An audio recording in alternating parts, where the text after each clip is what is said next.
you ain't driving without no papers? I got papers, blunts, bongs, all the ingredients to make a high nigga pie. This is Sparta! As Karl Malone get older, he started thinking about things like dropping down dead. People always asking Karl Malone, is there life after death? Well, Karl Malone don't know. Some folk believe you're going to heaven or to hell. Karl Malone would prefer heaven, that's for dang sure. But other folk think dead dude come back to earth in different shape. And that there's called reincarnation. Now, my whole thing is this. If there do have such a thing as reincarnation, Karl Malone don't want to be coming back to earth as no chicken. Chicken got a dang deal going on here on earth. Locked up in pan, getting fried up, barbecued, wings getting chopped off and dipped in delicious, tangy hot sauce. Karl Malone do love them hot wings. And that's what Karl Malone's whole thing. Who in the hell want to live in coop with chopped off wing? Not Karl Malone. That's what Karl Malone hoping he get into heaven. Because this reincarnation, that's for the birds right there. That's for the bird. Get that? That's because talking about Karl Malone made a good one right there for the bird. Until next time, this is Karl Malone for the bird. That's a good one, right? I'm an agent of chaos. Oh, and you know the thing about chaos?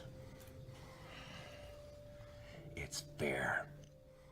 I give a fuck how they react to this, cause that's been a deciding factor. If I did half of this shit, I haven't. Cause the truth is, I've been here for years, you just now see me. Proof big, you can all thank Nick, cause he now a genie. Cause I wish the motherfucker would and you did. I don't start shit, all I start is movement. Guess I gotta make this shit in black and white. I don't give a shit about who black or white. Racists trying to make it so we can unite. Keep talking fuck shit, motherfucker, we gon' have to fight like. Guess I gotta make this shit in black and white. I don't give a shit about who black or white. Racists trying to make it so we can unite. Keep talking fuck shit, motherfucker. You know what I noticed? Nobody panics when things go according to plan. Even if the plan is horrifying. Nobody panics. Because it's all part of the plan. But when I say that one little old mare will die, well, then everyone loses their minds. What it do, everybody? How's everybody doing tonight? Thank you so much for coming to the show. Tonight on this Saturday is Juicy J's Hot Topics. I'm your boy Jay Rillo. You could have been anywhere else in the world, but tonight you chose to be here, and for that I thank you so much. Let's see who we got in the house tonight. We got Nunya. Nunya dropped a bunch of stuff, guys. Nunya's channel is actually pretty good. It's a not so common podcast. You guys should check it out. This was actually a live drop that she had of a certain map that was caught almost red-handed. Let him know Nunya sent this dude. He's a sicko. Yep, you got it, Nunya. Thank you so much, sweetheart. We appreciate you. Laughing Dog is in the house. Wait, what the? You must have been thrown off by my intro. It's all good, bro. Thank you for showing up. Who else we got in the house? Casey Mo, my man. I'm about to walk into my son's play, but I'll be on and listening once it's over. I got you, bro. We always appreciate having you over. Who else we got? Oh, we got Muslim Guy. What's good, Muslim Guy? Good to have you back, bro. I say, what we got going on over here? We got Georgia Swan. How you doing, sweetheart? Thank you so much for coming through the show. You are always welcome to come through. What you got here? Muslim Guy, what you got for me?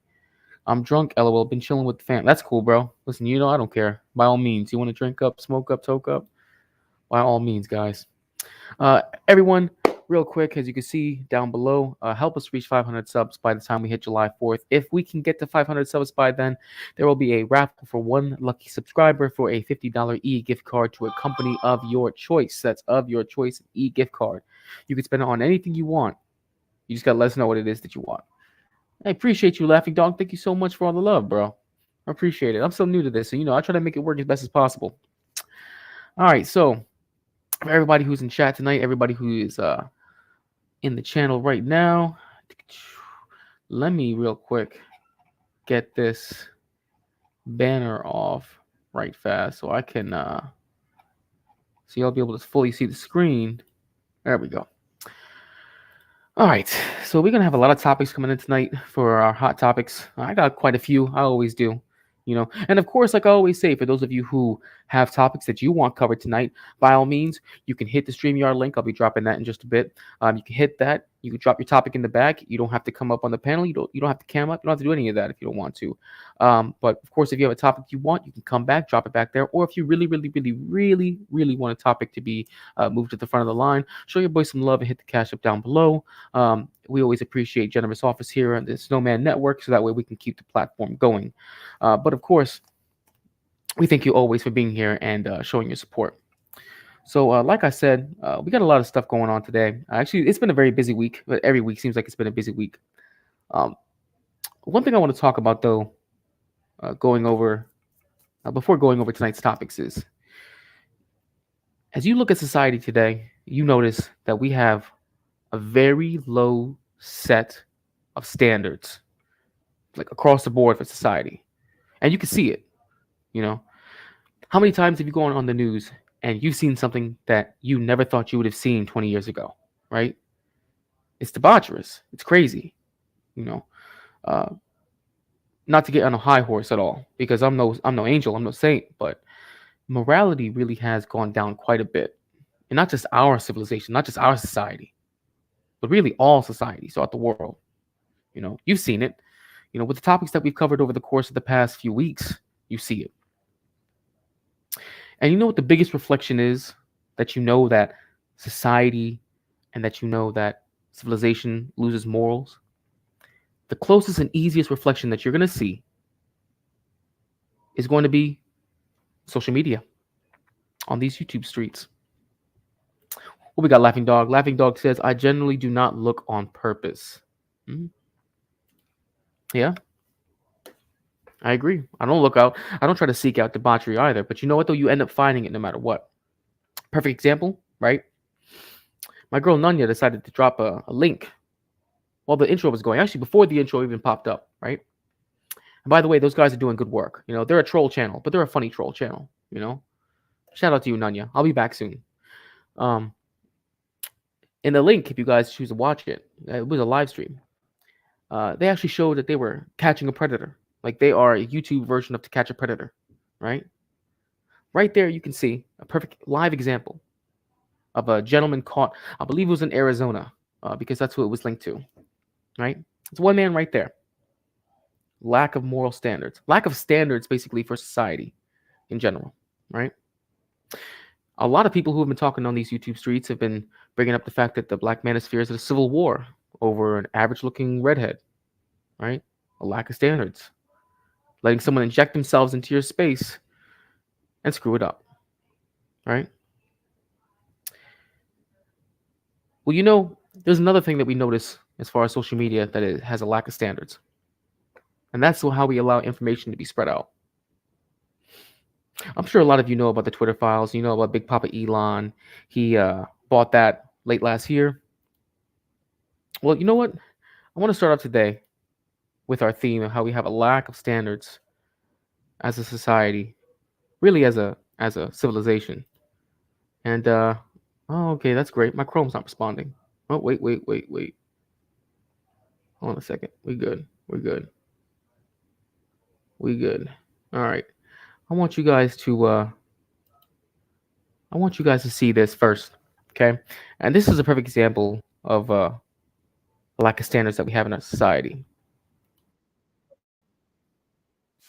Even our media. Well, not our media, but this is when, for those of you who may or may not know, Elon Musk did an interview with a BBC reporter earlier this week. It's only a couple days ago, right? And the reporter thought he was going to be slick by the fact that Elon decided to open up free speech on his platform that he just newly acquired. So I want you guys to take a look at this. It's a very short clip. Many of you may have seen it, but for those of you who haven't, it really does go to show how bad the standards are throughout all societies, that even our freedom of speech, even our ability to trust the press has just been so sadly degraded. I want to bring up this clip. People you don't like to say things you don't like. Otherwise, it's irrelevant. And if at the point at which you lose free speech, it doesn't come back. I think the issue some people have is that a lot of people were brought back. I mean, some people were brought back who were previously banned for spreading things like QAnon conspiracies. You have people like Andrew Tate who were brought back, who were previously banned for things like hate speech.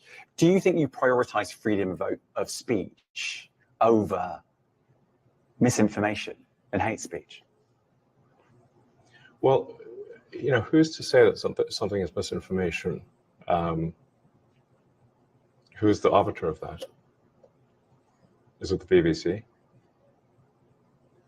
You're literally asking me. Yes. Well, no, you are the arbiter on Twitter because you own Twitter. Yes, I'm saying who is to say that one person's misinformation is another person's information? At the point at which you say that there is this is misinformation, like who is going to decide that? You accept that misinformation can be dangerous, that it can cause real-world harms, that it can potentially cause. Yeah. So the point I'm trying to make is that the BBC itself has at times published things that are false. Do you agree that that has occurred? I'm quite sure the BBC have said things before that turn out to not be true. Correct. In its, whatever it is, 100-year history, I'm quite sure. Yes. Even if you aspire to be accurate, there are times when you will not be. We've spoken to people very recently who were involved in moderation, and they just say there's not enough people to police this stuff, particularly around hate speech in the company. What hate speech are you talking about? I mean, you use Twitter, right? Do you see a rise in hate speech? I mean, but just a personal anecdote. Like, what do you? I don't. Personally, my for you, I would see I get more of that kind of content. Yeah, personally, but I'm not going to talk to the rest of for the rest of Twitter. So you see more hate speech personally?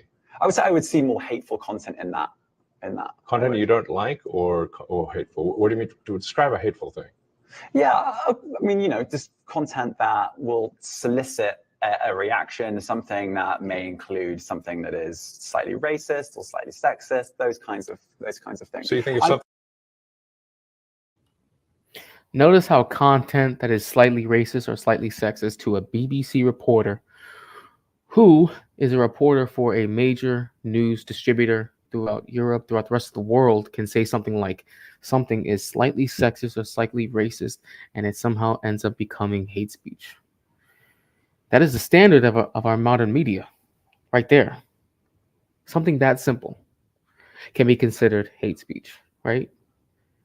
Now, for those of you who've already seen this video, for those of you who've already gone over analysis with other people regarding this video, I'm sure you already know that this reporter right here actually was a junior reporter. Okay, he wasn't a well-seasoned reporter, a veteran of the BBC.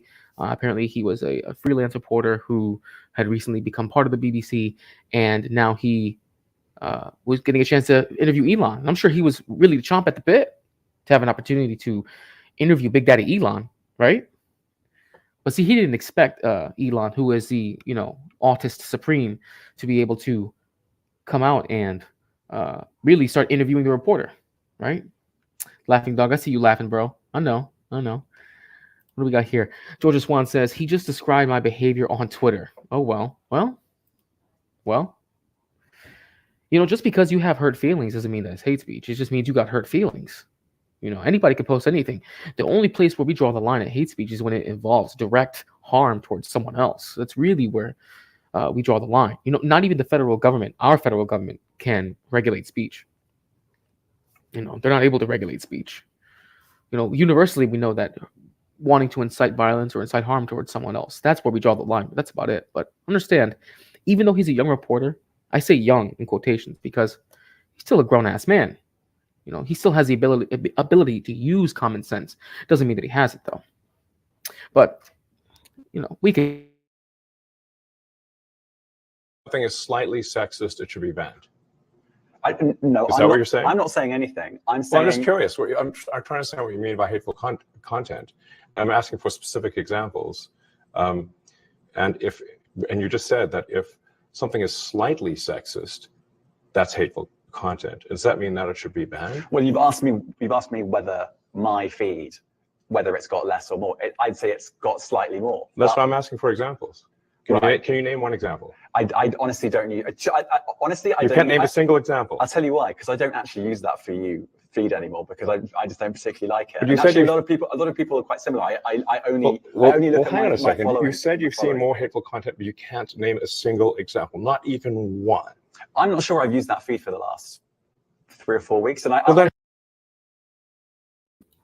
Imagine having a professional reporter state something you as fact.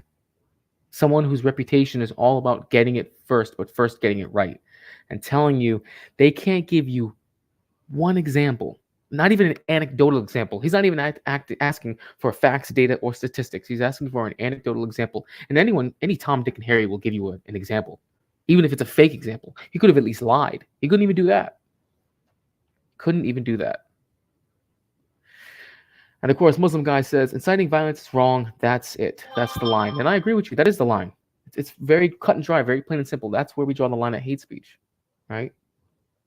That's why whenever we're on here, as long as we're not talking about hurting other people, and we make it a point to tell people, Snowman Network, we make it a point not to incite that. We make it a point not to take it to that, not to let it go that far. We tell people, we check them, right? But even then, when we have certain topics, we have to speak in code, because platforms such as this, and not just this one, but everyone knows the mainstream social media platforms, you have to speak in code a lot of times in order to be able to get your point across. This is like every conversation with a liberal. Well, you know what? And for those of you who don't know, and by the way, shout out to you, Divided Kingdom. I don't know if he's in the building tonight. Callie, if you're out there, if someone's able to reach Callie, tell him to come on over, because he can tell you very, very clearly that the UK has become very, very liberal, actually, to their detriment. To their detriment. Having conversations with him, I know that he wants to get out of there as soon as possible. And if you look at how their media operates, you can tell why. But how did you see the hateful content? Because I've been using Twitter since you've taken it over for the last 6 months. Okay, so then you must have at some point seen your hateful content. I'm asking for one example. Right. And you can't give a single one. And I'm saying I say, sir, that you don't know what you're talking about. Really? Yes, because you can't give me a single example of hateful content, not even one tweet, and yet you claimed that the hateful content was high. Well, that's false. No, what I claimed, you just lied. What I claimed was there are many organizations that say that kind of information is on the rise. Now, whether it has on my feed or not, I mean, right, and literally if you look at something like the Strategic Dialogue Institute in the UK, they will say that. So look, people will say all sorts of nonsense. I'm literally asking for a single example, and you can't name one. Right, and as I've already said, I don't use that feed. But then how would you know that? I don't think this is getting anywhere. You literally said you experienced more hateful content, and then couldn't name a single example. Right, and as I said, that's absurd. I haven't actually looked at that feed. Then how would you know this hateful content? Because I'm saying that's what I saw a few weeks ago. I can't give you an exact example. Let's move on. We only have a certain amount of time. COVID misinformation. You changed the COVID misinformation. Has BBC changed its COVID misinformation? The BBC does not set the rules on Twitter, so I'm asking you. No, I'm talking about the BBC's misinformation about COVID.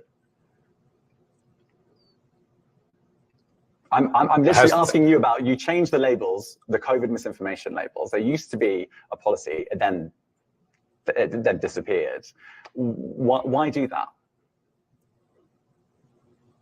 Well, COVID is no longer an issue. Does the BBC hold itself at all responsible for misinformation regarding masking and side effects of vaccinations, and not reporting on that at all? And what about the fact that the BBC was put under pressure by the British government to change its editorial policy? Are you aware of that? This is not an interview about the BBC. Oh, you thought it wasn't? And I see now why you've done Twitter Spaces. I am not a representative of the BBC's editorial policy. I want to make that clear. Let's talk about something else. You want to talk about the BBC? All right, let's talk about something else. You weren't expecting that. All right, guys. So you can see right there is a perfect example. Just a lack of standards in our media.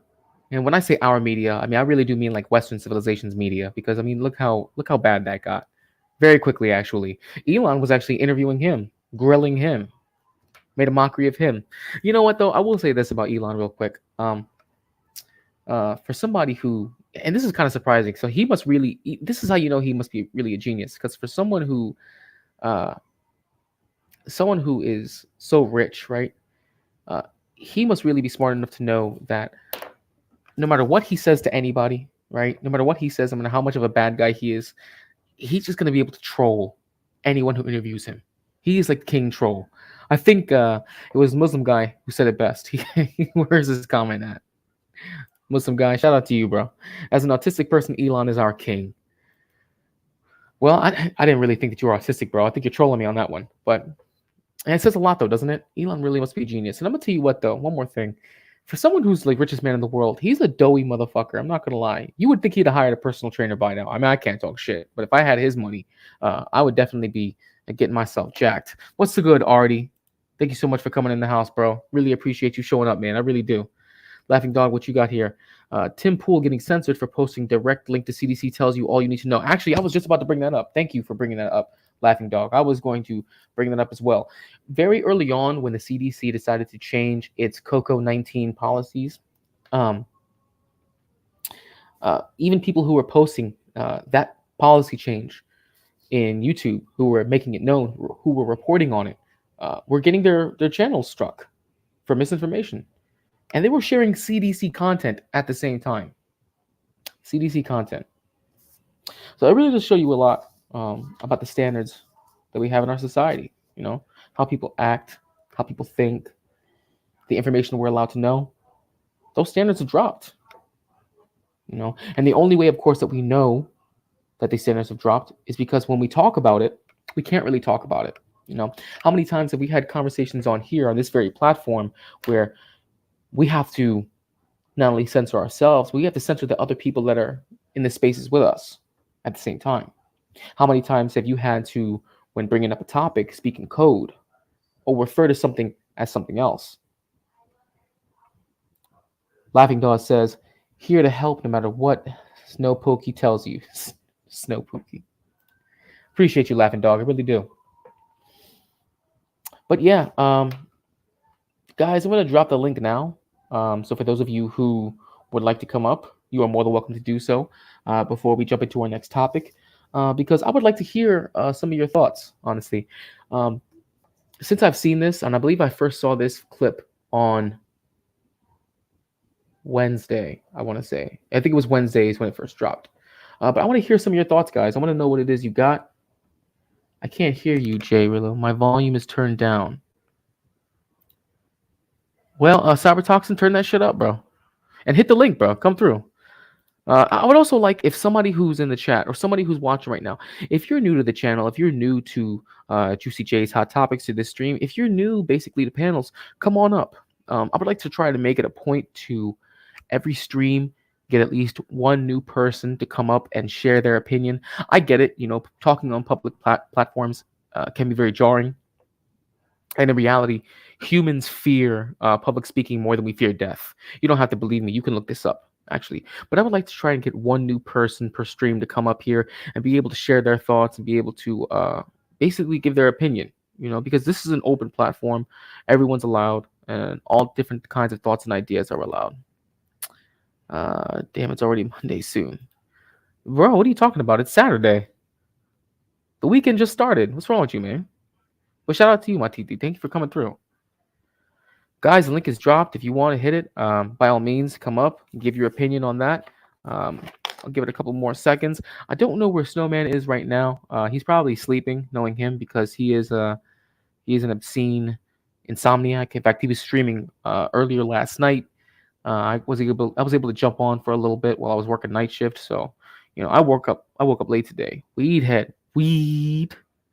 Out here smoking weed. Actually, I already took care of that, buddy. That's why I'm so chill right now. I'm very chill right now. And also, I had to make sure to have my basic white girl coffee cup, you know, because I am drinking coffee, just in case you guys don't know. My nights are like my days. My days are like my nights. That's why I'm so pale right now. But wait till the summertime hits. Then I'll become pan-racial. You'll never be able to guess what I am. Let's see. In Finland, it's 3:30 a.m. Sunday. Matifi, you're in Finland? Bro, you gotta come up on panel now. I have so many questions to ask you about how things are in Finland, bro. I'm genuinely curious now. Please, panel up. You don't got to cam up if you don't want to, but I would love to be able to talk to you about what's going down in Finland, especially given the course of the past few weeks. I know a lot of stuff has gone down over there. A lot of things have changed. Um, of course, there's one topic I'm going to try not to get into too much today, because last week, obviously, that caused some very friendly back and forth. And I think Snowman wasn't a big fan of it, but I thought it was hilarious. But yeah, guys, I will drop the link again. And for those of you who would like to come up and give your opinion on the video we just had, that's just a primer on Elon getting interviewed by a BBC reporter who really didn't know what he was talking about. By all means, hit the link. Let's talk about it. I'm really glad to see everybody in the chat right now. Thank you so much for those of you who have. In the meantime, for those of you who are just getting in, those of you who don't know, we are going to be giving a $50 e-gift card raffle by July 4th if we are able to reach 500 subscribers on the Snowman, or the Angry Snowman Network, rather. So by all means, please, guys, if you can like, comment, share, subscribe, please make sure to hit that subscribe button. Please make sure to hit that like button on the way in or the way out, whichever one works best for you. And be sure to share this out to your friends, family, loved ones, enemies, exes, all that thing. Okay? All right. So it looks like everyone's a little shy right now, and I get it. It's early in the stream. So here's what we're going to do in the meantime. Okay? I'm going to give you guys a recap of what we're going to be going over today. We have quite a few topics, as always. We're going to be going over things like, the Indiana industrial fire that was going on. For those of you who don't know, there was another industrial fire in Indiana over the course of the week, spewing out toxic chemicals. Another one of those occurred. We're also going to be going over the cattle fire, or the fire on a cattle farm in Texas, actually, where tens of thousands of cattle actually died, perished once again. Another major food shortening event. We'll also be going over the Bud Light backlash. I'm sure many of you already know about this, the situation that's going on with Dylan Mulvaney and being a spokesman for Bud Light, and the reaction that has occurred nationwide from many people, celebrities, common folk, business owners throughout the country. But our first topic, though, that we're going to go over is going to be the leak document suspect was arrested. And I'm sure a lot of you have probably heard about this by now. I'm sure some of you have... I can't locate headphones. All right, buddy. Well, hopefully you can find something, man. Hopefully. Let me see. Georgia Swan says, I can't believe this cattle story. Cows are such sweet animals. They really are. They really are. That's why I don't believe that it was just an accident, personally. Artie Chico says, 18,000 dead cows. Need some steaks, beef jerky, and hamburgers. Don't let it go to waste. You know what the sad part is, though, Artie? All that has probably been charred to a crisp. It's a damn shame. It really is a waste. But we're going to go over into the leaked document suspect who was arrested earlier this week. Now, granted, he's only a suspect, so as of right now, nothing has really been confirmed. There are going to be additional details that we will go through over the course of the night. Hopefully, over the course of the next week, we'll find out some more details as to what's going to be happening. Let me get this sucker fired up and pulled up for you guys. Share. Okay. What you got, Artie? What you got? Yeah, I know, bro. I know. All that wasted beef. Trust me, man. Look, if I knew there was a cattle fire, by the way, not to sound too macabre, but could you imagine, though, if it was a cattle fire? It must have smelled so good in the air. Bro, it must have smelled like when you walk by a Texas Roadhouse, right? On a Saturday night, you just got done hitting the fat blunt or hitting the bowl. You're really hungry because you haven't eaten in a few hours. You just got done watching a good movie. So you pull up to the parking lot. You're starving. You're high. You get out of your car. You get that first whiff, right? Ah, just like that, bro. It must have been exactly like that, actually, except for the farmers because, cows ain't cheap. So, 18,000 times 500 pounds is how much beef? A lot. Yeah, that's a lot. I don't know the math on that. If somebody can give me the math on that, though, that would actually add a lot. Give us some more context to how devastating this really is. Lots of BBQ ribs gone to waste, unfortunately. But we're going to start off real quick with a quick article, and this is going to be from NBC News, all right? And this is one of the articles that came out initially when the arrest occurred. And it says FBI arrests 21-year-old National Guardsman suspected of leaking classified documents. Okay. Now, of course, some of you already know who this is. You may have already heard his name. The gentleman's name is Jack Teixeira. I pronounce it as Teixeira because I believe he's probably Portuguese, and that's the Portuguese way of pronouncing it. A lot of people say Texera. That just sounds cringe.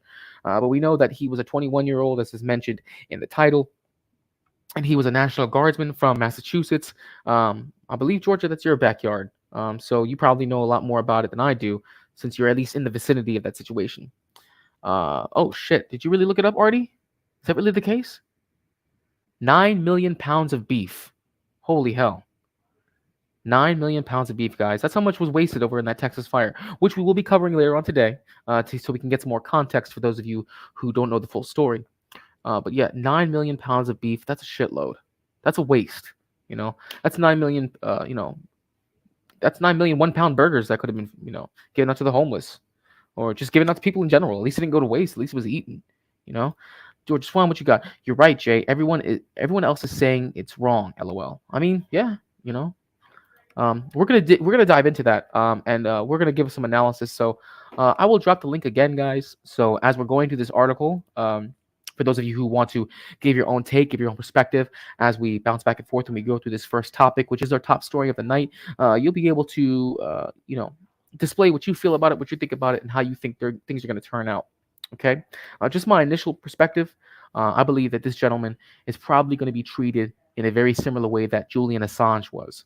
For those of you who don't know Julian Assange, I believe he was either a British or Australian reporter who was involved in WikiLeaks a few years back, and I believe he had asylum. I believe it was either Venezuelan or Colombian embassy, and then the UK had decided is in the works to extradite him to the United States on espionage charges.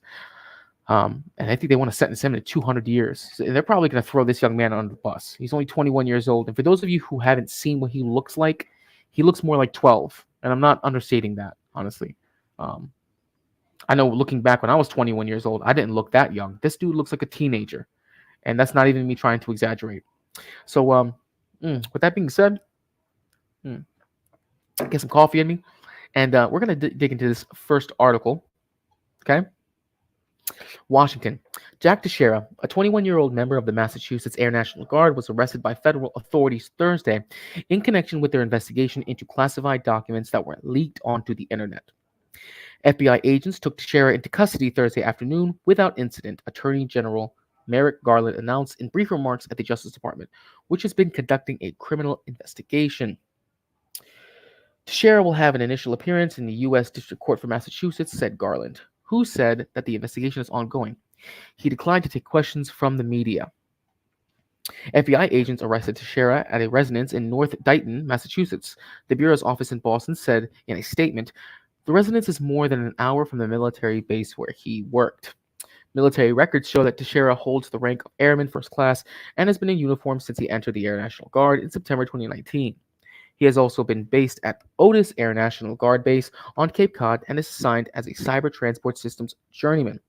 A Facebook post in July from the 102nd Intelligence Wing, which is headquartered at the base, congratulated a person with Teixeira's name on a promotion to Airman First Class. U.S. officials had been searching for the source of the leak, which exposed potentially hundreds of pages of intelligence about Russian efforts in Ukraine and spying on U.S. allies. The Pentagon Press Secretary, Air Force Brigadier General Pat Ryder, declined to confirm the suspect's identity at a briefing Thursday and referred reporters to the Justice Department because it's a, quote, law enforcement matter and an ongoing investigation, he said. Let's see. The Defense Department is working around the clock with the intelligence community, Ryder said, quote, to better understand the scope, scale of these leaks, Ryder also said. The Pentagon is, quote, very limited in what it can say about the documents themselves. All right. Asked about the intelligence activities of the Massachusetts Air National Guard, where Teixeira worked, Ryder said, quote, in general, intelligence wings throughout the Air Force support what you might imagine. Air Force intelligence requirements worldwide to support a variety of types of intelligence missions and requirements, which include active guard and reserve components, end quote. The classified documents from the Defense Department were found online last month, How long they had been on the internet and the total number that have been posted remain unclear. They revealed details about the U.S. spying on Russia's war efforts in Ukraine and secret assessments of Ukraine's combat power, as well as intelligence gathering on America's allies, including South Korea and Israel, NBC News had reported. President Joe Biden suggested Thursday morning that officials appeared to be nearing a breakthrough in their investigations. So, okay. Now we're looking at that, okay, right off the jump. And it's very clear that our intelligence community has been made a mockery of, and very badly so. I know I was able to cover it with you guys a little bit last time that we had on the last stream we had with Juicy J's Hot Topics. One of the things that we weren't able to cover, which was a bit of a shocker to me, or rather we touched on it, but we didn't deep dive into it as far as the intelligence that was reported, was that Egypt actually is one of our allies. For those of you who don't know, and I can pull up this video in a bit. I can pull it up. We'll probably do it later on in the stream. But for those of you who don't know, the documents also showed that Egypt, who is supposedly one of our allies, actually had been backdoor dealing with Russia. So a little bit of details with that, with our alliance with Egypt. We send them $1.4 to $1.5 billion a year to help equip, train, and recruit troops for their military. And we've been doing that for decades, actually. I did a little bit more reading on that. There was an article I read through the DW News, which is a German news source that talked about the leak, and it referred to Egypt as someone who was planning on selling 40,000 rockets to Russia. They were getting ready for the means of production to produce 40,000 rockets. So, I mean, granted, I don't know what benefit the U.S. really has with an alliance with Egypt. I mean, it's not like they're really tipping the scales on the world military balance. But it tells you a lot that when you have a country that gives out $1.5 billion every year for the past 4 or 5 decades, and they turn around and they're willing to sell weapons to who's supposed to be our proxy enemy, why are we bothering? See, this is the problem right here. Our own country, our own State Department has such a low standard of what it considers his allies. Someone who's willing to sell weapons, willing to produce weapons, to go against your quote-unquote side in a proxy war is not your ally. It's plain and simple. And that's one of the big things that dropped from those documents. Of course, the State Department doesn't even know how many, as we saw in the article, how many documents have been leaked. Chances are they haven't been able to recover all of them. I did see one report, and I think we're going to dig into it later on in just a bit. I did see a report where they said that up to 350 documents were actually leaked, but they haven't been able to recover all of them. They've been able to take a good number of them down from the internet, but let's be honest. When something's on the internet, it's there forever. You know, you're not able to delete cyberspace unless you shut down the entire internet. Matifi says, we officially now in NATO gang member. We officially now in NATO gang member. Okay. After 200 years being neutral, LOL. Yeah, Mafidi, by all means, or is it Matifi? Matifi, I apologize. Please, by all means, hit the link, dude. I would love to be able to talk to somebody who actually lives there, to see what the vibe is with the Norwegian people, the Finnish people, to get an idea of what you guys are thinking right now. The fact that you're actually part of NATO and you're right on Russia's doorstep. Although we're not going to really dig into the war tonight because even on nights I don't plan for it, somehow it happens. I don't know why that is, but it just does. But that's what happens when it's the biggest news story in the world. But that being said, we're going to get back to the article. 2 White House officials later confirmed that the president has been briefed about Teixeira's arrest. The suspect's identity was first reported Thursday by the New York Times, which said he was the leader of a small online gaming group where the documents were first leaked. The Washington Post has reported about the gaming group, identifying its leader only as, quote, OG. The main source for the story was a member of the group on the platform Discord, a minor who was granted anonymity. The Post said it reviewed about 300 photos of classified documents the suspect is alleged to have leaked, most of which the report said have not been made public. NBC News has not yet verified the details about the gaming group or that it was where the classified documents were first shared. In a statement after Teixeira's arrest, Senate Armed Services Committee Chairman Jack Reed said, Quote, this was a major security breach that cannot be allowed to happen again. Leaking this trove of classified information endangered our military and intelligence professionals and undermined the security of our allies and partners. House Intelligence Committee Chairman Mike Turner, Republican Ohio, said in a statement that his panel will, quote, examine why this happened, why it went unnoticed for weeks, and how to prevent future leaks. Biden and Defense Secretary Lloyd Austin were briefed about the disclosure last week, administration officials said. That was when the White House learned about the existence of the documents in the public domain, National Security Council spokesman John Kirby told reporters this week. According to Bellingcat, this online open source investigative group, the documents appeared in early March on the Discord social media app. Some documents may have appeared as early as January, the group said. Egohan McGuire, a researcher and editor who helped break the story at Bellingcat, said the documents were passed around 3 separate Discord servers before they were broadly made public on the extremist site 4chan. By the way, guys, I really don't like the way that they put it as an extremist site 4chan, and I just realized that I did not have the article up as I was reading. Wow, that's a really big douche move there, but I digress. But for those of you who have used 4chan, I guess you could say it's an extremist site. To me, it's just a site. I don't really see it as extremist. I mean, there is a lot of trolling on there. There was a lot. Okay, I like that better. There was a lot of trolling on there on 4chan. There was a lot of debauchery. I believe Rule 34 came from 4chan. I'm not mistaken. By the way, somebody in the chat fact check me if that's the case. I'm pretty sure Rule 34 came from 4chan. But you can already see how they're trying to make it seem like people who visit these spaces are not capable of giving real news, or at least not being whistleblowers. Yes, there's going to be debauchery on there. Yes, there's going to be,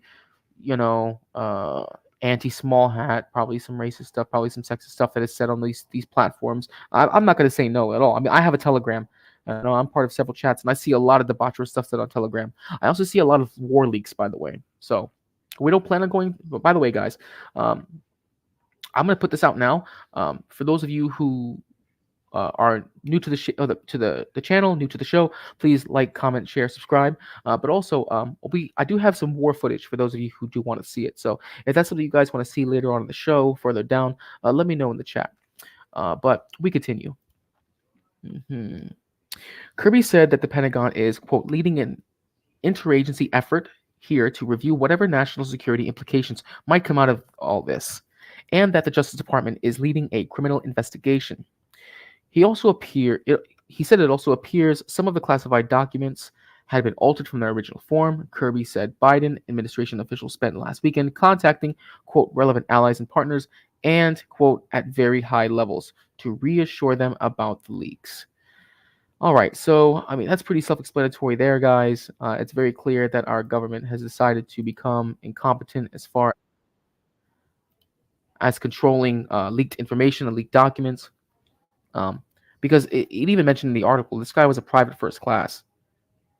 My father was in the Army, or not the Army, excuse me, in the Air Force rather. And even he, I think, made the level of, captain before. No, he made the level of lieutenant. That's the rank he reached before he retired. And even then, he wasn't even considered that high up on the pecking order. And this guy was part of the intelligence department for the National Guard of Massachusetts, and was able to get a hold of leaked documents like this. Once again, it goes back to what I said before: standards. Most societies in the world, especially our Western civilization, we don't have high standards for ourselves. Our culture doesn't have high standards for itself. People don't want to have standards. People like to make it easy. People like to live it easy. People don't care. They don't want to try. And what ends up happening is when people grow up seeing that and they grow up experiencing that, that trickles into environments, into organizations like our military and intelligence communities. And that's how things end up getting leaked. And it's a shame, really, because, we're going to delve into it when we watch the video. It's a shame because this is just a kid, and, he didn't even really get anything out of it. He didn't sell these secrets to another foreign power, which he probably could have, and probably got away with it. Instead, he chose to post it in a private forum on a public server. Let's see. Laughing Dog says, They can't stop leaks. They just don't like it getting. They just don't like it getting out to normies. Their goal is always to slow it down and deflect to fake instances. Okay, okay, you're right, Bane. They can't stop it. You know, maybe they can slow it down, but I doubt they're even going to be able to do that. Artie Chico says we're in the same alliance now, Finland. Don't worry about those Russians. Okay, Artie. I don't know what country you're in. I'm assuming the U.S., but you know. Well, with that being said, guys, we're going to actually let me do this real quick. I'm gonna drop the link again, guys, for those of you who would like to come up and give your take on this topic. I'm actually kind of surprised. I don't see Mayo in tonight. He might be on another stream. I don't know if there's another stream going on right now. There might be. I mean, it is prime time on a Saturday night. I'm sure a lot of other people have got their streams going on. A lot of other people are doing their shows. A lot of debauchery channels, but I mean, I'm not gonna lie. You know, the debauchery is fun every now and again. So, but that being said, I'm going to pull up this video about our newly acquired suspect, and this is from DW, one of the German news sources I was telling you about, and they are going to be giving their take on when this gentleman was arrested. Artie, he was on Aphrodamus earlier. I'm assuming you're talking about Mayo. I mean, if he is, cool. Shout out to Aphrodamus, by the way, guys. If you get a chance, go ahead and check the Aphrodamus report. He likes to go over things involving in and around Africa. I've actually got a chance to speak with him, I believe, on at least one or two channels. He's a funny guy. I'll put it to you that way. He's a funny guy. He does take himself seriously. I don't like that. But he is a funny guy. He is. So if you get a chance, man, check him out. He does some pretty good content. So let's go ahead. Let's dive into this video real quick, and we'll be able to give our take on it. Tonight with breaking news from the United States, where the FBI has arrested a suspect over the leak of classified documents connected to the war in Ukraine. Federal agents have named a 21-year-old member of the Massachusetts Air National Guard. His name, Jack Teixeira. He was arrested as armed agents began searching his home earlier today. The leaked documents allegedly reveal Western Special Forces have been operating inside Ukraine and set out U.S. spying activities. U.S. Attorney General Merrick Garland gave more details about the suspect's arrest. Today, the Justice Department arrested Jack Douglas Teixeira in connection with an investigation into alleged unauthorized removal, retention, and transmission of classified national defense information. Teixeira is an employee of the United States Air Force National Guard. FBI agents took Teixeira into custody earlier this afternoon without incident. He will have an initial appearance at the U.S. District Court for the District of Massachusetts. I want to thank the FBI, Justice Department prosecutors, and our colleagues at the Department of Defense for their diligent work on this case. This investigation is ongoing. We will share more information at the appropriate time. Thanks, everyone. All right, I want to go now to our Washington, D.C. studio. My colleague, Amin Esif, he's been following this story for us. I mean, what more do we know about this suspect who is now in custody? Well, as you pointed out, Brent, he's very young, 21 years old. He is a member of the Air National Guard of Massachusetts. This is a branch of the Air Force, a reservist branch, and he was part of the intelligence wing there. So that's why he had access, allegedly, to classified documents. Now, he was also in his private life the kind of leader of an online gaming chat room that was full of members of younger men than him, if you can believe it, teenagers, many of them, who shared right-wing political leanings, a love of guns, Christianity. So this was definitely on the right side of the political spectrum. And he leaked the documents there, allegedly. All right, now real quick, okay? I want to make it a point the way that this gentleman right here, who works for DW, who's probably one of their correspondents in DC, the way he phrases that, okay, that they're on the right leading side of the political spectrum because they love guns, they love they love guns and they love Christianity, and the way that he phrases that. By the way, guys, to all my Orthodox, my fellow Orthodox, well, I'm not Orthodox, but for everybody out there who's an Orthodox Christian, by the way, happy Orthodox Easter. I know that you guys celebrate it around this time of year. You celebrate it a week after everyone else does. Thank you. And I really do find it interesting how they try to group in extremism with having guns and Christianity, and really having a sense of grounded morality. You know, that's something I have been noticing. Every time something like this leaks, they always try to link it back to God. They link it back to Christianity, which it's really unfair, and it shows you once again a lack of moral standard, which goes back to the crux of today's topics, the crux of today's theme. Let's see. What do we got here? Sage Highwayman says, "quote unquote right wing." Yeah, I caught that. See, Sage Highwayman, you know what I'm talking about. See, you know what I'm saying. Georgia Swan says, "I love God and guns." Nothing wrong with that. Nothing wrong with that. And for those of you, by the way, who think that, or you who may think that guns are frowned upon by the Almighty, just keep in mind that He commissioned the Israelites to attack Jericho, and He commissioned the Israelites to attack the land of Canaan, to make it their promised land. You know, He even told Gideon and his soldiers when they were fighting the Assyrians that he had to slay the Assyrians. And without God's help, Gideon and the Israelites would not have won that battle. I know a little bit about the Bible, guys. So, you know, I'm not a thumper, but I can get by.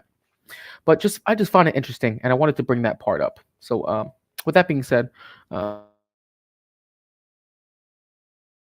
the New York Times and the Washington Post spoke to members of that group who called him something of a father figure, and they made it very clear that he did not see himself as a whistleblower. These documents were meant to impress them, were meant to enlighten them about world affairs, but they were not meant to leave their small corner of the internet, as they put it. Yeah, well, that is indeed not the case. Or that's not what happened, apparently. We know that a lot has been discovered already by U.S. media. What about federal investigators in the U.S.? I mean, what have they said about this case?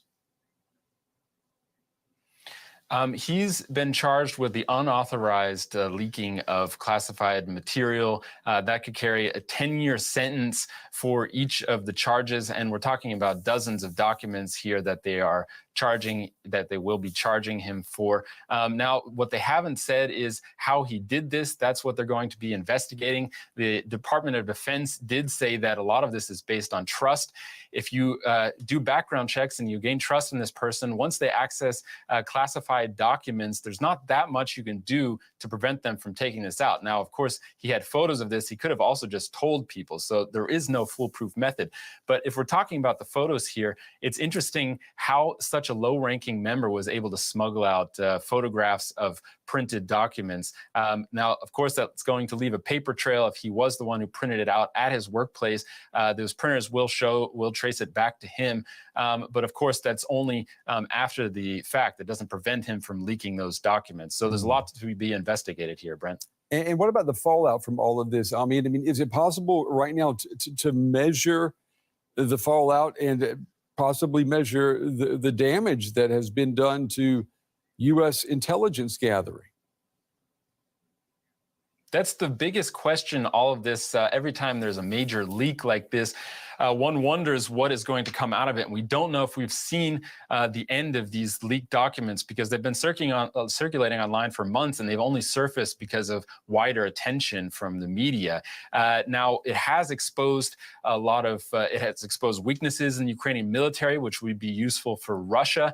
It has exposed U.S. spying on allies, including overhearing conversations of Ukrainian officials without their permission. It's exposed South Korea and Israel is struggling to decide whether or not they want to send more weapons to Ukraine. But all of this does not come as a big surprise to those who have been following these stories closely, just more a confirmation of pre-existing suspicions. DW's Amin Esif with the latest from Washington. Amin, as always, thank you. All right, so you guys saw it right there with your very own eyes. It really doesn't give us too many shockers, honestly. The only shocker I really got from those documents, and I've read a decent amount. I don't think I've read as much as Mayo has. Mayo's probably read all of them by now. with his CIA contacts. But from what I've read, though, the biggest shocker for me was the fact that Egypt was going to produce 40,000 rockets for Russia. That's the biggest shocker, because you had who was supposed to be a U.S. ally openly, or covertly rather, siding against the sanctions, siding against its Western handlers. But you know what? The gentleman living in the tent city was actually, telling the truth there. A lot of it is not stuff that is such a shocker to us. A lot of it just confirms what we already knew. That the Ukrainians are doing badly. They're low on ammo. They're low on weapons, and that it's really just a matter of time. And for those of you who follow daily map reports with the situation at Bakhmut, you already know what's going on there as we speak. But he also made up another good point, which I mentioned earlier. This man was a private first class for the Air National Guard Intelligence Wing. He's not a very high-ranking member, and yet he was able to get what have been stated as daily briefings, which are classified documents nonetheless. And he was just able to walk out with it and publish it on a public server like Discord. Now, he brought up the point that, of course, those are documents that have been out now for at least the past couple months. So, how deep the information is that was leaked, we may never know, of course, but we do understand that there was obviously important information that was leaked. And by the way, how's this going to look with our allies? That does bring up another good question when you think about it. How will our allies look at this? Or do our allies know that we're already spying on them? And do they spy on us? I happen to think that's the truth. I think that's the case. But now it's in the public eye. The mask is completely off.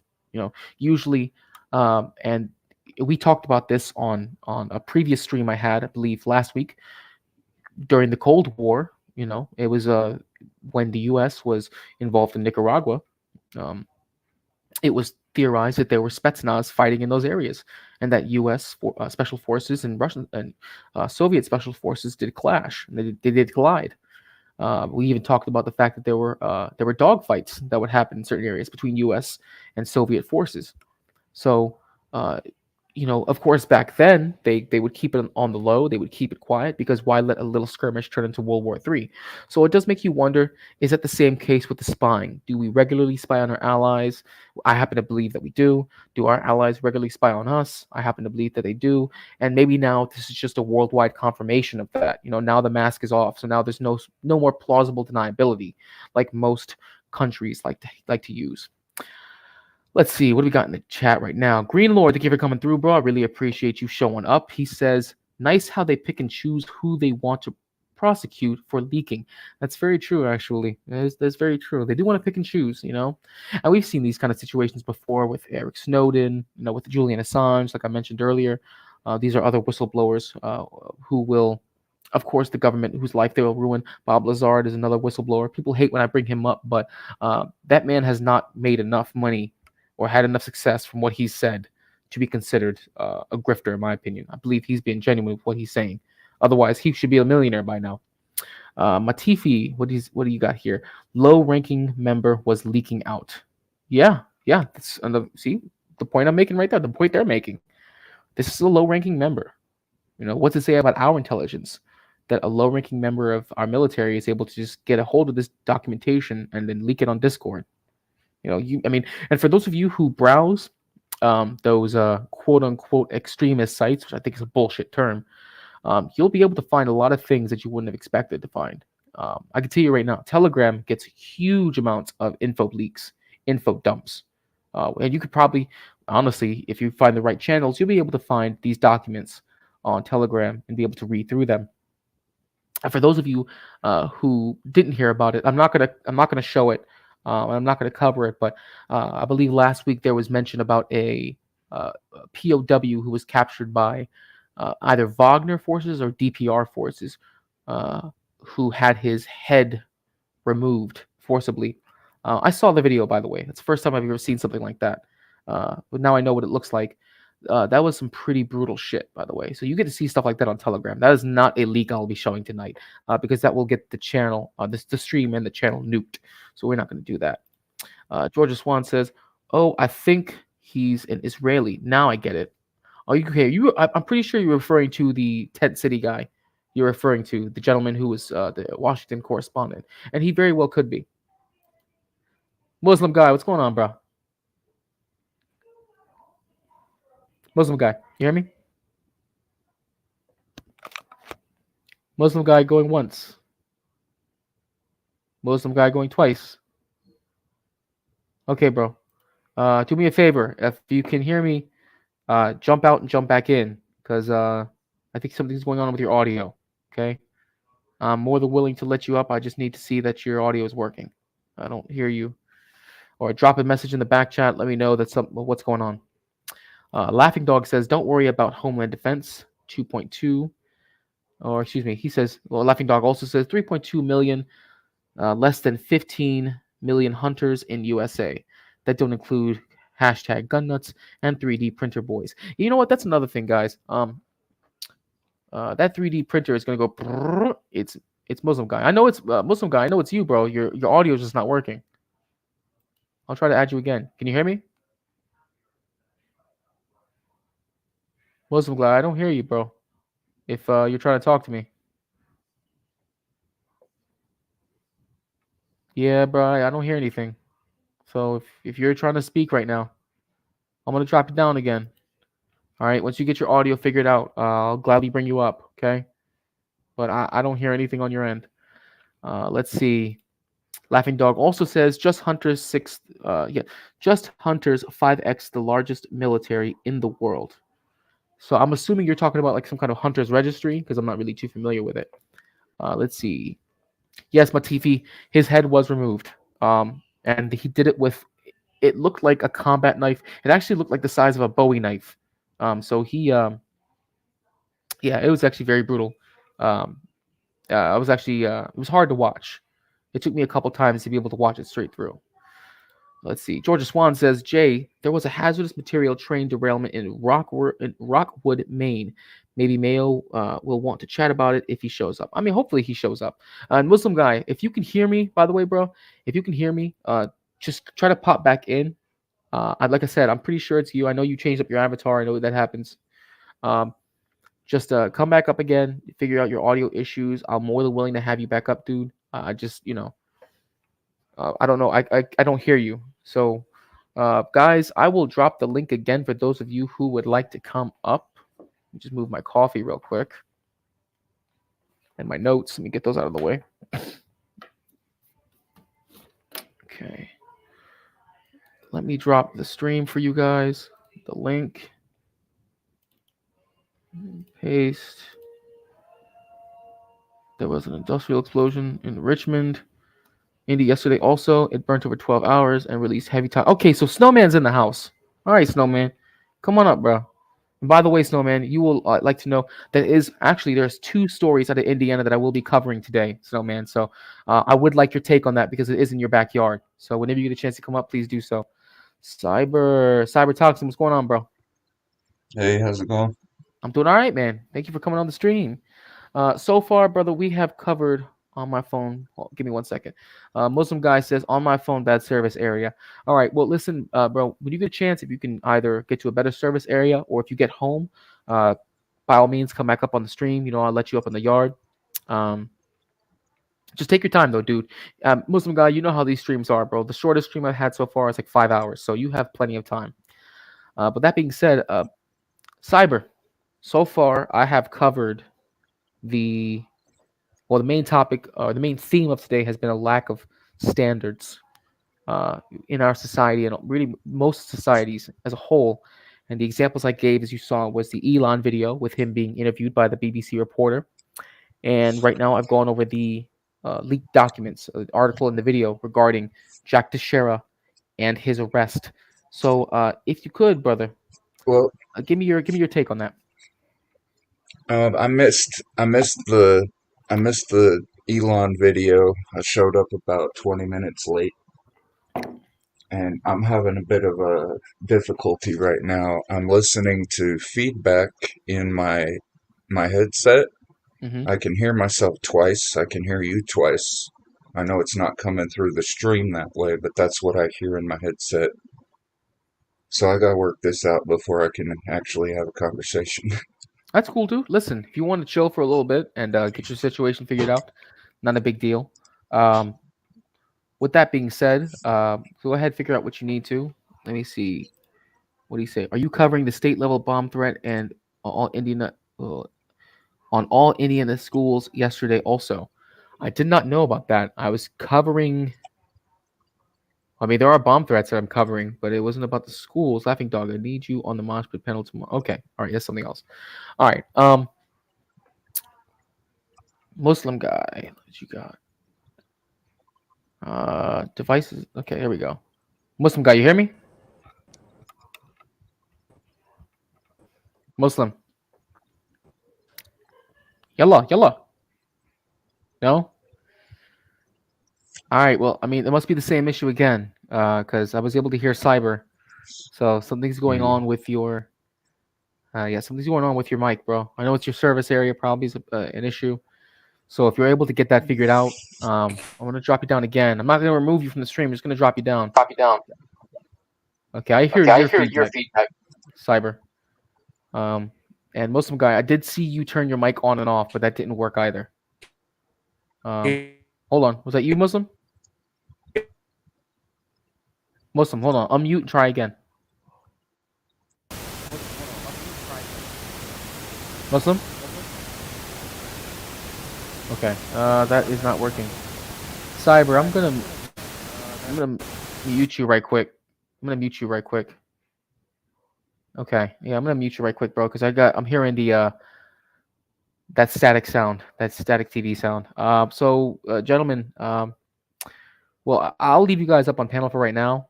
In the meantime, let's see. All right, so Muslim drop down. Cyber, I know you're figuring out your stuff. So here's what I'm gonna do in the meantime, guys. For right now, we've already gone over the first, the primer topic and the first, the main story of tonight.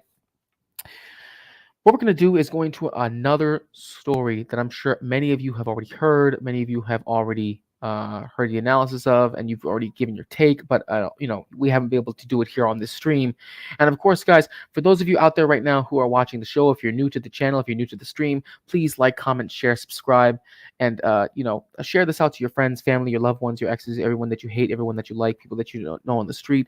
Help us to get to 500 subscribers by the time we reach July the 4th. That's Independence Day. And if we are able to get 500 subscribers by the time we reach July the 4th, we will be raffling off a $50 e-gift card to a lucky subscriber for a company of your choice. Okay, once again, that's a $50 e-gift card that one lucky subscriber will win via raffle.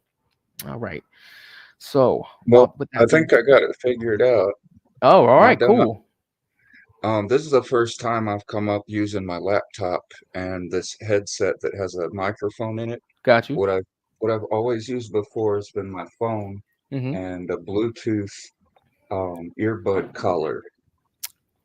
Okay. But I got a different setup right now, and what I had going on was I had YouTube open in a second tab on my laptop, so I was listening to you and I on StreamYard, and the delay coming from YouTube. That's what I was listening to twice. It happens from time to time. You just got to be mindful of when you go on StreamYard, you have to either mute or exit your YouTube. I know it happens to me all the time. That happens to me all the time. It won't confuse me again. I might forget to turn it off or something, but I'll know what's going on. It's no biggie, dude. Trust me, it's no biggie whatsoever. All right. How does this microphone sound? Does it sound better than the one I've usually used? Oh, you're clear. You're crystal. Pretty all right. Clear, so you said that you haven't seen the Elon video. Well, I will go over that again. For those of you who don't know, or for those of you just joining right now, we did cover the Elon video. Let me look for it real quick so I can pull that sucker up. Well, I watched a little piece of it. Hey, what's going on, Snowman? And they were talking about, or he was asking the guy interviewing him about who would be the arbiter of what is proper information.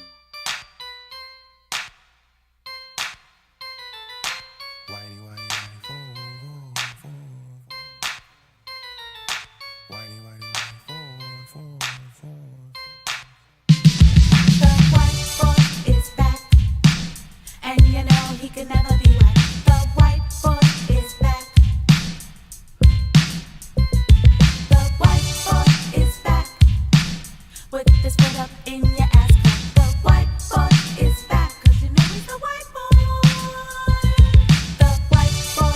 back.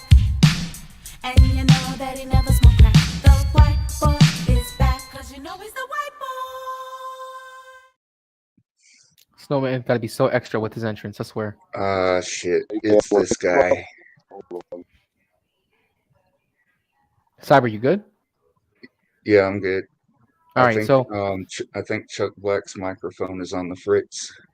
yeah, it might be because I think he was trying to speak. But Yeah, I while he's couldn't getting hear that, what you said. yeah, well, he's getting that figured out though.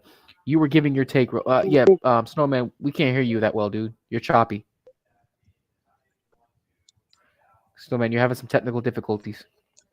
Okay, well, while he's figuring that out, Cyber, you were just talking about the part of the interview you saw between Elon Musk and the BBC reporter, and how he brought up being the arbiter of truth. Right. Go ahead, try again. Arbitration of information. Hold on 1 second, Cyber. Snowman, try again. You're choppy, bro. You're all the way choppy, bro. Yeah, that sounds like a signal interference. Yeah, you're really choppy right now. Yeah, we're having technical difficulties, guys. We can hear you, but you're choppy. Yeah, it's like that. Yeah, you're choppy, Snowman.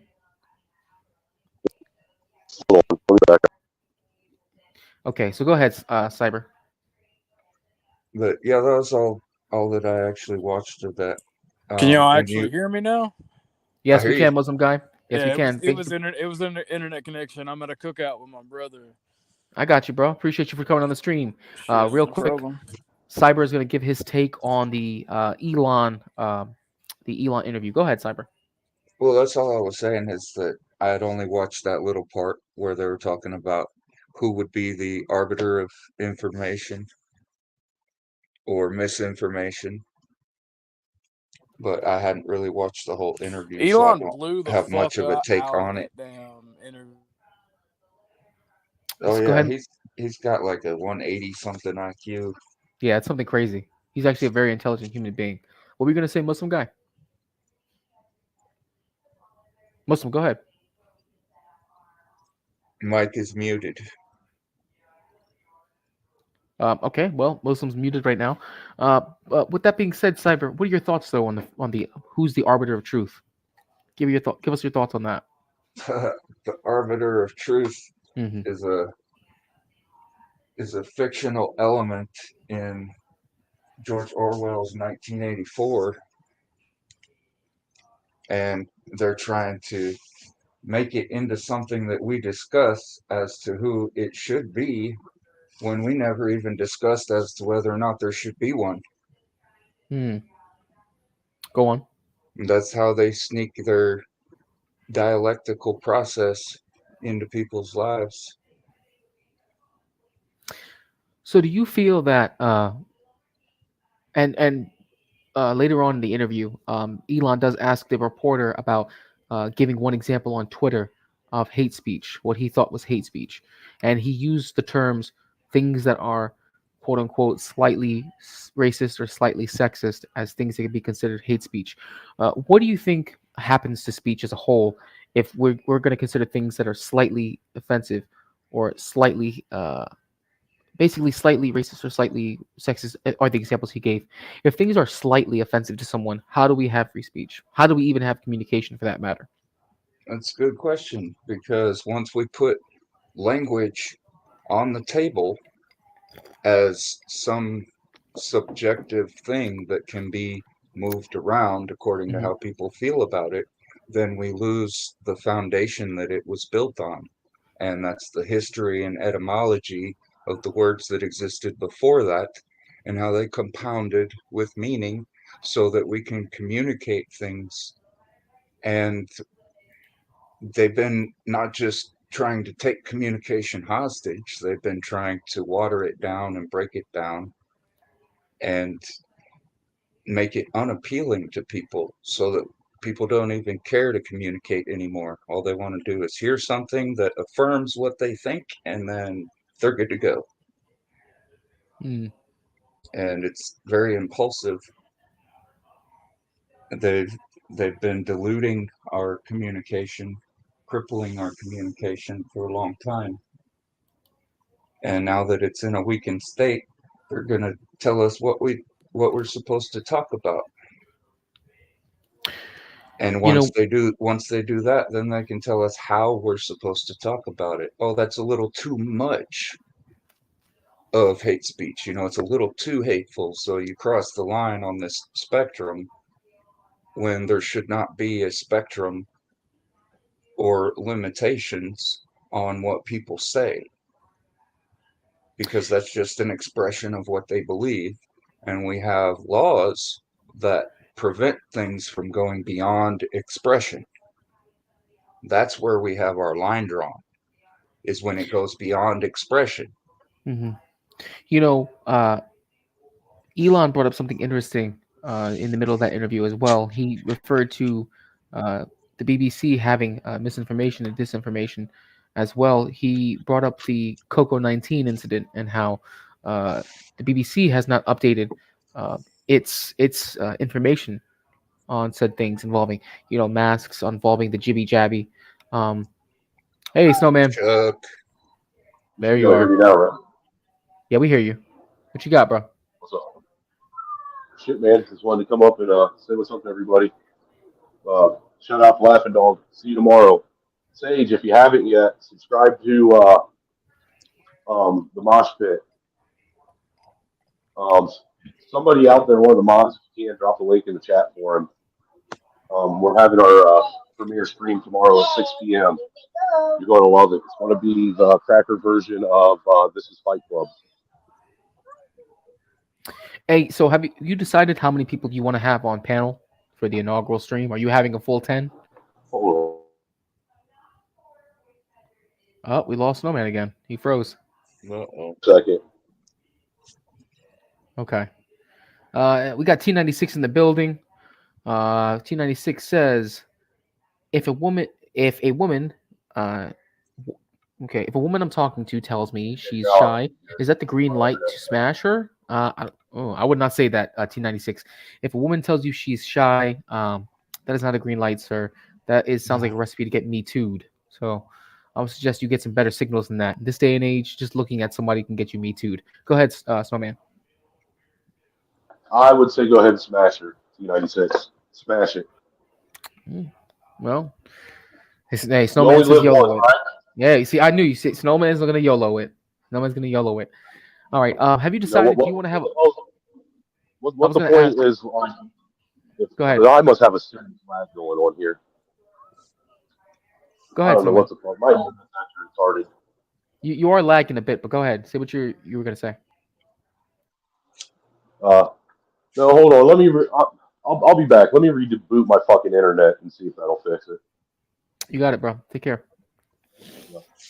All right. What I was going to say was, though, he brought up a good point, though. The BBC did not update their information as far as Coco 19.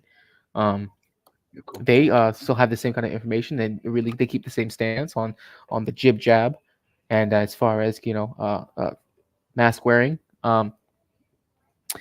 In fact, I brought up the point earlier that there have been YouTubers. Actually, a good example for those of you who follow this channel, Redacted stream, Redacted, who with Clayton and Natalie Morris. I watch them almost every single day whenever they're on. They were the one. They are a very big. They have a very big YouTube following. They're a very successful and well-established YouTube news channel. They were the ones who I first heard about getting struck for quote unquote having misinformation on their channel, and that was information provided directly from the CDC. Cyber, give me some of your thoughts on that.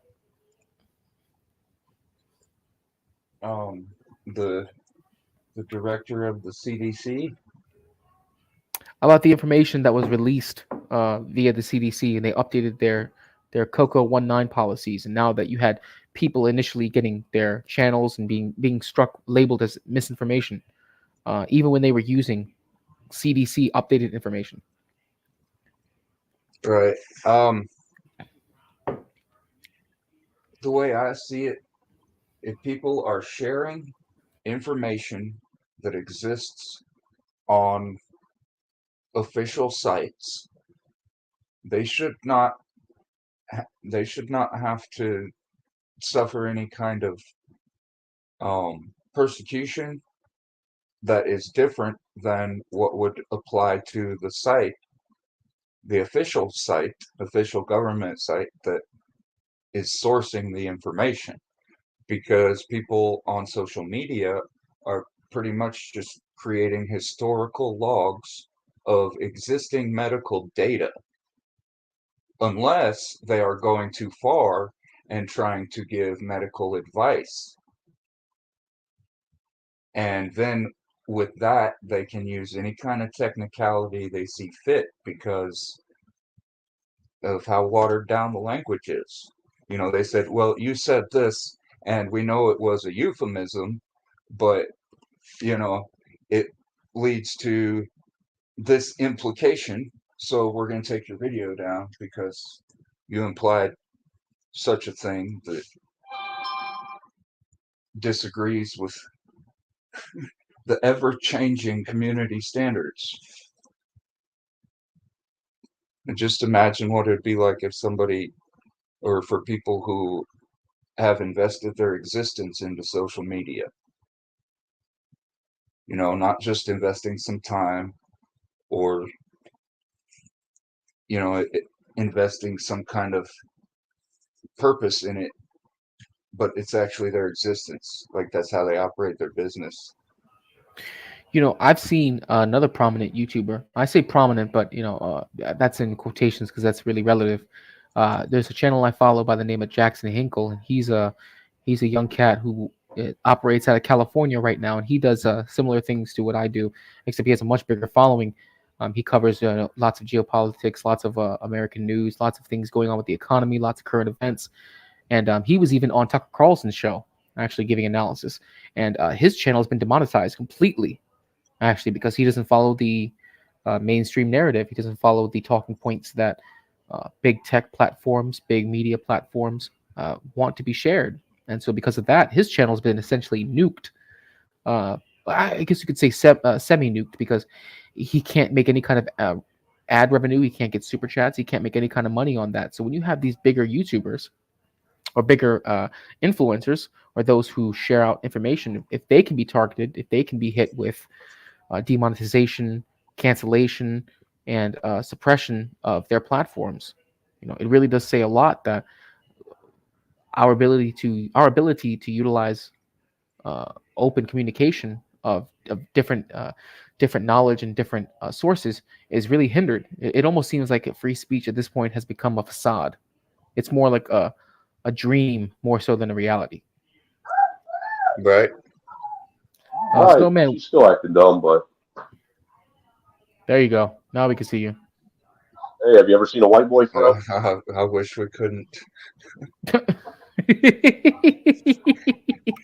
Don't worry, bro. I'll see myself out. What? What? Why do you leave? Come back here, Cyber. Stop that. He's playing games. All right. He's over here playing games. Okay, all right. Chuck Black is having some more issues. You should let me kick you off before you just jump off, Cyber. Let's see. Oh, go ahead. Go ahead. If you haven't seen a white boy throw before, you have now. There it is. Snowman, you got feedback. Yeah, well, keep her in there. I just broke the lid to the deep fryer. I don't think he realizes he has feedback. Snowman, I'm gonna mute you right quick, bro. Daniel. Okay. All right, feedback is gone. Laughing Dog says, sure you want to smash in the first place? You kind of seem to need a keeper type gal. That's not a dig or anything, just seems to be your personality. Sure you want Is that better? Let me see real quick. Let me just okay. Yeah, I don't hear any feedback. All right, that sounds a little bit better. Let's see. We got Laughing Dog. He says, if U.S. Intel didn't lie about everything every moment of their day, they wouldn't have anything to do at Matifi. Snowman 5'8" with Snowman 5'8" without fro, 6'7" with it. Oh man. Let's see. Georgia Swan says, Snowman, drop your curly hair routine. Oh, okay. Well, Snowman, you got an admirer. He's about as tall as me with his fro. Hey, I'm gonna tell you what, man. I have yet to meet a woman that doesn't love my hair. There you go, bro. You gotta use that. Use that as your best feature, bro. Use that. That's the whole thing I got. That and my beard, and what little quality I have. There you go. All right, Snowman, do you want to give your take real quick? We were just speaking on the Elon video. I'm sure you've seen it at this point, the interview between Elon Musk and the BBC reporter. And then we touched a bit upon Jack Teixeira, who was the Air National Guardsman that has been arrested so far. He was suspected of the leak. Do you want to give us your take on either one of those? I haven't seen the Elon video, so you'll have to give me a quick synopsis. You know what? How about this? Because Cyber has mentioned that, and you've mentioned that. What I'm going to do, guys, I'm going to bring it up one more time because it does seem like. Let me see. Am I still sharing? Yeah. Let me stop sharing real quick. I don't know if anybody caught it earlier. We're trying to get Muslim Guy up on the flagship stream tomorrow for Mosh Pit. The only way he can get up is if somebody wants to be kind enough to pay his tribute, which will be $25, so he doesn't have to cam up. Otherwise, he ain't gonna be able to be a part of it. We desperately want him to be a part, but we got to be fair about the rules. If you do want to be nice and donate his tribute to be able to be on tomorrow's stream and just avatar it, you can hit my Cash App or PayPal. You guys all know what the links are by now. Okay, so with that being said, I'm gonna show this one more time. This interview between Elon Musk and the BBC reporter, so that way you guys have an updated idea of what the interview actually had. So let me backtrack it real quick, and let me get this screen shared. And this is for those of you in the audience. For those of you who are just getting in now, we're about to recap we're going to review the Elon Musk interview with the BBC reporter one more time. Before we get that started, guys, if you could please like, comment, share, subscribe to the Snowman Network. We're trying to get to 500 subscribers by the time we reach July 4th. If we do, there will be a $50 e-gift card raffle to a company of your choice. One lucky subscriber will be able to get that $50 e-gift card. We just got to reach it before July the 4th. So let's go ahead and dig into this interview one more time. You don't like to say things you don't like. Otherwise, it's irrelevant. And if at the point at which you lose free speech, it doesn't come back. I think the issue some people have is that a lot of people were brought back. I mean, some people were brought back who were previously banned for spreading things like QAnon conspiracies. You have people like Andrew Tate who were brought back, who were previously banned for things like hate speech. Do you think you prioritize freedom of speech over misinformation and hate speech? Well, you know, who's to say that something is misinformation? Who's the arbiter of that? Is it the BBC? You're literally asking me. Yes. Well, no, you are the arbiter on Twitter because you own Twitter. Yes, I'm saying who is to say that one person's misinformation is another person's information? The point at which you say that there is this is misinformation, like who is going to decide that? You accept that misinformation can be dangerous, that it can cause real-world harms, that it can potentially cause. Yeah. So the point I'm trying to make is that the BBC itself has at times published things that are false. Do you agree that that has occurred? I'm quite sure the BBC have said things before that turn out to not be true. Correct. In its whatever it is, 100-year history. I'm quite sure. Yes. Hey, real quick, Snowman, Cyber, can you guys hold it down for a second? I got to step back for a sec. Yeah. All right. I'll keep the video playing. Even if you aspire to be accurate, there are times when you will not be. We've spoken to people very recently who were involved in moderation, and they just say there's not enough people to police this stuff, particularly around hate speech in the company. Is that what hate that speech are you talking about? I mean, you use Twitter. Right. Do you see a rise in hate speech? No. Just a personal anecdote. Like, what do you? I don't. Personally, for you, I would see I get more of that kind of content. Yeah, personally, but I'm not going to talk to the rest of for the rest of Twitter. So you see more hate speech personally. I would say I would see more hateful content in that. Content you don't like or hateful. What do you mean to describe? Is he sure he's not just more sensitive? I mean, just content that will solicit a reaction, something that may include something that is slightly racist or slightly sexist, those kinds of things. So you think if something is slightly sexist, it should be banned?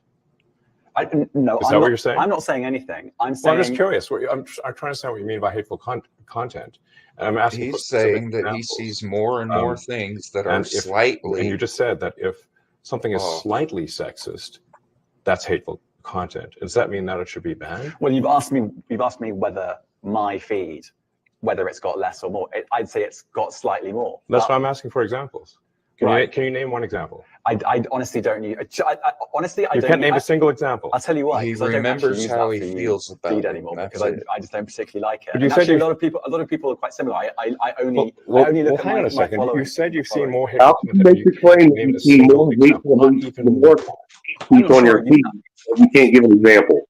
He's saying that he's seeing more instances of things that are slightly. Okay, so then you must have at some point slightly seen that you for you hateful content. But you still can't give an example. Right. You can't give a single If that was true, you'd be able to give an example. Then I say so. Right. What are you talking Because about? all Really? he knows Yes, is because that you can't his give me a single feelings example about the of situation hateful are content, not growing. even That's one all he tweet. knows. And yet you claimed that the hateful He content was doesn't high. even know that. The only thing he knows is what No, his You just lied. What? No. What I claim was Well, yeah, there are he many doesn't know it. He organizations feels that it, say that but that can't kind of explain it information because is it's on the not part rise. of Now, his head. It's not whether part it of has his on Give my me feed one or example. not.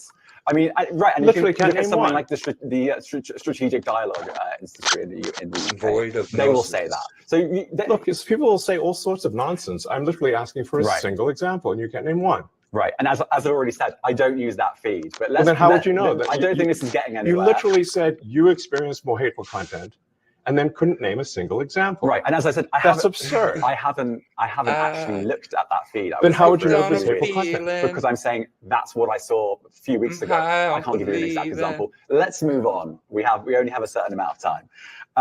Wow. COVID misinformation.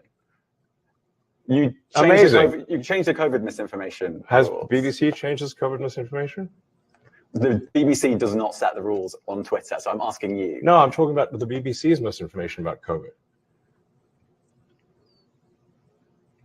I'm literally asking you about, you changed the labels, the COVID misinformation labels. There used to be a policy, it then disappeared.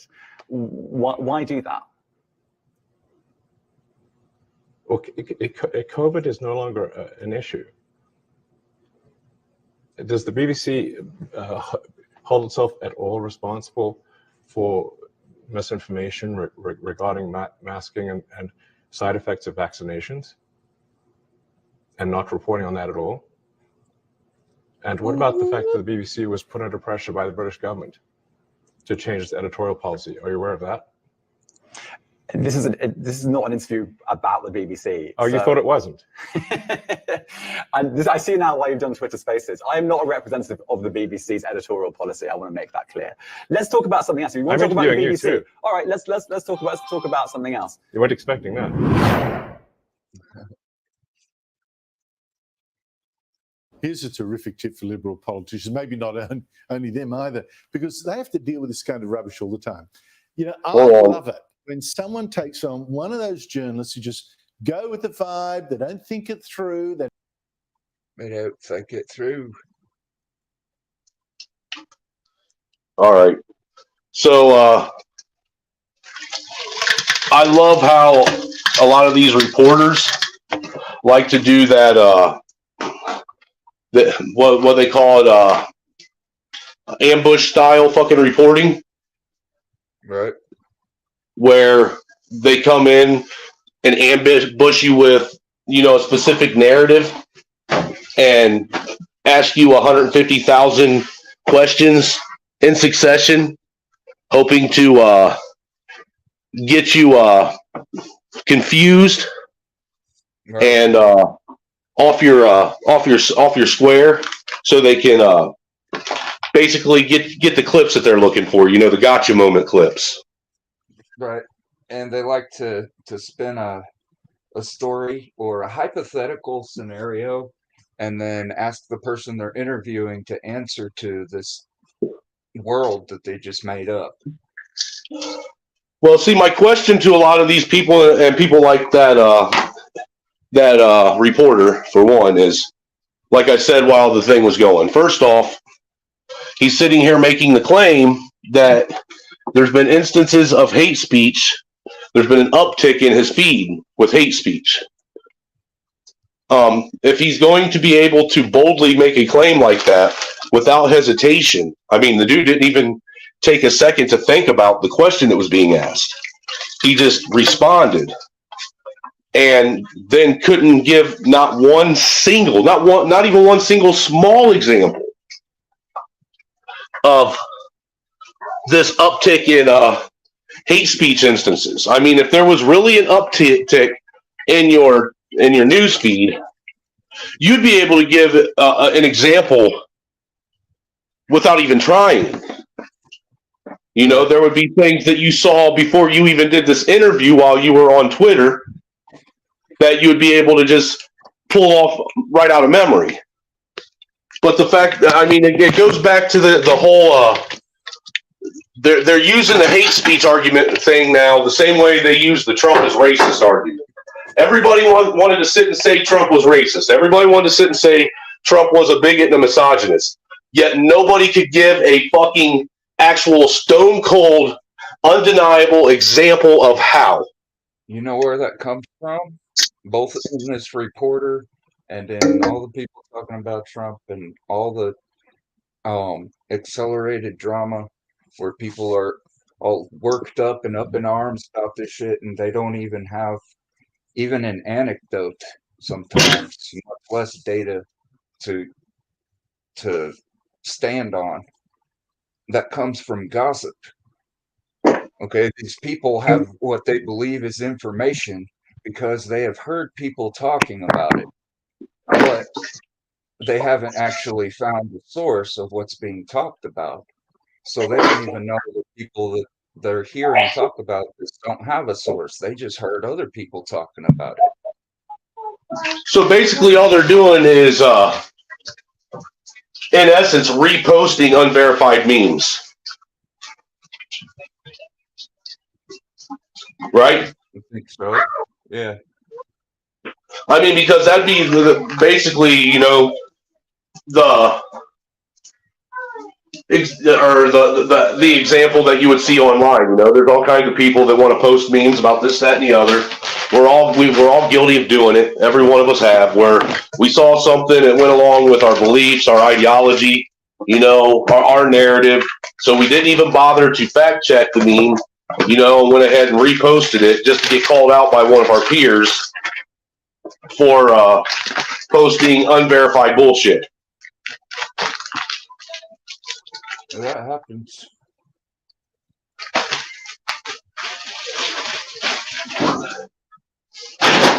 I really like the fact when Elon pushed back on him and asked about, you know, did the BBC or any of these other news medias, are they getting hit with misinformation and slander and all this and all these other things for misreporting on the jab side effects? Well, you know, I heard Joe Biden say, if you get these shots, you're not going to get the cocoa, and you're not going to get sick, and you're not going to die. That's what I heard. What say ye in the chat, man? We got 8 of you out there. If you all heard the president say the exact same thing me and Cyber did, that if you actually do the American thing and go ahead and get this Jabberwocky, you need to go ahead and get it, because if you do, it's going to keep you from catching the beer bug and prevent you from passing it on to other people.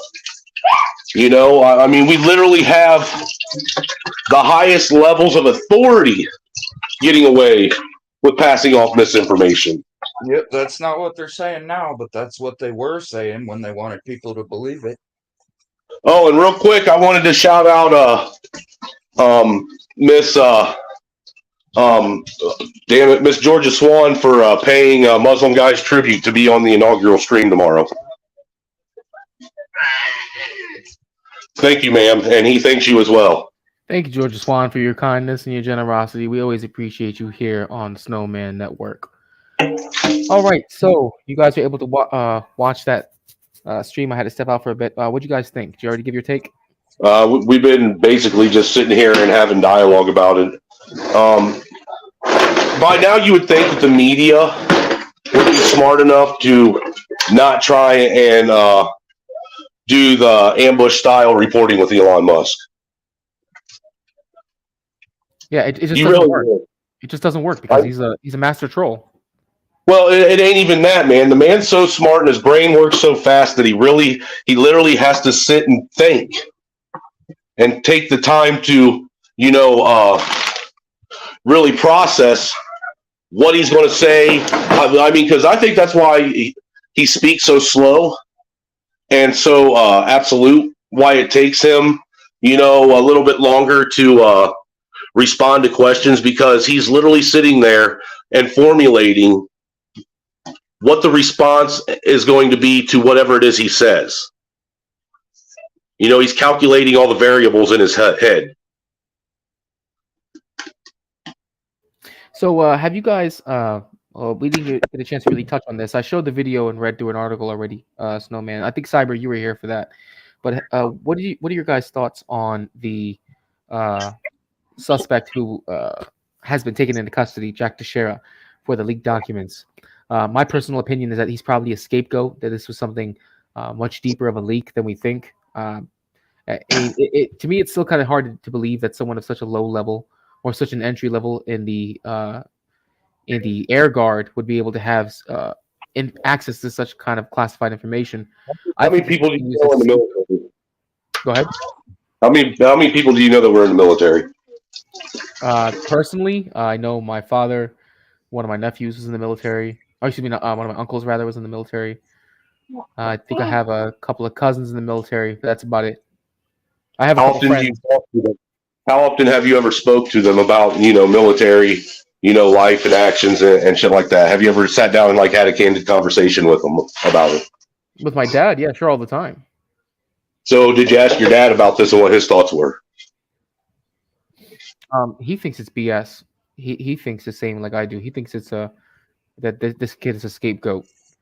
But the point I'm getting at is, if you talk to your dad, it isn't that uncommon for someone this kid's age to have security clearance like that. It really depends on what his MOS is. MOS, can you explain what that is? Military occupational something specialty, I think. Basically, it's what the MOS is what they are going in, what their job is going to be when they're enlisted in the military. Mm-hmm. Okay. All right. And Cyber, what are your thoughts? Have you ever watched the movie Arlington Road? Yes, I have. Yeah. I think it had was it Tim Robbins in it? I think. Yeah, that's and, right. Nick Nolte. Right. You remember? Or no, it wasn't Nick Nolte, but looks a bit like him. Okay. I actually forget his name too, but Gary Busey. Gary Busey. Is it? It's not Gary Busey either. Jeff Bridges, I think. Jeff Bridges was something like Nick Nolte. It's Gary Busey and Nick Nolte that get confused all the time. Well, Ron Perlman's not going to be confused with anybody. But anyway, do you remember what the fall guy in that movie, the teacher, remember what he was telling his students at the beginning? How they're always trying to get everybody to focus on the guy, right? So that when they get the guy, people don't have to worry about whatever problem was happening because they got the guy. And you think it's the same premise here with this situation? So, yeah, basically, whenever they employ a fall guy like that, and that's not necessarily with consenting payment. Sometimes they just use them as a scapegoat, right? That makes perfect logical sense to me. But they do that when something has been or is about to be exposed, and I'm pretty sure that the what was it, the not acquittal, the indictment of Trump has kind of prompted a lot of investigations into a bunch of other things that are really upsetting and pissing off the other side. So much so that the Merchant of Death, in what might have actually been just a like an attempt at agitating the situation worse. Mhm. He might have just been trying to agitate the situation, but he wrote a letter to Trump telling Trump that he should come to Russia and stay there because that's where he would be safe and his life is in danger in America. Because of his indictment, because his indictment is causing other eyes to open up and look into other things that the powers pushing for ultimate power would rather not be exposed or looked at. Yeah, I heard a similar report like that as well. That he did warn Trump about a possible attempt on his safety. I'm not going to go, too graphic, but I wouldn't be surprised if something like that was to occur. Granted, with that situation, as far as Trump's indictment, yeah, that's going to be a slow-moving process. To be honest, we're probably not going to really learn anything new about that this year. If I had to guess, we're probably going to learn more about that. I'm spitballing here. I think we'll start learning more information, and they'll probably start ramping up the process sometime in the late summer, maybe early fall of 24, right around that sweet spot when people are starting to rev up their campaigns and rev up their appearances. So they're probably the we're October going to see more. surprise. Yeah, we're probably going to get more information. They're probably going to speed the process along around that time. What you got, Snowman? Well, look, this is my thoughts on the whole kid releasing classified documents thing. Mm-hmm. First we got Trump, who had an FBI raid on his house for supposedly taking classified presidential documents to Mar-a-Lago. All right. They came, raided his house, stole, and confiscated something like fucking 30-some boxes of evidence and this, that, and the other. Now we got this kid right here who supposedly leaked these classified Pentagon documents. When in essence, the true reality of the situation is the only thing the kid did, even if all he was doing was trying to showboat that he had access and the ability to access, top secret files online. All right. And even if that's all he was doing, he still, the secondhand byproduct of what he was doing actually made the American public aware that their government was lying to them yet again about what their involvement was in another foreign actor's fucking conflict with another foreign actor that we had nothing to do with to begin with. So now we have that byproduct of it. Now, what I'm curious of is where is the same level of quote unquote patriotism, smoke, concern for the fact that Joe Biden 6 months ago got busted with a couple hundred boxes worth of fucking classified documents in the garage of his fucking private home. In his garage. His fucking garage. Not in a basement. Not in a fucking, storage unit somewhere. In his fucking garage. That anybody could have got a hold of at any given time. Where was the same level of fucking concern and accountability when Hillary Clinton got busted having a private server and having over 40,000 fucking classified emails come up missing? I mean, I don't have a problem with prosecuting and holding people accountable for shit like this. But if we're going to do it, it needs to be done all the way across the board, regardless of what the last name of the motherfucker is. Yeah, I agree. Honestly, there has been a very, very scant amount of outrage when those stories came out. I know when the whole email situation came out back in 2015, 2016, there was a lot of, I know that Trump utilized it as a talking point in his campaign, but of course it didn't really matter because all we could talk about were his taxes. But with that being said, I really don't believe that the government holds its deep state officials accountable when they have those kind of connections. I feel like those are the kind of people who could walk into the middle of Times Square, put a cap in somebody's head, and walk away scot-free because they have the connections to do so. With a situation like this, with this kid, go ahead. They don't hold each other accountable for it. For the simple reason is that Congress has deemed, I don't know when they deem this shit, but they deem themselves exempt of the laws of the United States as long as whatever they're doing or saying, whatever laws they're violating, whatever treason they're committing is being done in the halls of Congress. If it's being done in the halls of Congress, they're exempt from any of the rules and laws of the land. I want to bring this last point up with the topic, and then I see in the comments. I see the comments are going to be a good segue for our next topic. What are your guys' thoughts on the fact that it's been confirmed we've been spying on our allies, and that even one of our allies in Egypt actually was doing backdoor deals with Russia, knowing that we are paying Egypt $1.5 billion every year to train up their military and to provide them with supplies. What are your guys' thoughts on that? They would have never done it under Trump. It's a fair point. Me personally, I think it's time that we start having it's time that the American people make these decisions on whether or not we're going to support, supply, or fund any kind of fucking foreign war, foreign invasion, or involvement in any other fucking foreign enterprise of any type. It's time that we start going back to the system of selling war bonds and forcing the government to get all of their funding for war and the procurement of American arms and armament in other countries through war bonds and such like that. Them being able to recklessly and willy-nilly go through and just take tax dollars and allocate them for whatever the fuck they feel necessary, those days need to come to an end. Either that, or it's time to just let this motherfucker burn all the way to the ground.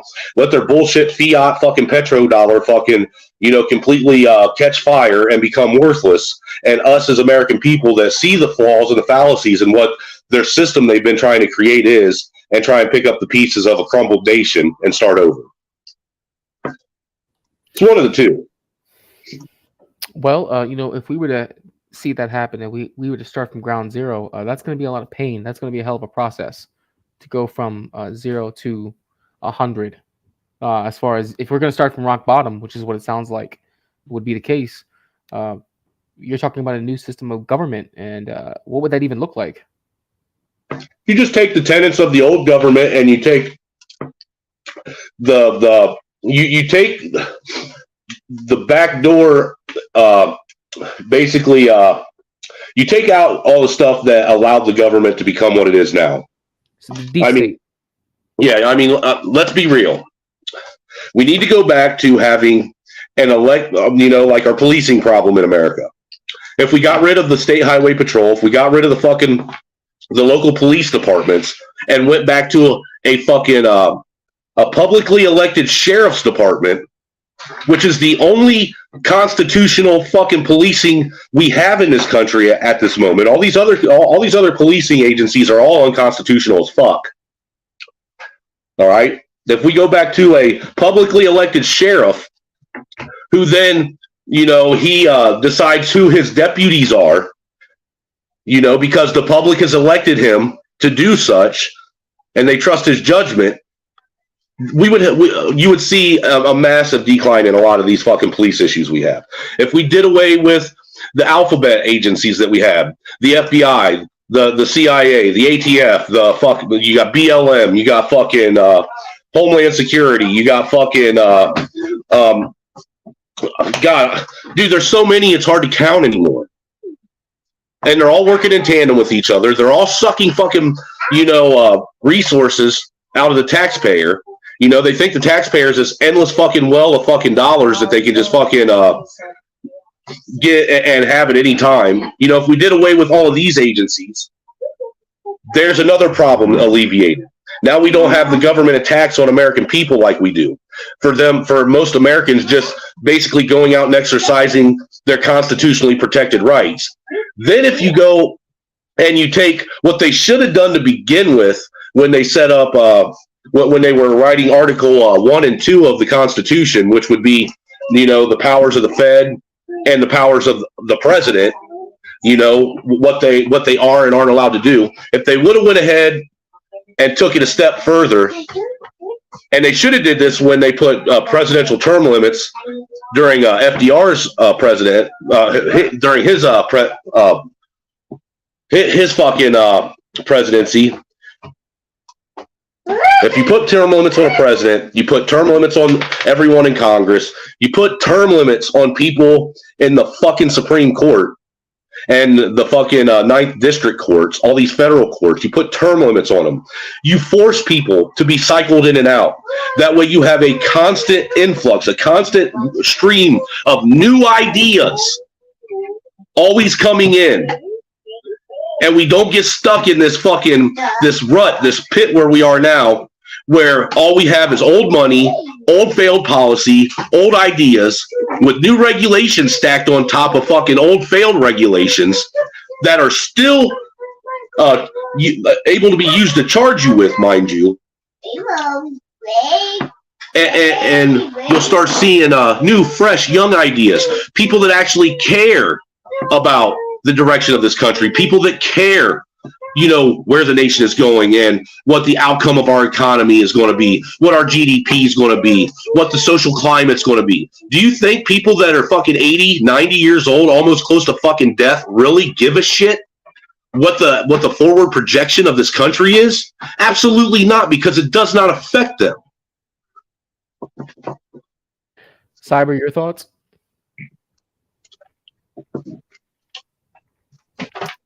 You're not your fucking khakis. I'm still digesting what he was saying. That was a good rant. Right.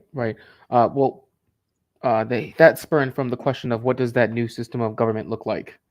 Because I posed two questions. One was, how do we handle this new information with the fact that we're spying on our allies, and some of our allies are even doing backdoor deals, even though they're being supported by the U.S. And what does a new form of government look like? We got Baby Snowman in the picture right now. Hey, Baby Snowman. His handle is Little Blizzard. Little Blizzard. Hey, Little Blizzard. Little Blizzard. But go ahead, Cyber.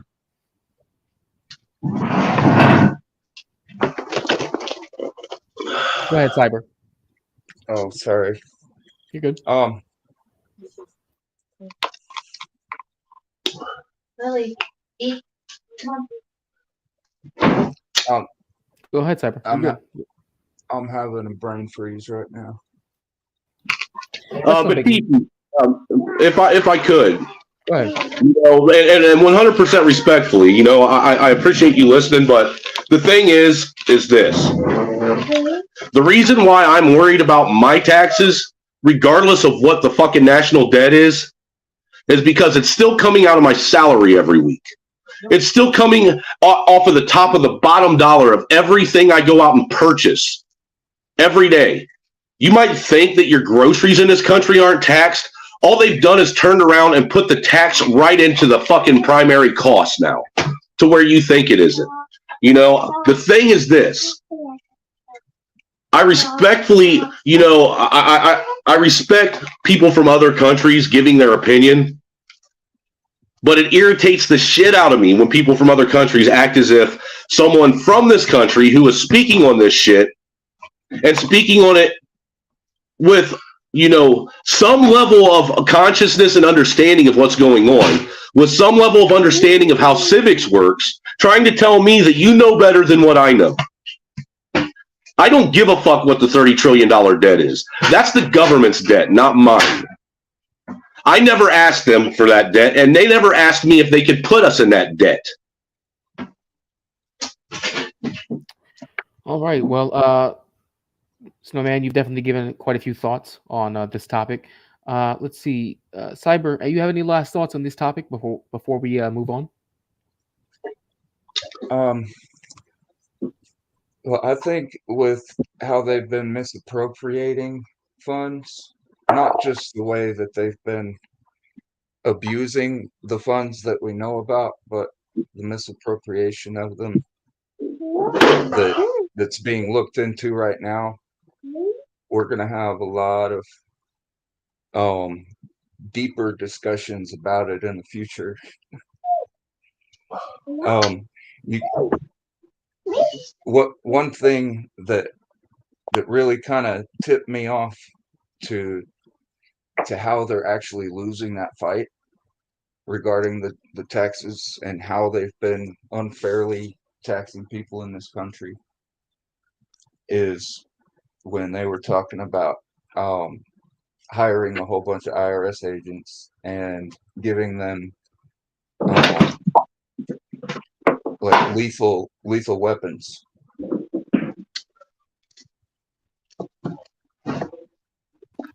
That right there sent some red flags up. Like, oh, shit. I could smell their desperation. Cyber, I don't know about you. I don't know about you, sir, but my income tax return this year was a third of what it normally is. Oh. A third. You want to know the only thing that changed on my taxes this year in our house? The tax breaks that the federal government didn't renew. That's the only thing that changed. They made sure that the corporations got their tax breaks.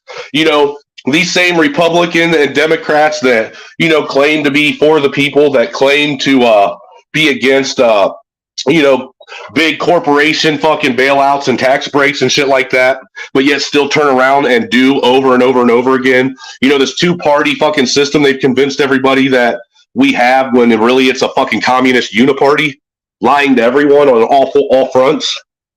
That's the only thing that changed. I have 2 kids, dude. I should have brought home at least, at minimum, about $6,500 on an income tax return. I got a little over $2,000. The year before that was with even with getting that, you know how Biden gave that big tax extension where he gave anybody that had kids that were going to get child tax credits on their income tax, he gave them half their income tax in advance in monthly payments. Well, we even got that, and last year, with having that subtracted from our income tax return, we still managed to get $3,000 more back on our income tax return. You know, and the interesting thing about this is during the tax season when it all started, there were a lot of reports going on the news, on the internet, where it wasn't real big, but they were making, you know, they were pointing out that the tax returns were going to be a lot lower this year. People could expect to not see the same level of income tax returns as previous years before. And they wanted to blame the shit all on Trump, saying that it was Trump's tax breaks that he gave the wealthy and not the middle class. Well, anybody that actually remembers shit and doesn't just buy into what the media tells them, if you recall, when Trump actually tried to pass his tax bill, he wanted to make the working class's tax break permanent. And Congress refused to sign the bill if he left the tax break for the working class permanent. He had to put it on a time limit to where Congress had to vote on it every so many years to renew it or not. So it isn't Trump's tax plan that fucked everybody. It's Congress that fucked everybody because they chose not to renew the fucking tax breaks that everybody was getting. I mean, just the child tax credit alone used to be about fucking, it was around $3,200 a child with Trump's fucking tax breaks. Now it's $1,000. That's a huge fucking chunk of money being taken away from people. Then on top of it, you got a $500, you know, just general tax break for being an American citizen that they took away from us. Then they took away a big chunk of the earned income credit that people get. Now, granted, me and my wife, we don't qualify for earned income credit. We make too much money for that, you know. But there's a whole swath of other tax breaks that were out there that were given to people that were taken away. On top of Go ahead. that advance on their income tax through Biden's bill that he passed, you had to pay that back again this year. They were making you pay the interest on it out of your taxes this year. All right. Well, we do have lots of you guys have definitely given us a lot of points on your thoughts on what's happened here with the leaked documents, and obviously we've gone into great tangents, by the way, involving how our government works in the deep state and these tax breaks that we're not getting. Okay, you good, Snowman? You dropped down for a second. Okay. With that being said, though, we are going to go on to our next topic. I saw a couple of people were actually making references to it in the chat. But we're going to go into, because the theme of the night so far has been a lack of standards within our society, within our civilization, which brings me up to the next topic, which is the Bud Light backlash. Now, I know most of you, if not all of you now, have already heard what's happened with that backlash. And I know you guys are going to have some strong opinions given on what we've spoken on so far. But this is really surrounding the controversy involving the Anheuser-Busch. The InBev Anheuser-Busch is the parent company of Bud Light, Budweiser, of Busch beer. I'm sure they have a couple of other licenses on different products. But for those of you who don't know, and I assume that's a very small amount of you, Dylan Mulvaney, who I'm sure that's a name that many of you have heard. You probably have a very unpleasant mental image right now. This individual is and I'm going to say individual, is a TikTok and social media influencer who happens to also be trans. I'm sure you've seen the interview that Dylan did with President Joe Biden. I believe it was last year. I'm sure you've seen the interviews that Dylan has done on, I think it was the Drew Barrymore show. They also did. He also did an interview on, I think it was The View, in regards to helping girls to make sure that they have their tampons. There have been videos that popped up. Mulvaney talking about having tampons around celebrating womanhood, and of course, this controversy comes around the time of March Madness, when the March Madness tournament for the NCAA basketball teams were occurring, and this is when Dylan Mulvaney was celebrating a full year of womanhood. And of course, we do know that the LGBTQI2SAAP plus community likes to market their material. That's really suspect that you know every single one of the letters in that acronym. I'm just saying. I wrote it down. Girl. Dylan thinks he's a girl. By the way, Snowman, I had to write it down and recite it a couple times. I don't believe that, man. You rattled that off like you know that from memory, dude. Well, I had to recite it. That's what rehearsal is. Y'all don't rehearse your shit. That's the point. You got to rehearse. I didn't know it was that many acronyms, but yes, there are some stuff I never even heard of before that includes that whole acronym. I didn't even know it was to that point, to be honest. But moving on, though, we do know that there has been a trans crisis going on in our society now for the police the past, I want to say, going on 10 years that it's accelerated. So what we're going to do is we're going to go into this first video. And this is going to be a brief overview. This is from the Rubin Report. And he actually shows the advertisement itself that Dylan Mulvaney had in regards to Bud Light. Bud Light, you may have seen this over the last couple of days. Bud Light, which I thought, we're always told is the drink of men watching football eating wings.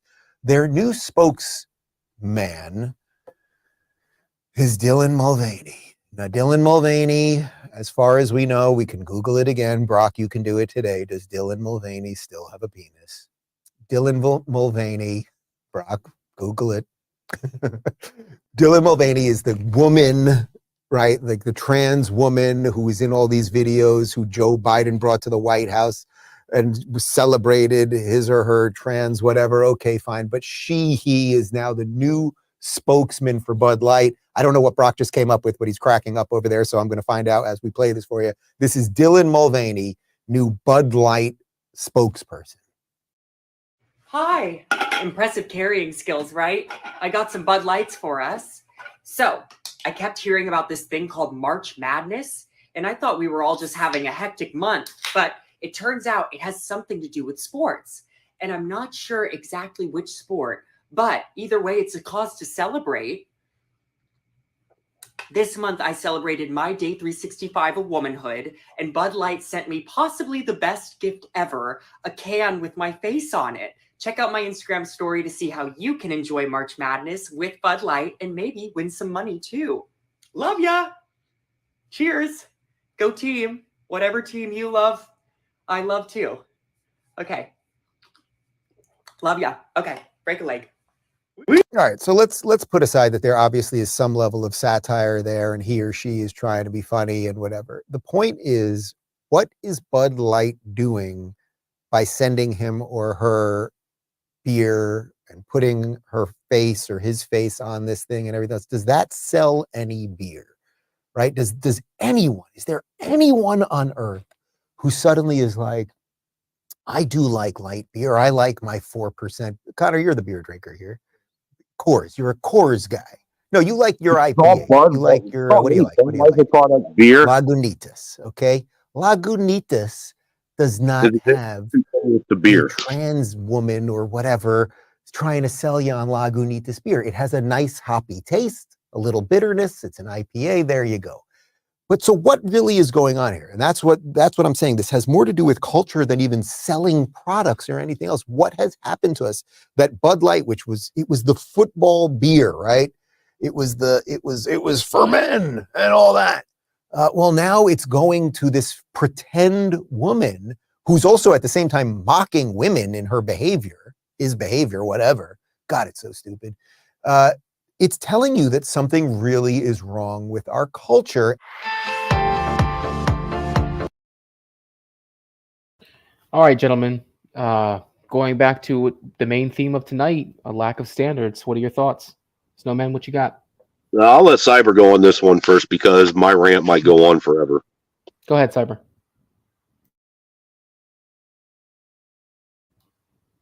Cyber, you there? Sorry, I was muted. So He had to transform back into Cyber. I was saying that Dylan has a serious imagination problem and doesn't need people encouraging it.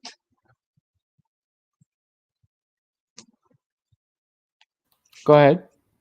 You got the floor. Well, they're setting him up. Okay, it's like taking somebody on a magic carpet ride and then pulling the carpet out from under him. You cannot twist reality like that and expect it to stay there. It's always going to snap back. And people who are holding on to something twisted like that and rejecting who they actually are instead of learning how to improve who they are, they try to abandon who they are and just put on a mask of something else. We've heard plenty of people calling it woman face, right? And it's a persona. It's got nothing Hold to on, do time out. First, Laughing Dog, you say democratic of sports fans. Then you recorrect it with demographic, and you still don't spell the word right. Sir, you need to go back to school. Go ahead, continue on, Cyber. Well, they've got a persona, right? And that's just a shell on the outside. So imagine an egg, right? Our persona is supposed to have holes in it, and it's a blank slate, and it's brittle, it's very thin.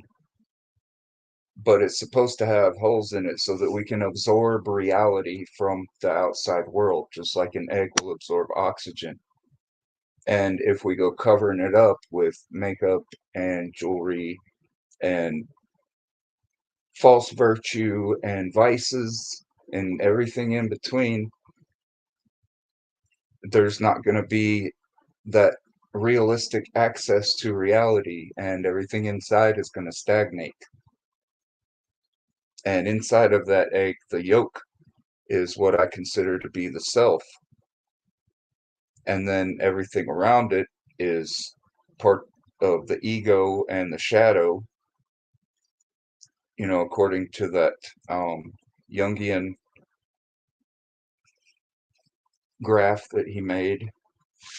I've actually got that here. I can pull that up real quick and put it on my avatar. Nice one, Snowman. All right, Snowman, what are your thoughts, real quick? I already put it on there on a banner. Laughing dogs, your breath smells like garlic onion asshole kush. I mean, in regards to the to Bud Light's Dylan Mulvaney advertising, utilizing Dylan as a spokes. Well, first off, I'm trying to figure out why anybody's drinking Bud Light to begin with, and trying to pass that shit off as beer when it's nothing but fucking watered down pork chips. I mean, seriously. And not to mention, you know, like Tom McDonald said, if you're drinking Bud Light, you're already halfway there to being trans anyhow. So there's a lot of people disappointed, but there's no party ruined, because if it's Bud Light, it's not a party anyway, right? Right. Now, see, what my issue on this is let's take the whole Bud Light thing out of it. And let's take the fact that they're using some, you know, over-feminized fucking crackhead fucking twink as their spokesperson right now. All right? Let's look at the fact that for what, better part of the last decade now, we've had these pretend women basically being the sponsors, the spokespeople of women's shit. You know, they're on the covers of women's magazines. They are, you know, getting endorsement deals for women's products such as tampons, maxi pads, bras, shit that women use. What the fuck is going on with people? What has happened to where the world has become so, and specifically America and Western culture, has become so mentally fucking deranged that we actually accept mental illness as being a normal state of being and functioning? Why are the feminists in this country going all out to die on a hill to fight patriarchy, when patriarchy is, in essence, literally trying to tell women what womanhood is right now? They want to sit and defend these fake-ass fucking women with penises between their legs and say that they have a spot at the fucking table of women's rights, when it's literally men putting on dresses, some high heels, and some fucking cherry fucking blast chapstick, trying to tell women what women are. This is fucking insane. When are women going to step up and speak out on this? Why are women allowing it to happen? Where are the real feminists out there that are supposed to be fighting against this type of shit? Because I'm here to tell you, women, men are invading everything about you right now. Men that feel that the only way they can compete with you is to actually pretend to be you. And you know what, though? That's a result from what I've seen over decades of the feminist movement infiltrating male spaces and really shaming masculinity. And this is the, in my opinion, culmination of it. Actually, no, backtrack. It's not the culmination of it. The culmination will be when we get to the point that we can implant artificial wombs. And for those of you who don't know, I've mentioned this before on other streams and other channels. In 2017, they did develop an artificial womb. That was the first time they developed a prototype, and they were able to bring a goat fetus to term. They didn't let it birth; they aborted it beforehand, but they brought a goat fetus to term. So if they were able to do that 6 years ago with a private company, imagine what they can do with governmental funding in another 5 years or 10 years. Go ahead. Yeah. I want you to understand something, and I believe this wholeheartedly. I can't hear you, man. I can't hear I you. want you to understand something, okay? And I believe this wholeheartedly. Science will never, ever, ever be able to make a man be able to carry and actually create a fetus inside of them. It'll never happen. All these instances, all these little things that they've done, they were all done in a controlled environment. It was an environment that it had a control. It was under constant study and surveillance. Once you take that control out of it, that these scientists have, and you try and put a actual fertilized egg inside of a man's body, artificial womb or not, it's not going to survive, because now you don't have that 24-hour constant surveillance and control over your test subject. Now you're at the mercy of what nature does. And nature says a man is not going to create life. It is fucking possible. I agree with you that nature will regulate itself. I do. There have been breakthroughs, though, recently, recent technological breakthroughs that have transcended, in my opinion, the level of nature. For example, and you can look this up, by the way, scientists back in the mid 2000s, I believe, were able to replicate sperm from female bone marrow, and they were able to replicate an egg from male bone marrow. Now, they haven't actually implanted it. I'm only reporting on what they were able to replicate. They never implanted it in either a male or female to see whether or not it would take. But these things have been done. Last year, a report came out about it was something called Biolabs. A company called Biolabs is in the works to develop a facility that can grow up to 30,000 humans in pods, in tanks. By all means, you can look all this up. I remember seeing a report that came out about this. They're basically trying to develop pods like you see in the Matrix, essentially, where you have eggs that are artificial womb environments that are the size of a full-grown human, and they basically set the conditions to grow a human inside of a vat. And they're able to, so they say, to genetically manipulate that person's DNA before they even develop into a full human being. I'm not saying that this is happening. I'm not saying it's going to happen. I'm not saying that it's viable right now. What I am saying, though, is that if they're already theorizing it and they're already putting money towards it, I don't think it's too far-fetched to say that eventually, maybe not right now, but maybe in the next 10 to 20 years, you may see prototypes like this occur. You may see people who are maybe fucked up looking individuals who are born who came from these kind of science experiments, so to speak. What say you guys? Though I understand your argument, and I can understand where why you're leaning the way you are, I still will stand by the fact that every one of these examples, every one of these tests and studies and everything that they use as examples in peer reviews and this, that, and the third, they were all done under fully controlled environments to where they took away any possibility for, outside interference to cause any negative result in what it is they're trying to do. When you have a full control of what it is you're doing, it makes what you're doing a whole lot easier to accomplish. Once you take the control out of it and actually put what you're doing out into the ether, so to speak, and allow nature to take place, nature corrects wrongs, even wrongs in science.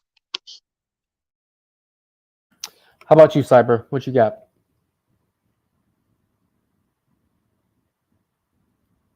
Cyber, you there? You're muted. We see a lot of people trying to disrupt that natural course, and they're they're really capitalizing on the virtual world in order to do that. One reason, because it makes people more dependent on the virtual world. It's addictive. But I see big tech making it much easier for women to create a type of nesting environment, right? Now, nesting environments are typically found in a female mentality that will revel in discontent, demanding that any undesirable aspect in their environment should be changed.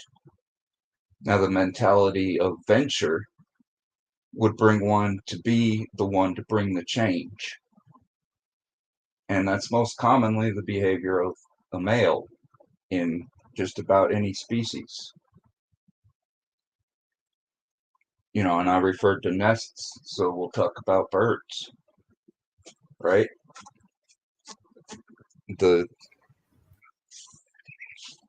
I guess there are quite a few exceptions there in the bird kingdom, but you know, that's among different species of birds.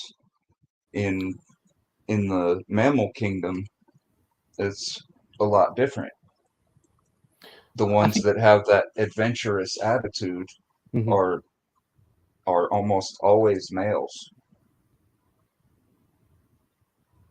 I think what you're referring to with birds is like with the cuckoo bird.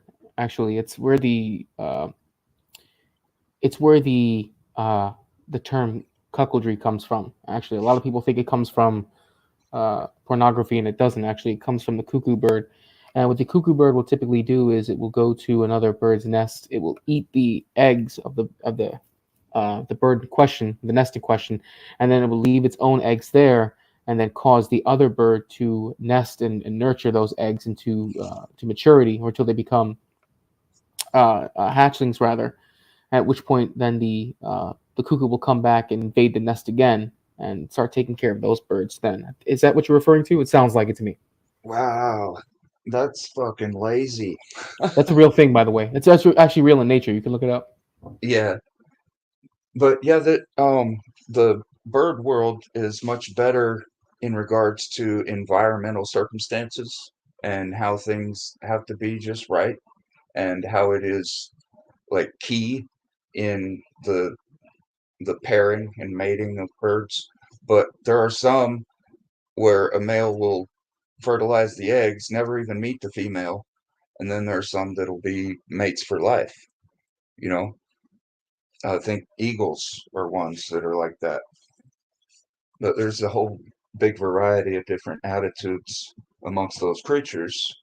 But it's because of that that you can see the specific suitors and the environments that they create being the driving factor in their reproduction. So that's being disrupted in our species, and not just the virtual world, but preceding that was in like the legislative world, right? They fashioned a whole bunch of laws that favor women and make women seem to be more capable of fully providing a nest to raise future generations. But they can't just create them by themselves. So what happens? Does the state step in and give them a seed? No, a man does. And typically gets screwed over in the process if the family unit doesn't work out. And that's also something that we know they've been targeting. All right.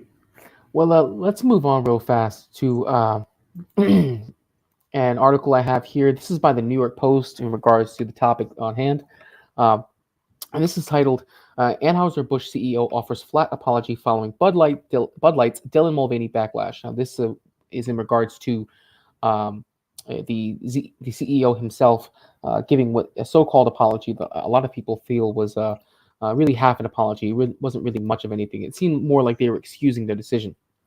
So it reads, Anheuser-Busch's top executive on Friday offered an apology flatter than a day-old Bud Light as the beer giant reels from the backlash over its sponsorship deal with controversial transgender influencer Dylan Mulvaney. Anheuser-Busch InBev CEO Brendan Whitworth finally broke his silence over the brewing controversy, but made no mention of the sponsorship deal with Mulvaney, which has led to calls for a boycott of the nation's largest beer company.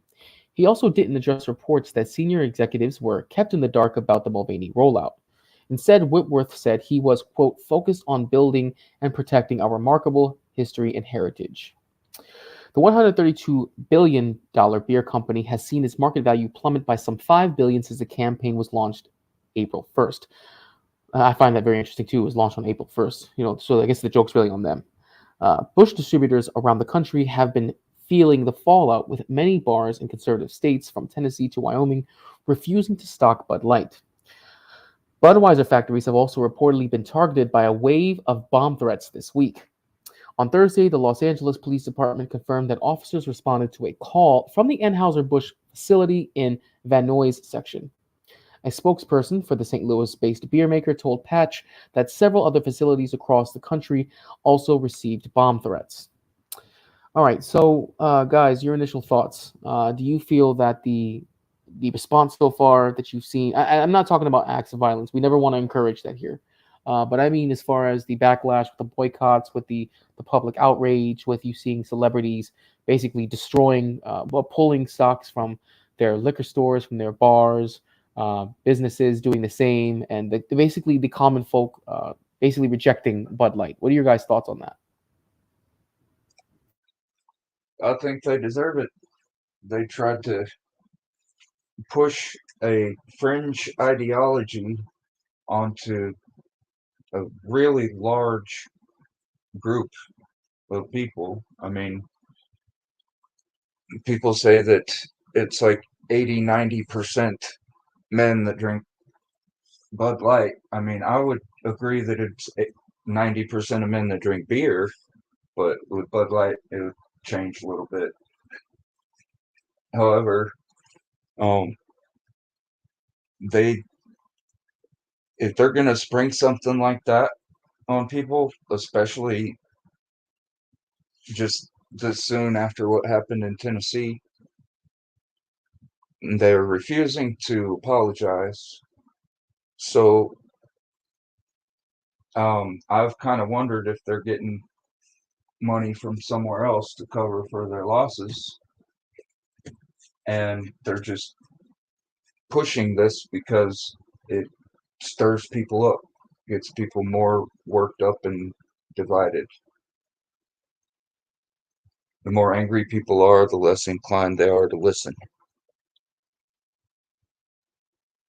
That's why they always do these things when there's something else going on that they don't want anybody knowing about. How about you, Snowman? What Cyber said. Care to elaborate? Well, have you heard that the FBI have you heard that the FBI has been subpoenaed for spying on Catholic churches and churchgoers? I did hear something about that actually. I was at the gym earlier today, and a CNN news report was talking about that. Strangely enough, that there were Catholic churches that were filing. Go ahead. But there's no buzz. There's no buzz about it. There's no hype about it. But it's really serious. Mm-hmm. But Dylan Mulvaney's on a Bud Light can, so. Catholic churches are, the devil's fucking religion anyhow. So.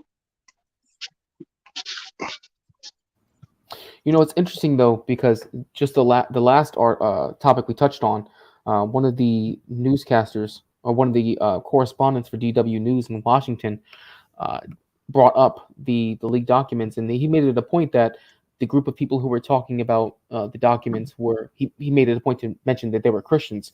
So you see, the media is really starting to make this push now to really demonize Christianity as a whole.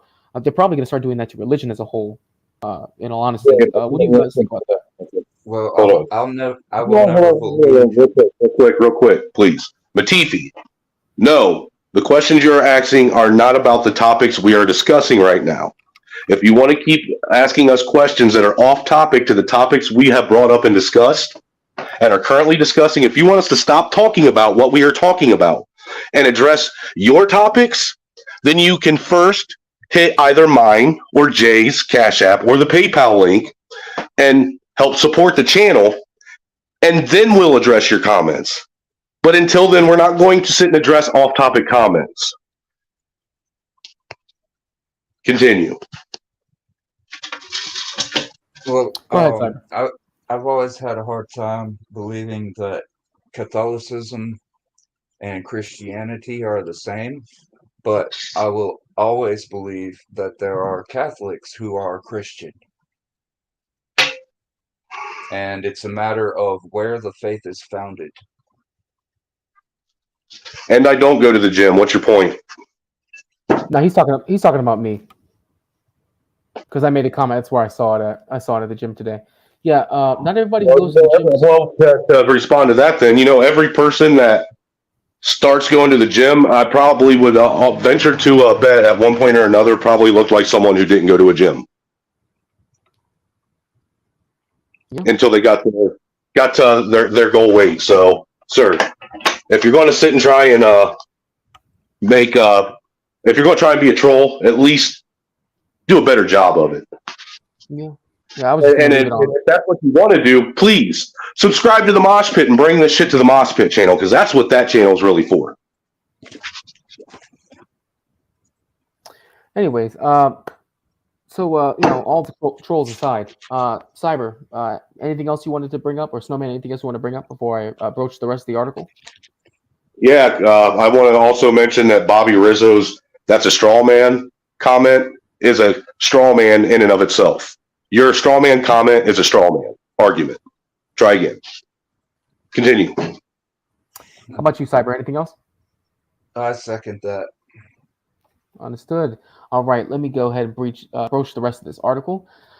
The Post sought comment from Anheuser-Busch. One marketing expert told the Post Whitworth's mea culpa will do little to quell the controversy. And I'm not going to bother looking at that photo. It's pretty sickening as it is. The company had previously defended its decision to hire Mulvaney, an actor. I'm gonna autocorrect it for the article itself. An actor and influencer with more than 10 million followers on TikTok, where he documented his gender transition. Elisa Heinerscheld, the vice president of marketing, highlighted the campaign during the, quote, Make Yourself at Home podcast last week, where the exec said she wanted to transform Bud Light's brand. I'm going to read her quote, actually. I'm a businesswoman. I had a really clear job to do when I took over Bud Light, and it was, this brand is in decline. It's been in a decline for a really long time, and if we do not attract young drinkers to come and drink this brand, there will be no future for Bud Light, Hirschfeld said. She also condemned the company's previous branding, saying, quote, we had this hangover. I mean, Bud Light had been kind of a brand of fratty, kind of out-of-touch humor, and it was really important that we had another approach. Conservatives have slammed the ad campaign, claiming the beer maker was pushing, quote, gender propaganda. Country music singer John Rich said he pulled cases of Bud Light from his Nashville bar. Travis Tritt called for a boycott, and rocker Kid Rock used several Bud Light cases for target practice in a viral video. Others, like shock jock Howard Stern and podcaster Joe Rogan, have decried the conservative outrage over Mulvaney. Rogan popped open a can of Bud Light on a recent show and panned the boycott effort as, quote, goofy. Reaction on social media to Whitworth's statement was scathing. Another wrote, nope, not good enough. Boycott continues until full apology. Fire VP Market and Mulvaney dropped. Either that or Anheuser-Busch becomes the next Schultz. So that's another thing that actually surprised me, is that Joe Rogan, of all people, decided to speak out against those who are boycotting Bud Light, because I would think he would be somebody who's spoken out against things like this. He's time and time again spoken out against the mind virus that's going on in our society. So to hear that he, cracked open a Bud Light and was against the boycotts actually kind of surprises me. I haven't seen the episode in question, so I gotta watch it for more context. But what do you guys think about that?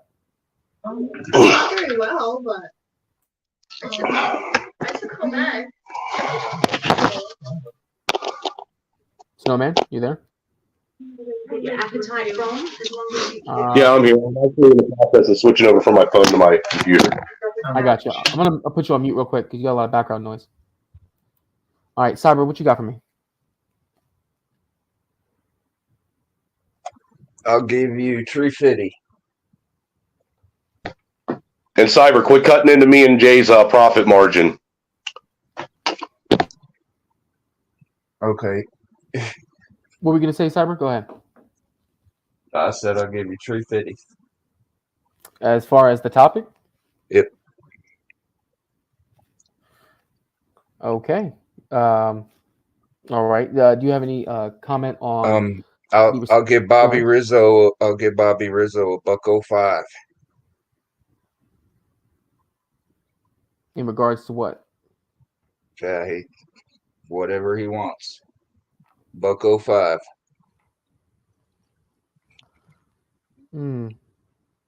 Bobby Rizzo, go ahead. If you drop down $5 in the Cash App, I will put your topic as the next topic of the next topic after we finish this one up. And we talk about it for at least 5 minutes. It's $1 a minute. There you go. $1.05 for a question? No, I didn't say $1.05. That was Cyber who said that, Bobby. No, Bobby. I'm giving you $1.05. If he wants it to be the next topic, it's $10. If he wants us to stop what we're talking about and address his topic, it's 20. There you go. All right, so I'm going to read off the actual quote itself, the actual statement itself that the CEO gave. This is the full text of Whitworth apology, okay? And I'm reading this verbatim. As the CEO of a company founded in America's heartland more than 165 years ago, I am responsible for ensuring every customer feels proud of the beer we brew. We're honored to be part of the fabric of this country. Anheuser-Busch employs more than 18,000 people, and our independent distributors employ an additional 47,000 valued colleagues. We have thousands of partners, millions of fans, and a proud history supporting our communities: military, first responders, sports fans, and hardworking Americans everywhere. We never intended to be part of a discussion that divides people. We are in the business of bringing people together over a beer. My time serving this country taught me the importance of accountability and the values upon which America was founded: freedom, hard work, and respect for one another. As CEO of Anheuser-Busch, I am focused on building and protecting our remarkable history and heritage. I care deeply about this country, this company, our brands, and our partners. I spend much of my time traveling across America, listening to and learning from our customers, distributors, and others. Moving forward, I will continue to work tirelessly to bring great beers to consumers across our nation. All right, so I'm hearing this, or I'm reading this apology. To me, it really does seem like it's a flat apology. It doesn't really seem like there is, it doesn't seem like there's much to that apology that's honestly worth its water or worth its salt.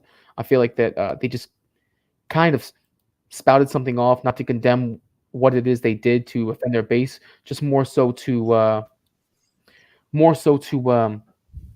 try to play the fence. So, what do you guys think about that that statement? Who else did he work for before Anheuser-Busch? It doesn't say who else he worked for beforehand. It just says that he became he was a new CEO of Anheuser-Busch, and it wasn't. Go ahead. He just came to be. Yeah, they don't give details on him where he came from. They only give details on the woman who took over for the Anheuser-Busch marketing department. Interesting. I wonder how long they're going to wait before they actually release that. There's something about this guy. I'm trying to dig up an article for it right now. How about you, Snowman? What you got?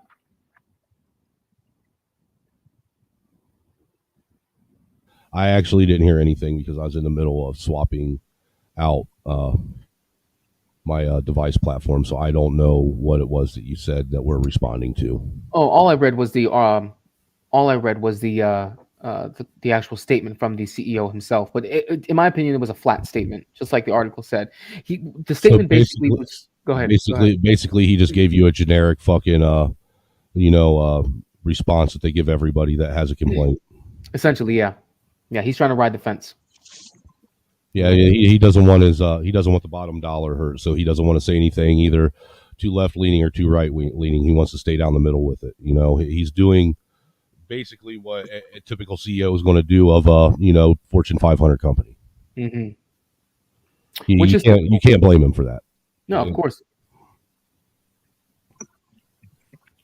But with that being said, though, it does say a lot when you piss off your base and you hurt trust in a company that is over 150 years old, over 160 years old, and you decide to switch it up. You know, I've noticed that too. A lot of these companies who are like legacy companies that have been around for a long time, you would think that no matter what, they would make it a point to stick to their base, to cater to their base, what helps make them their money, the majority of their money. But you got to understand, Jay, your base is always it's ever changing. It doesn't always stay the same. We're talking about people, and people's likes, dislikes, that's a constantly ever changing stream.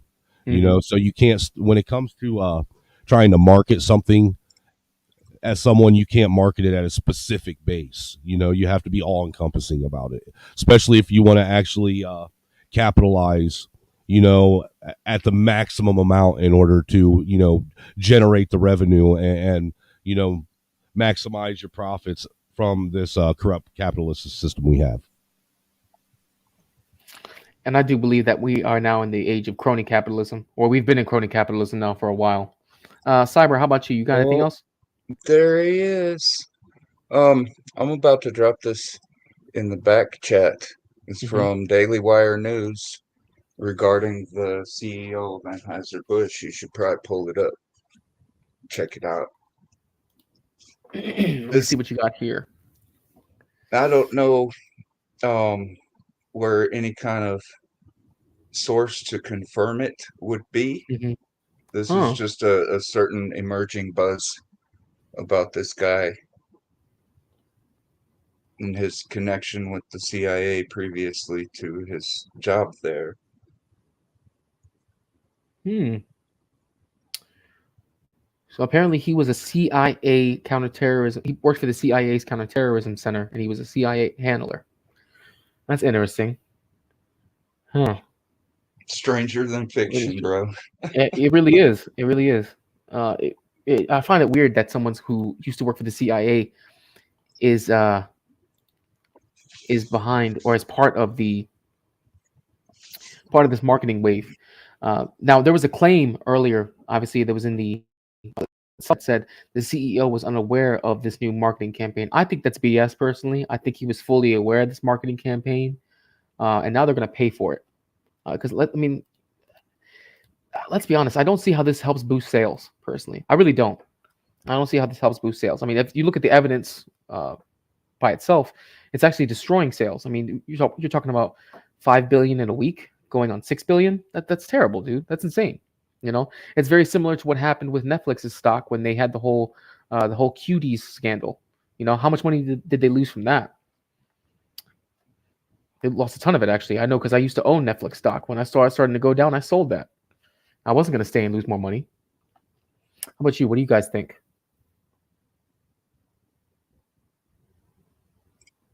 They're not taking my money. No, definitely not. Let me see. Laughing Dog says, if clowns into beer biz, I wouldn't be drinking it. If clowns into beer, I'm not sure what you mean by that. I'm sure you mean if clowns ran the beer business, you wouldn't be drinking it. That's what I'm assuming you mean. Let's see. I have a video here, another video in regards to that topic. It's the last video regarding that topic that I want to share with you guys. This is I usually try to share the mainstream too, as well as smaller news sources. This is from Harrison Faulkner's show, Outnumbered. It's a Fox News source. So for those of you who don't like Fox News, I'm not going to apologize, because as you know, I try to pull from all news sources whenever I give the topics for today. So we're going to go into this last video regarding the topic, and then we'll get your guys' thoughts on it. Bud Light's parent company, Anheuser-Busch, is facing massive losses after its controversial partnership with transgender activist and influencer Dylan Mulvaney. The beer giant has seen its market value plummet nearly $5 billion since announcing the partnership with Dylan. a decision which was reportedly made without input from senior executives. Can we fact check that? And just days before the partnership went public, Bud Light's vice president of marketing outlined her plan to drastically overhaul the brand's image. So I had this super clear mandate. It's like we need to evolve and elevate this incredibly iconic brand. What does evolve and elevate mean? It means inclusivity. It means shifting the tone. We had this hangover. I mean, Bud Light had been kind of a brand of fratty, kind of out of touch humor, and it was really important that we had another approach. Why do these people on the left like redefine words? Elevate. Elevate. You get into an elevator. Elevate means rise. Evolve means you grow. It doesn't necessarily mean what she said. You know, this is not a DE&I moment necessarily, but here's what's interesting. How could all of that be going on a Zoom and not one single senior executive knew that the whole company, Anheuser-Busch, was about to make an image switch? So this is why the DEI stuff is so corrosive. So this is a marketing manager for a beer company, and she thinks her job is to evolve and elevate and raise and increase inclusivity. The job of she's a beer salesman. The job of a marketing manager at Budweiser is to sell Budweiser.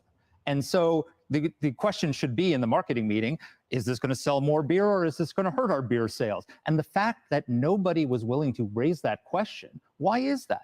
Because maybe they'd be labeled transphobic, because maybe their words would create a hostile work environment. Right now, LinkedIn says the second fastest growing job in America is DEI manager. That means that every major company in America is hiring a political commissar whose job is to promote inclusivity and push down the people who would say, this might be a dumb idea. This is not necessarily our demographic. We've got to sell beer. And you got all these young people who want to work for social justice organizations, but they don't want social justice organization salaries. She's making $450,000. Go, quit your job, take a pay cut, and go work for social justice if that's what you want to do. Otherwise, sell beer. Carl, where are all these people getting all this experience in a lane that just kind of popped up out of the woke sky? I think they're grifters and they're opportunists, and they see dollar signs and they said, "Oh yeah, I could do something like that." Like Justin Pearson, one of the Tennessee Three. He was a clean-cut young man talking about bipartisanship. And now he's some person who's just emoting from a podium. And he might have been less than that if they hadn't canceled him. Exactly.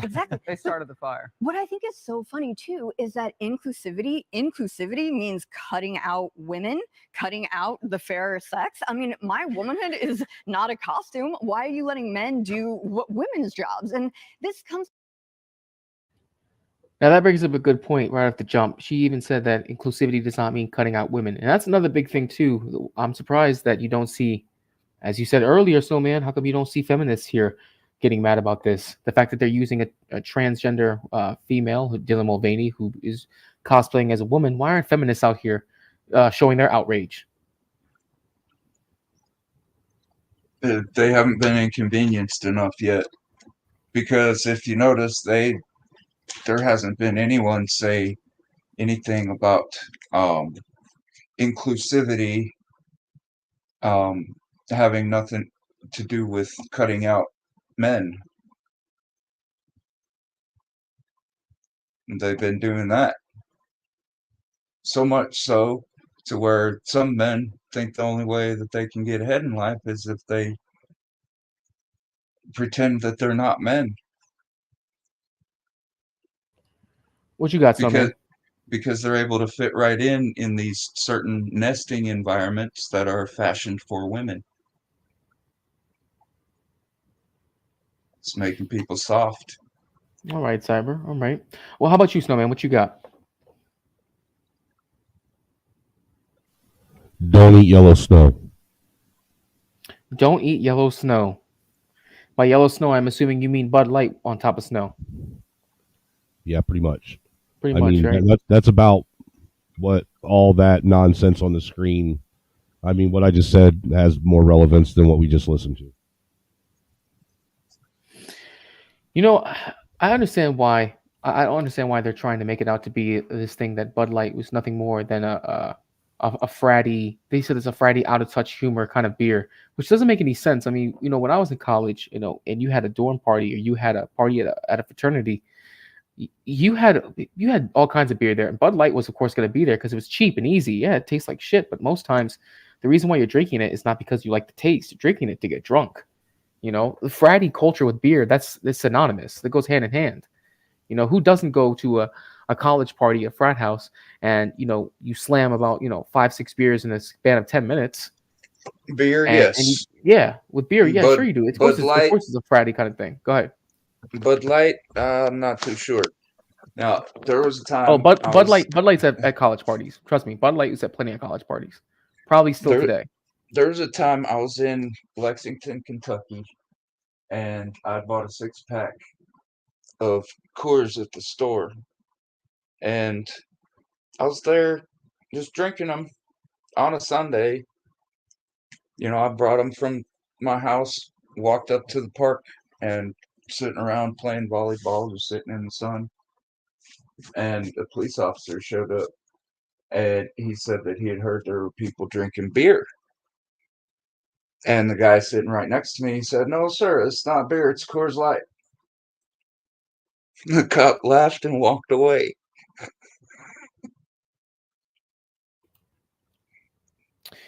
You know what? I know that's a bit of a tangent, and it Uh-huh. wasn't even Bud Light, but they only ruined half a party because the other half of it is piss water. Bud Light is piss water. You are right about that. But it's apparently America's #1 selling piss water, which I think that's going to change now. In fact, you've seen multiple videos. I know I have, at least, of especially TikTok videos, Snapchat videos, shorts on YouTube of people who have been, like I mentioned before, destroying Bud Light, and they've been shouting out different beers like Coors, like Miller.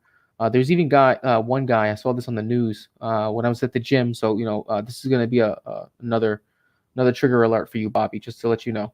I saw that today, that apparently there was a guy who came out with a brand called Ultra Light, or Ultra Right rather, who was supposed to be like a direct answer, or a direct counterculture against Bud Light.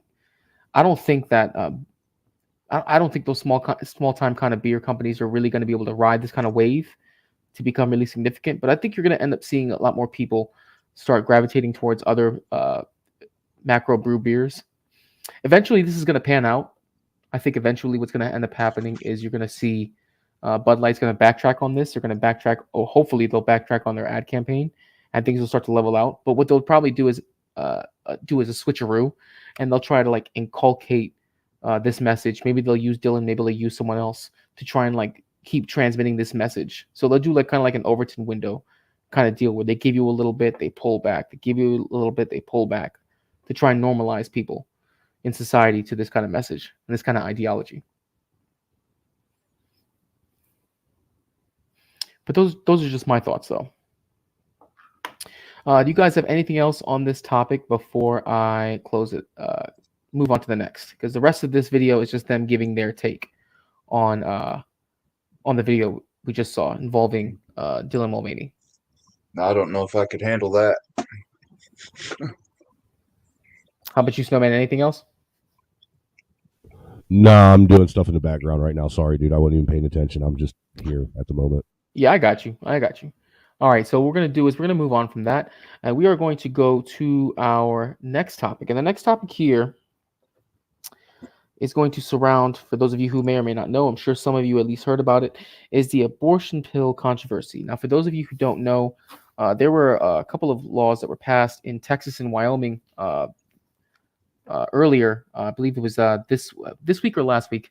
There were a couple of laws that were passed. We're going to go into an article to give more details, but Wyoming and Texas passed a law that required mifestanone, I think that's how it's pronounced, which is an abortion pill, to be regulated in a way that women of all ages are no longer allowed to get a hold of this drug without a medical prescription. So you can't just use telehealth to get it sent to you. You can't go to any kind of private companies that provide women's specific healthcare. You can't just get it off of any of the normal birth control sites. You actually have to go to a doctor and get a prescription for this drug.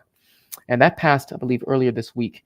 And we all know that there's been a lot of controversy surrounding abortion. I mean, we all know that earlier last year, Roe v. Wade was overturned, and that was also utilized as a big midterm talking point during the elections. As of right now, I know that there are 14 states that have partially or fully banned abortion. So there's obviously a lot of controversy surrounding this, and this is one of the other big topics that have come up revolving that ban, revolving that issue. What do you guys have so far on that? Well,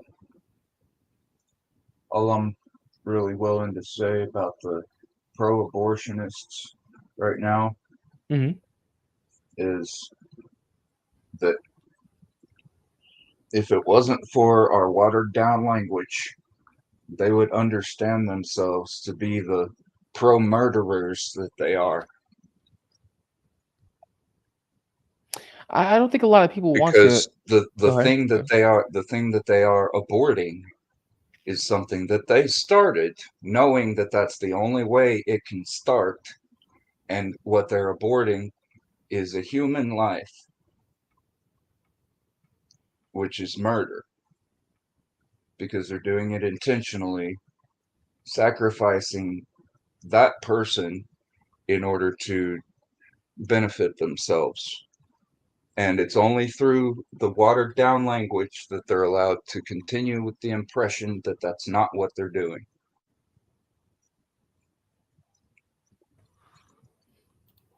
Georgia Swan says people can get it online and from women who mail it to each other. Yeah, I mean, let's be honest here. People who really want to get a hold of any kind of drug, whether it be legal or non-legal, they're going to find a way to do it. There's no way you can really stop someone from getting hold of a drug, unless you're really restricting to an extreme fashion certain freedoms for certain people. So just when I initially read this article, I didn't think it was that big of a deal that you had to require a medical prescription. For most drugs, you have to require a prescription. So it's not as if they're banning you from getting a hold of this drug. It's more so they're banning people from just being able to get it willy-nilly. So let's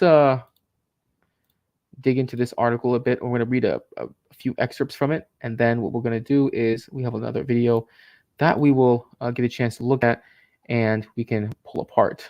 Now, let's see. Let me get this article pulled up. Okay, this article is from USA Today. This was posted on the 14th, and it reads, Washington, excuse me. The Supreme Court on Friday paused a rapidly developing legal battle over the abortion pill mifepristone, temporarily suspending a lower court's ruling that imposed limits on access to the drug so that the justices have more time to review the case. The order from Justice Samuel Alito does not signal which way the court is leaning, but it does temporarily delay restrictions that abortion rights advocates warned could significantly limit availability of the drug. President Joe Biden, hours earlier, asked the High Court to intervene to block a lower court's decision upholding those restrictions. What to know about the Supreme Court order on mifepristone? The Supreme Court is maintaining the status quo on the abortion drug until at least Wednesday at midnight. That will give the groups challenging the Food and Drug Administration's handling of mifepristone time to submit a written argument, and it will give the justices time to review the arguments and decide the case. Alito's order is purely administrative. It doesn't resolve the case, nor does it give insight into which way the justices are leaning. However, the pause does have practical consequences because delays several restrictions on mifepristone that were previously set to go into effect at 1 a.m. Eastern Time on Saturday. Alito has requested the anti-abortion groups challenging the drug to submit their argument on Tuesday. The full court will likely weigh in again the next day. Let's see. The Louisiana-based U.S. Court of Appeals for the Fifth Circuit late Wednesday sided with Biden's administration on the central issue of whether the 23-year-old Food and Drug Administration approval of mifepristone could continue for the time being. But the court balked at later actions the FDA took to ease access to the drug. What that meant is that if the appeals court order went into effect, Americans seeking mifepristone would have needed to get a prescription from a doctor and schedule multiple doctor visits. It would have meant Americans could not get the drug through the mail or through telehealth. Those restrictions are now paused for the time being. Before the Supreme Court is a procedural question that nevertheless has enormous consequences. Will those restrictions on the drug be left in place while the courts hash out the underlying merits of the lawsuit, a process that could take months or years, or will the FDA's decision to lift those restrictions remain in effect? How are advocates in the abortion debate reacting to the order? Reaction to the Supreme Court's order was swift. Abortion rights advocate warned that access to the drug remains vulnerable after next week. The FDA has said that the drug is effective and has said it is safe as a common over-the-counter drugs like ibuprofen. The Department of Health and Human Services, the American Medical Association, and the American College of Obstetricians and Gynecologists call mifepristone safe and effective for abortion and miscarriage care. All right, so let me get that out of the way. Okay, so you can already see that a lot of these well-established groups, at least well-established organizations, they already believe that this is a safe and effective kind of drug. And chances are that when you have big-time corporations like this, when you have larger corporations or larger organizations that already support this kind of idea of abortion and abortion pills, and don't want any limiting to its distribution, it shows you that there's not going to be a lot of support to these states or to these local governments that want to just put a slight restriction on getting drugs like this. Well, first off, they're not actually banning anybody from getting this drug. They're just requiring that someone gets a prescription before they get the drug. So a lot of this outrage, to me, it doesn't seem like it makes any sense for there to be this much outrage to begin with. It's not as if they're saying you can't get it. They're just adding another layer of oversight to people getting this drug. Well, go ahead, Cyber. What you got? They can't get it secretly. Mhm.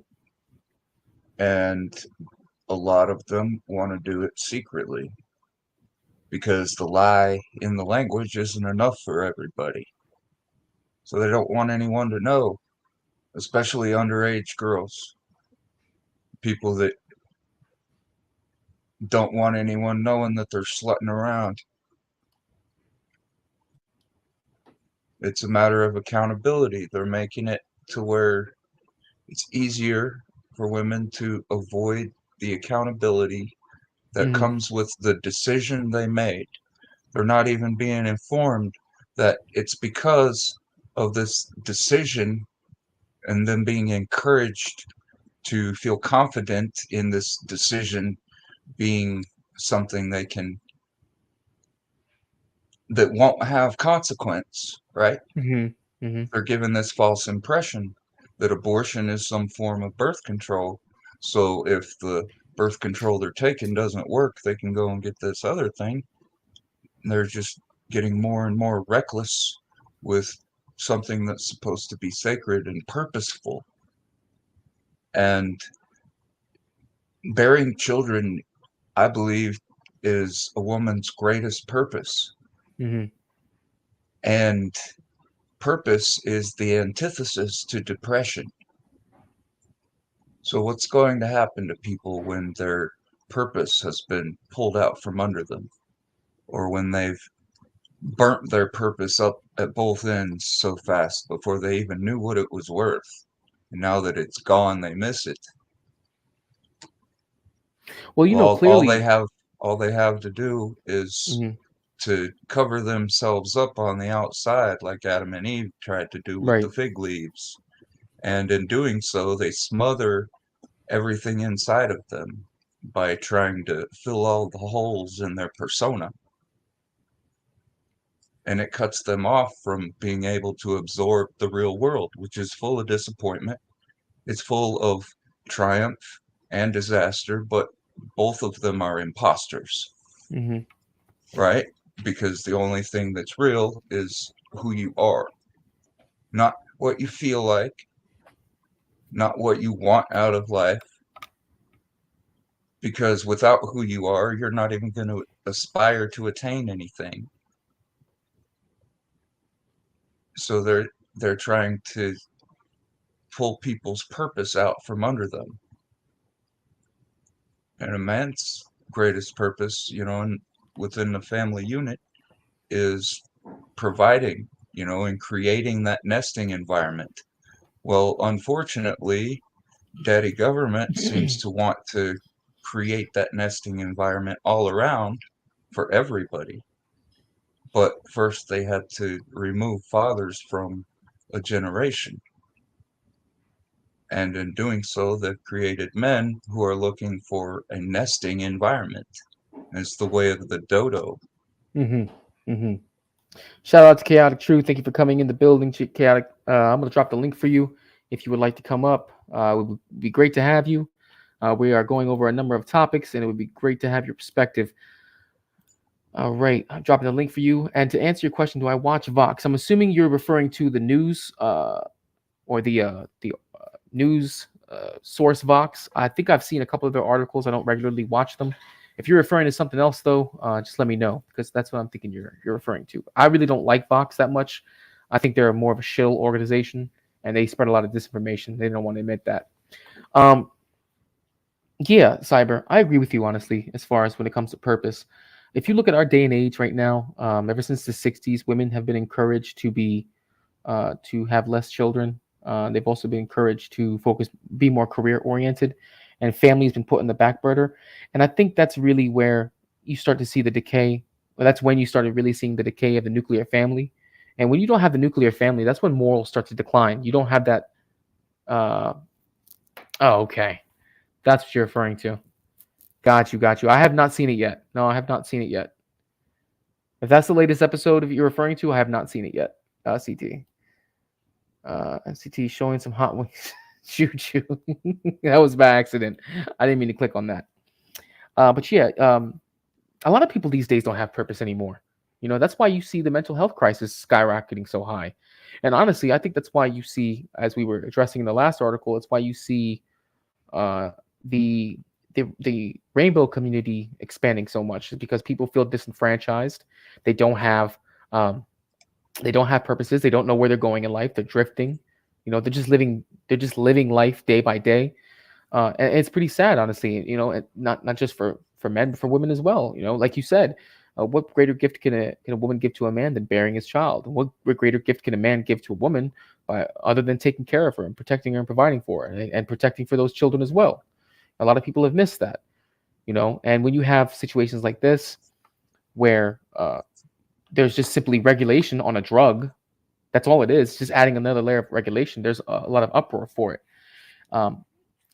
There was also another case where, and this is a bit of a side tangent. There was a case late last year, with an organization called Mermaids. This was a UK-based organization that provided hormone therapy drugs to minors.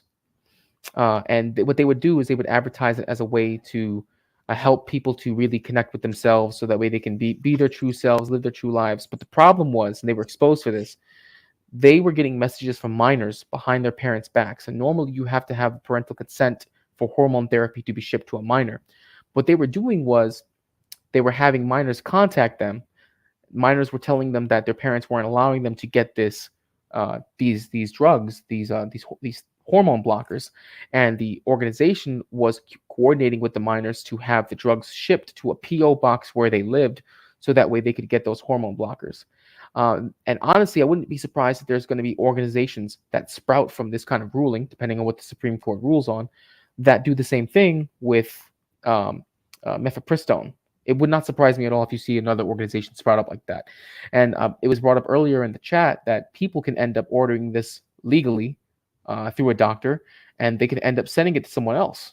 So then you have the backdoor channeling. So like I said, I don't think there's really a way you're going to be able to stop someone from getting these drugs if they really want it, even if the Supreme Court does rule in favor of the states. What do you think, Cyber? I think that's true, but their source of discontent is within the fact that it can't be promoted. Mm-hmm. Right? If it's something that has restrictions on it like that, it's not something that they can just throw around and let everyone believe that they can have free access to it. No one's the wiser. So, in a state where abortion is illegal, they can have it shipped to them and not have to have anyone except the post office and the people selling it knowing about that. And basically, there's been no crime committed at that point if the law is not set against it. There would only be a crime committed if she were to take that drug and have what would seem like a miscarriage, or what she would probably claim to be a miscarriage, but it could be tied to her. But that's not going to stop people from asking a friend to phone a friend, and pass it down the line, because she doesn't want her mom to know about it because she's 15 and her dad will kill her. Yeah. Well, then very she true. shouldn't be a whore. She shouldn't be sleeping around. That's the point of it. And they're creating a convenience that undermines not just the authority, but the influence of the very people in the world who should and can have the most love and influence over that person, which are their parents. And they want to, they basically want to do something like the Matrix, right? Right. They don't want us stuck in a pod where they're just feeding us until we die so they can recycle us and power their machines. They want our consciousness interacting not just in these machines, but in a mechanical way. And they want to mass produce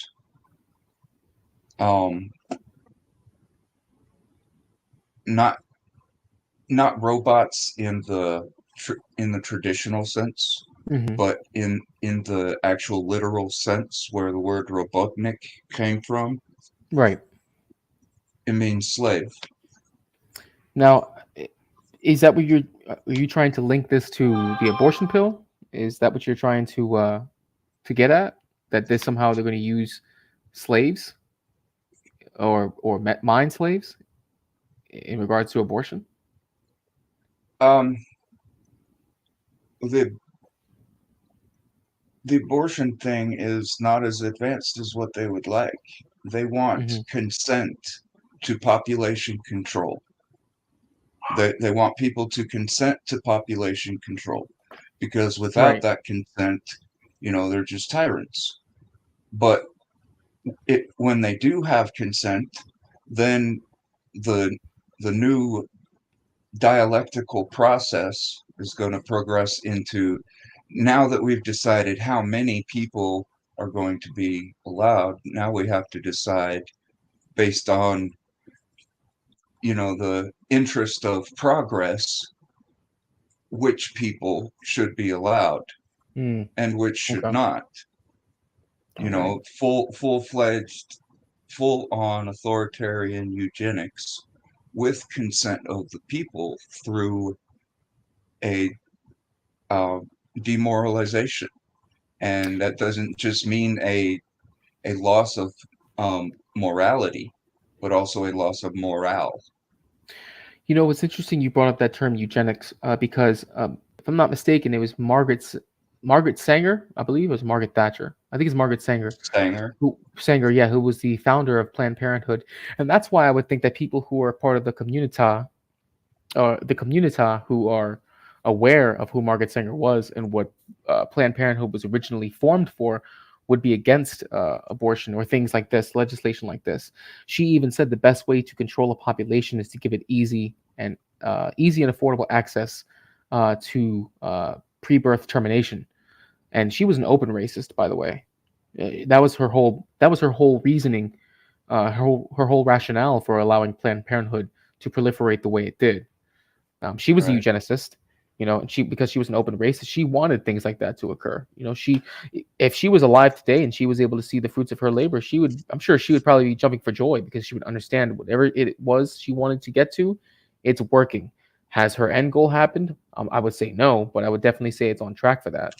Well, whenever you see somebody starting out and trying to move forward based on the solution or cure to a problem instead of the prevention of it, you can at least suspect that they're trying to do something for their own selfish agenda rather than actually better the situation. We all know that an ounce of prevention is worth a pound of cure. Very true. And they're trying to use those kind of things as an illusion, or an illusion of solution to the problem. But it's not. Preventing the problem is the solution. Curing the problem after it happens is only a band-aid on a bullet wound, so to speak.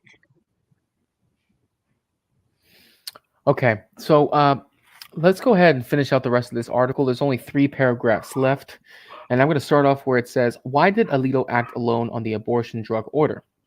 Alito, a conservative who authored the Supreme Court's opinion last year overturning Roe v. Wade, is the justice assigned to handle emergency appeals from the Fifth Circuit. His decision to order an administrative stay is a procedural one that does not provide insight into his thinking about the case. At a later stage, Alito will likely refer the high-profile appeal to the full court. The legal fight over mifepristone has once again thrust abortion to the fore at a moment when states, doctors, and people seeking the procedure are grappling with quickly shifting rules about what's permitted. The issue has also had an effect on the nation's politics, helping candidates and ballot initiatives supporting abortion rights. At least 14 states have completely or almost completely banned abortion. In 8 states, court orders are blocking bans from taking effect amid dozens of lawsuits challenging restrictions. That has caused some clinics to close or stop providing the procedure, forcing people to travel long distances to other states.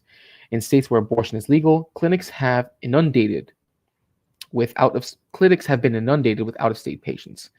And that's the end of the article. I'm going to pull up a video corresponding with that article. As I'm pulling this up, Cyber, do you have any closing thoughts on the article and how the states have actually been banning it, and how these clinics have been inundated with people from different states trying to get abortions where their home state won't allow them?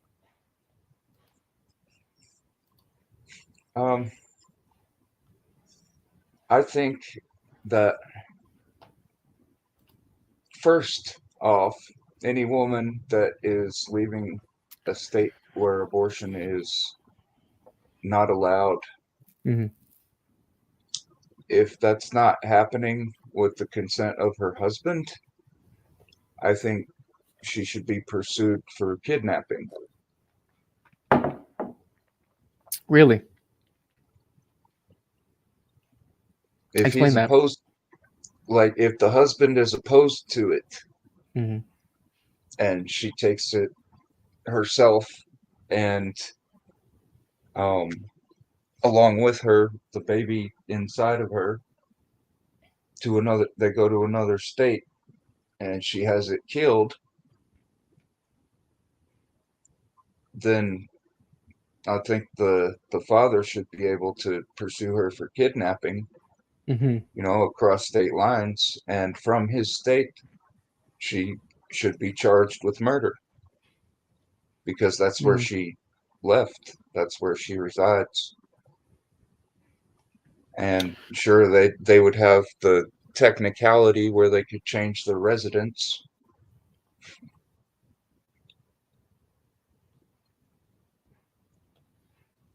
Okay. All right. Well, anything else? People talk a lot about abortion with women, and in regards to women, because they're the ones carrying it.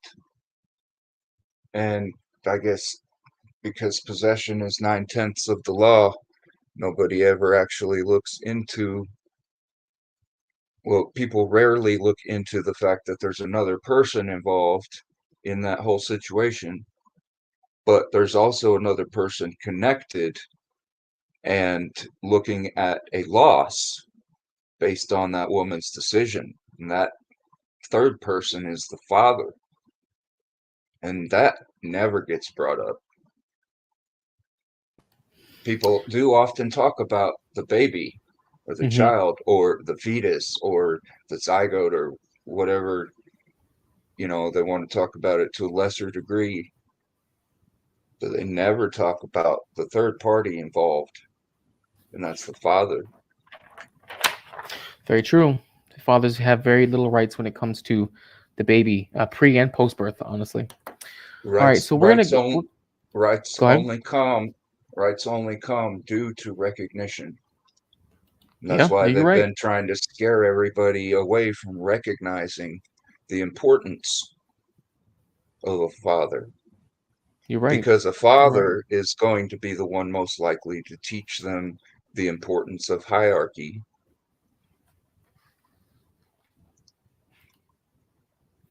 All right, we're gonna dig into this video right fast, and this is from ABC News, and they actually give a better detail look into how the tone, the climate of this abortion controversy is going right now. And now to the Biden administration and the maker of a widely used abortion pill. They've asked the Supreme Court to intervene in the legal battle over access to this drug. They're asking the court to preserve access to mifepristone without the restrictions imposed by the lower court rulings. This, as the FDA and the drug maker warn that these restrictions could cause, quote, chaos because the existing doses of this pill would now have outdated labels that don't currently meet approval standards. So as that's happening, we take a look at Florida as well, where Republican Governor Ron DeSantis has signed into law a new 6-week abortion ban passed yesterday by the state's GOP legislature, signed into law by him. So joining us now to help put this all into context, ABC News senior national policy reporter Ann Flaherty and ABC News senior Washington reporter Devin Dwyer. Our thanks to both of you for being with us. And Devin, let's start with you. What more do we know about this emergency request? And could the Supreme Court intervene as they have been asked to? They certainly could, Kana, but we do know at this hour that in 12 hours, a wave of restrictions against the most widely used abortion drug in this country are set to go in effect. It would be a dramatic change in access to abortion in this country, including in states where it's legal.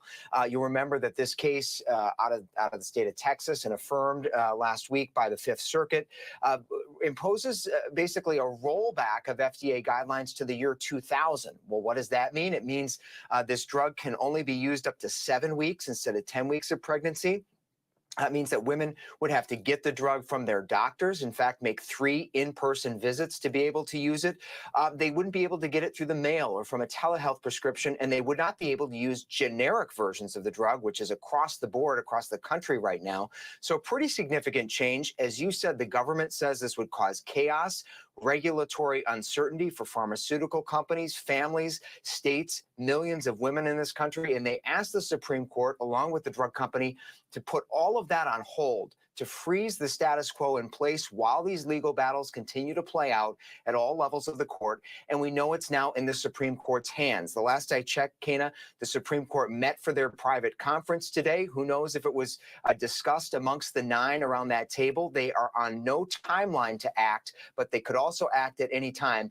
Again, those restrictions will take effect at 1 a.m. Eastern time Saturday morning if the Supreme Court does not act in some way.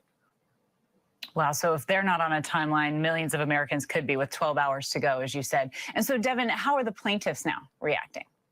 Now, the plaintiffs in this case, the groups of anti-abortion rights, doctors and nurses and individuals who are challenging the FDA approval of this drug, they say in response to all of this that the FDA should have to answer for the damage it has done to the rule of law and to women. That has been their position in bringing this case. They allege that this drug, despite the science, despite the FDA's 20-plus years of approval, that it is unsafe. And they are vowing to fight this. And perhaps, Kana, in light of their statement reacting to this. The Supreme Court will want to hear some of that in writing. It's a tea leaf here. Perhaps the Supreme Court will simply buy some time so that those groups can submit their view of things before making a final decision. We'll see.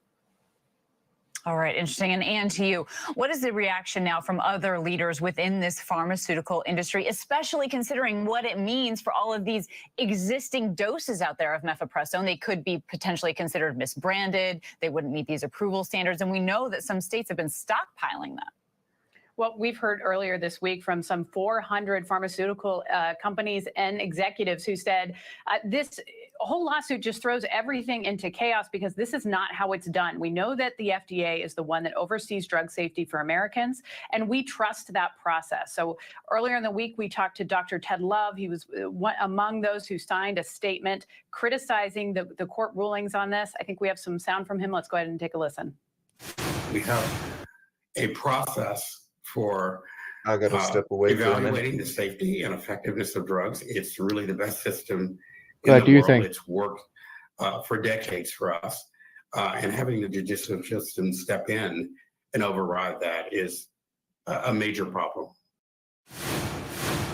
So that's Dr. Ted Love, who's known for his work on sickle cell research, saying this goes beyond abortion and that it really is concerning for many of these drug makers. They don't want to invest in a drug if it could necessarily become a political target and knocked down by a single judge. Right, he's pointing to a potential slippery slope there. And this new abortion ban in Florida now. We've talked a little bit about what this does for the national debate. What do we know about this measure, and could it also face legal challenges? So this will absolutely face legal challenges. This is a bill that Ron DeSantis signed in the middle of the night. It's about 11 o'clock last night without cameras there. And it's a 6-week ban on abortion. That's before most women know that they are pregnant. Now, Florida already has a 15-week ban on the books. That is tied up in court. We're waiting to hear from the state Supreme Court on that. So there's no doubt that the same people challenging that ban will challenge the 6-week ban. And really the practical impact of all of this is that now the South has become almost solidly opposed to abortion rights. There's very few places that women can travel to get access to abortion. And all of this coming, of course, ahead of the 2024 elections. Okay, Ann and Devin, our thanks to both of you.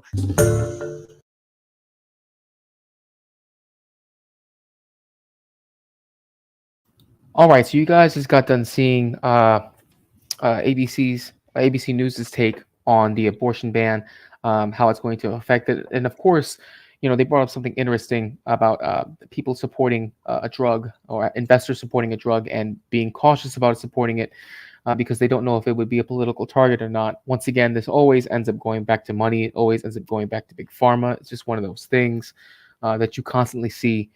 Anytime you evolve politics, there's always going to be the lobbyists and the money that gets exchanged behind the scenes. Cyber, you still there? Yes. I didn't want to interrupt your wind up, but I've actually got to go. Go ahead, man. I appreciate you being on the stream. Until next time, bro. Sir. Appreciate it. You're easy to talk to. I appreciate that. Yep. Later. Take care. All right. So, just my personal take on this, and guys, I'm gonna drop the StreamYard link again. So for anybody in the chat, for anybody just getting in, that way you'll be able to hit the link and give your take on the topics that we're covering tonight. And while you're doing that, guys, for those of you who are leaving the stream or just getting into the stream, go ahead, give a like, share, subscribe, comment, all that good stuff. Of course, you guys know that we are going to be raffling off a $50 e-gift card so long as we're able to reach 500 subscribers by the time we reach July the 4th. That's Independence Day. If we can get up to 500 subscribers by the time we reach that mark, we'll be able to give out a $50 e-gift card of your choice to one lucky subscriber via raffle. With that being said, guys, I'm going to move on from this topic, and I'm going to go ahead and show a short video. This is a bit of a tangent from the topics that we've been going into over the course of the night. We do have a few more to go over, but this was a video that I saw, and it's not part of the main topics, but it's a video I think is pretty relevant. For those of you who watch the Hodge twins, or for those of you who stay up to date with things that are going on in our school system, when I think this is kind of loosely related to the last topic, there was a video that came out. It actually went pretty viral of a child in a a child that was in a, I think it was a charter school, who got mad at his teacher for having his phone taken away. And because this kid got in his feelings about it, he ended up hitting the teacher.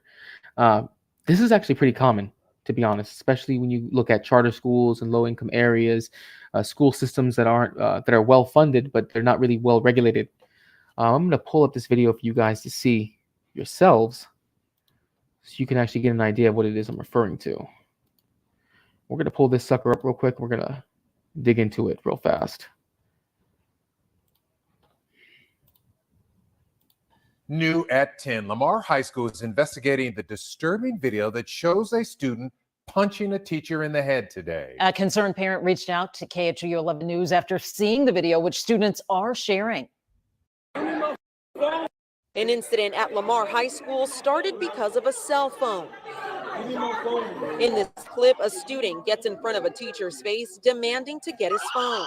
Seconds later, he punches the teacher in the face. We reached out to Houston ISD. The principal at Lamar High School sent a message to parents and students. It says in part, quote, "We do not condone and will not tolerate this type of behavior. It is always our top priority to maintain an environment where our students and staff are safe." It goes on to say, quote, "Administrators will be looking into the cause of the altercation and continue to evaluate ways to prevent these occurrences in the future." An HISD high school teacher we spoke with says he was shocked after seeing the video. He does not want to be identified. 20 years ago, you wouldn't hear the same types of things that you hear in a classroom today from students. He says he's been an educator for 20 years, and the disrespect from students is getting worse, both verbal and in some instances physical. Those are the things that we deal with in the classroom. Those are some things that you have to prepare yourself for when you go to work in the morning, that, you know, today I might get punched in the face or somebody might throw a punch at me. He says some students don't realize the consequences of their actions, and that something has to change in schools for everyone to be safe. So you see a video like that, and it does harken back to the diatribe I went into at the beginning of the stream when it comes to a lack of standards. We really don't have much standards as far as it comes to our educational system, because we allow things like that to occur. When I was growing up, and I'm pretty sure there are those of you in the audience who, when you were growing up, you would never think to see something like that occur in your school. You know, growing up for me personally, in high school, you never thought of a student thinking they were going to swing on a teacher. And if the teacher did get swung on, you better believe that kid was getting his ass kicked. Plain and simple. But now the problem we end up having is, if a teacher does choose to retaliate, well, then they're the ones who get in trouble. Regardless of the fact that you have a child who chooses to retaliate against a teacher when the teacher is just doing their job. Something very simple. See, that's not the only instance of something like this happening, though. So I have actually another video. Let me see what we got here. Matifi says, "Low IQ, no following standards." That's true, Matifi. That's very true. It's very true. But you know what, Matifi? I will say, to Snowman's point, man, you've had a lot of smoke so far for the USA. You know, I know you come from Finland. I know you come from an area that is very progressive, right? You know, why don't you hit the link? If you have thoughts, if you have ideas that you think are better than what we have going on in the United States, you have the link there. I see you're in the chat. You know, your ideas are more than welcome if you want to come up here and you want to voice them. I mean, I agree with you to some of them, but you know, you seem to have a lot of differing opinions from what we have here. So if you want to voice them, hit the link. The StreamYard link is down there. Feel free to do so. I have another video I'm going to show you guys.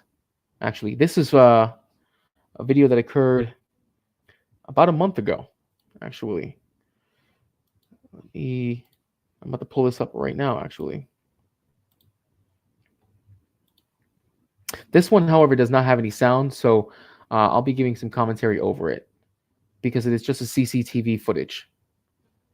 Let me see.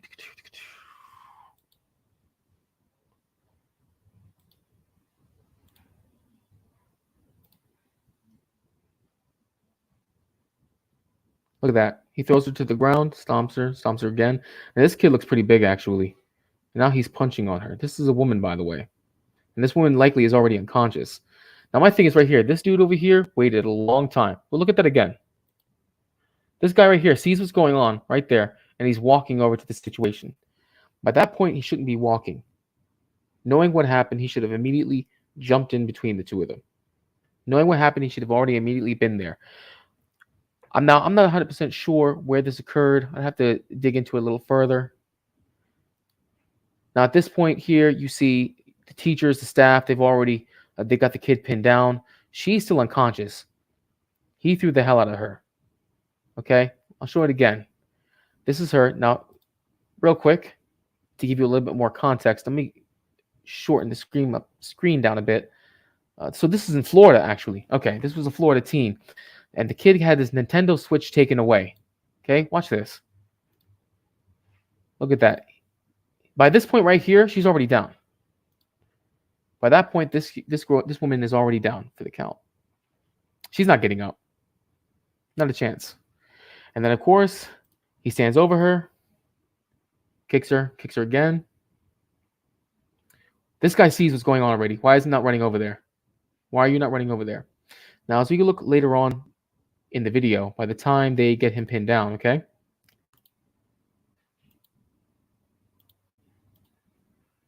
By this point, you have, it looks like these are, I'm going to assume that these are police officers, because it looks like they have the equipment already there. Now, I'm going to fast forward to the very end of the video, or near the end, rather.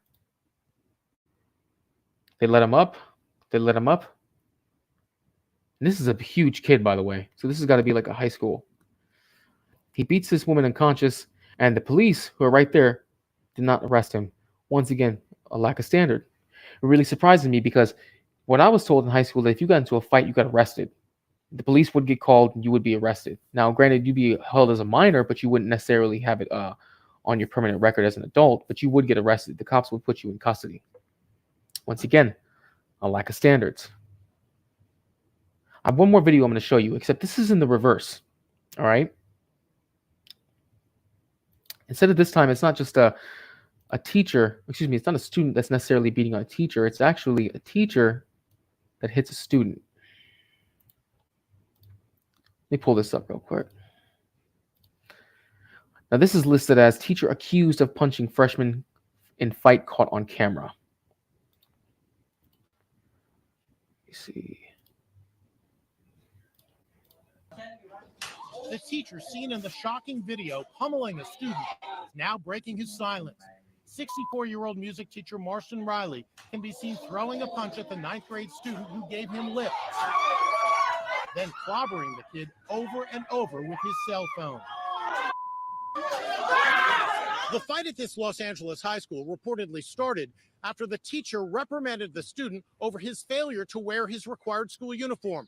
When he told the student to leave the classroom, the student hurled racial slurs. Yeah, you better see me, I'm right here. The student swears repeatedly at the teacher and slams the basketball at him. The teacher walks away. Tensions escalate until this happens. The 14-year-old student was hospitalized for moderate injuries and released. Riley was arrested on child abuse charges. This video was just posted on a GoFundMe page set up by a former colleague. I want to thank you for supporting me. You are a blessing. The GoFundMe page has raised more than $39,000. Parents are split over whether the teacher crossed the line. I'm shocked. But why did it have to escalate to this point, though? Do you think the teacher should be fired? I don't think so. I think maybe suspended. Former LAPD Sergeant Cheryl Dorsey says the teacher should have tried to de-escalate the situation. Lower your voice. Put some distance between you and the person that's anxious and angered. The fact that this kid was profane and saying things that were offensive does not give the teacher the right to sock him. Now, she says that, but, you know, for those of us who know, now, I've never worked in childcare before. I mean, the closest you could say is maybe as a summer youth counselor years and years ago. Yeah, Cyber. Yeah, this actually happened. This is a real thing that happened. But you well know that these days, when it comes to kids, they don't really have respect for adults. And if you work in anything involving childcare, especially in teaching with middle schoolers and teenagers, then you well know that these days these kids don't have any respect. They don't learn respect for adults. They don't have respect for adults. And chances are their parents haven't taught them respect for adults. A lowering of a standard right there. All right. With that being said, guys, please like, comment, share, and subscribe. Like I said beforehand, we will be giving out a $50 e-gift card to one lucky subscriber. As long as we are able to get 500 subscribers by the time we reach July the 4th. Like I said, it will be a $50 e-gift card of your choice. So go ahead and make sure you hit the subscribe button. Make sure you hit the like. Share this out so that way we can reach this out to the algorithm and expand the Snowman Network. But yeah, you know, when you look at teachers like this, and I know teaching is a hard job. CT, if you're still in the chat, I know you know this as well. If you're still on the channel, if you're still on the stream, he's mentioned many a times when he was working as a teacher, when he worked in the teaching field, you had kids all the time who would want to challenge you, want to badmouth you, want to body up on you, just like you see here, you know. And this teacher didn't allow it to get to the point that you saw with the previous two videos. You saw the first video when the gentleman got punched in the face when he took a student's phone away. Rightly so. Chances are that kid was just playing around in class, wasn't paying attention, wasn't following the rules. Another situation with the video I showed you before this one. That woman took a Nintendo Switch away in the class. What happened?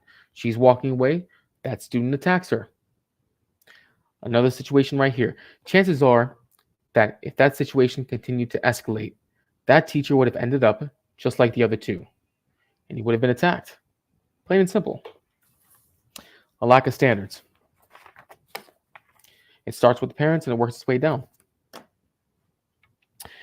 Matifi says, I was in a high school during Soviet Union. Teacher always won. Okay, well, you know, that's a little bit different, though, because in the Soviet Union, things would have been a lot different. I don't know if you were actually in a Soviet state, Matifi. I would like to hear more about that if you get the chance to come up on the panel. But that's a whole different culture. I don't think that you'll find that in different cultures throughout the world where you have students who are willing to actually fight their teachers because they're enforcing the rules. I doubt that would happen. I mean, maybe, you know, you never know, really. It could not. But definitely here in the West, definitely in the United States, you're going to see stuff like that. I'm not sure about Canada. They're kind of like America Light. There might be things like that happen, but you definitely see this happen a lot in high schools, at least in the States you do. All right. So with that being said, we're going to go on to our next topic. Now, I don't know if you guys are aware of this or not. We're going to go into our topic, and this is going to be from an AP article involving the industrial fire that occurred in Indiana. Now, I would really love to have Snowman here for this because this is his backyard. He would definitely know more about it before than I would. He did mention it earlier in the chat that this occurred down in Richmond, Indiana. Let me see. Let me get it pulled up real fast.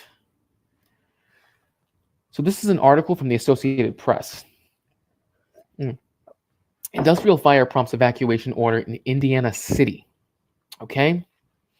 Richmond, Indiana. Authorities urged people to evacuate Tuesday near a large industrial fire in an Indiana city near the Ohio border that sent massive clouds of black smoke into the sky. The fire occurred at a former factory site in Richmond, 70 miles east of Indianapolis, that lately had been used to store plastics and other materials for recycling or resale, Mayor Dave Snow said. Quote, they were under a city order to clean up and remediate that site, Snow told the Associated Press. We knew that there was a fire hazard the way they were storing materials. Snow described it as a serious, large-scale fire that apparently started in a tractor-trailer parked on site and spread quickly. He said the fire had been contained on 3 sides by early evening.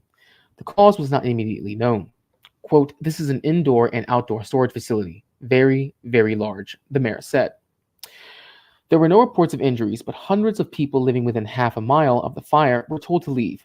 People outside the radius who lived downwind of the fire were advised to keep windows closed and pets inside. Wind from the west blew black smoke across the state border into Ohio.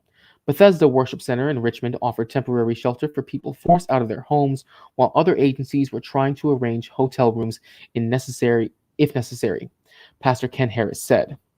Snow said state and federal regulators were at the scene. Well, there you go. There's an ad. Snow said state and federal regulators were at the scene to assess air quality and other environmental impacts. Richmond has a population of 35,000.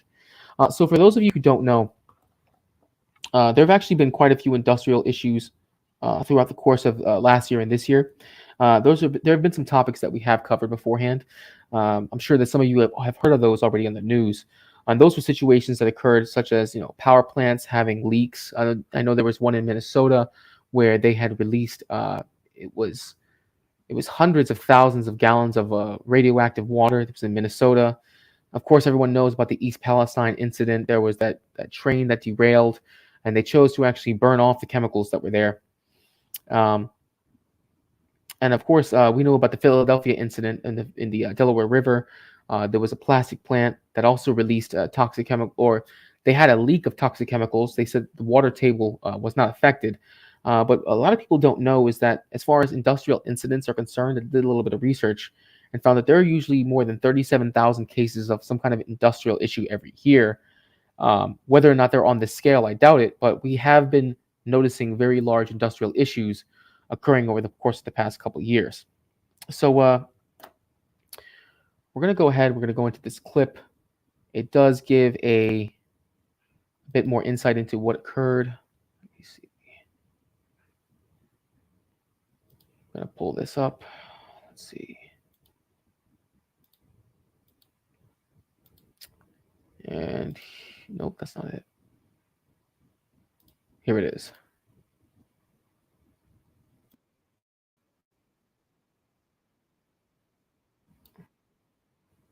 All right. UT News 5. Curtis, thank you so much. A recycling plant fire continues to spew toxic smoke all across Richmond, Indiana, a full day after it started. Yeah, evacuation orders still in effect around that plant, shutting down schools and businesses in that area. WLWT News 5's Brian Hamrick live in Richmond. It's about 90 miles northwest of here. Brian's going to show us if firefighters are making any progress on this thing. Yeah, well, they are making some progress on this, but it is burning right now, and they're just hoping to contain it. Take a look. You can see it is pumping out toxic smoke as we speak. The crews say they've been able to contain the fire on 3 sides, and they think they can keep it from spreading, but at this point, they can't put it out. An evacuation notice was given for everyone within a half-mile radius. That order remains in effect today. The plan is for recycling. The mayor says it's jammed with plastic. Some people report the smell of tires burning. The fire shut down businesses in this part of Richmond. 2 school systems are closed. That's Richmond Community Schools. Look at that plume right there. That is a massive plume of toxic smoke. Now, I know Snowman did mention earlier when he was on stream that apparently this was burning for about a day and a half, and this is in his backyard. I don't know how close he lives to Richmond, Indiana. I was hoping he'd be here so he could give us a little bit more insight because that is his state that he's residing in. But that's a massive amount of smoke right there, and it's going to cross into the Ohio, as the article earlier mentioned. This is kind of similar to what happened with East Palestine, where you had the situation that was similar then with the train derailment, burning of toxic fumes. Now, of course, we don't know how bad things are going to get with chemicals and how it's going to affect the local water table, how it's going to affect air quality in the area. Granted, things like this happen on a semi-regular basis. There are thousands of these that occur each year, not to this extent, though. I think that the ones that are massive, like you're seeing right now, those are the ones that usually get reported. So it is a bit of a misnomer to say that 37,000 happen each year and that it's not so much of a big deal. There might be chemical spills, there might be fires, but to this extent, if that was the case, that we had fires and ecological incidents of this extent to this level, we would hear about them way more often. In Indiana University East, no one knows how these long-term effects are going to, what that's going to have on people, but they know what they're feeling right now. We talked to a woman who lives in the shelter-in-place zone. And I hurried up and got home because I was having a headache, and I have asthma, so it was feeling like it was real thick, kind of like when you was breathing, like the air felt kind of thick and like funny. Yeah, now we're on the back side of all this, and so the smoke is blowing the pillar of smoke that way, and we've tried to limit our exposure here. The problem is this smoke is toxic. That's what the fire marshal calls it. The EPA has been more specific. They've measured things like some heavy metals. They say they have measured chloride, hydrogen, a lot of different things into this smoke that's out here. So people are really wanting to kind of keep themselves away from that at this point. Reporting live, Brian Hemrick, WLWT News 5. And Brian, talk about this plant's history of all kinds of issues over the years. Yeah, now the mayor says this isn't the first time they've had problems here. In fact, he says that they have been out here multiple times. They've asked this person to clean this facility up. They say he's refused to do it. They've even put in a court order to have him do that and has not complied. He's calling him irresponsible and negligent. Mike? All right, Brian Hamrick live out there in Richmond, Indiana. Thanks so much, Brian. You know. All right, so we've seen, of course, they've gone into detail. That fire is still burning. As of right now, I haven't seen an update. I haven't read an update whether or not that fire has stopped burning. Snowman, if you're listening, if you're there in the chat, or if you're able to, would really like to get your insight on this if you know any deeper news in the situation. But yeah, that's what's going on right now in Middle America. Well, that's not all that's going on, but it really does show you a lot that a lot of these instances of industrial and energy incidents that have occurred are really surrounded around these flyover states, you know, like the heartland of America. Like I said before in another stream, we did talk about the Minnesota nuclear power plant that actually leaked. I think it was about 400,000 gallons, I want to say. It was 400,000 gallons of radioactive water that was released into the Mississippi. There are some who've been on here and they downplay it. They don't think of it as big of a deal, like I said before, because there are so many of these incidents that occur. But when they are this big, you know, when you can see a plume of smoke that goes that high, of toxic smoke, mind you, there's no way that you can hide something like that. There's no way you can cover it up. We know that's going to be a situation that's going to continuously be an issue. So with that being said, guys, for those of you who are just joining us, for those of you who are getting ready to roll out, please make sure that you like, comment, share, and subscribe. Like I've mentioned beforehand, we are trying to get up to 500 subscribers by the time we reach July the 4th. If we can get to 500 subscribers, we're going to be raffling off a $50 e-gift card of your choice. That's going to be one lucky subscriber who's going to be able to get that via a raffle. All right, guys.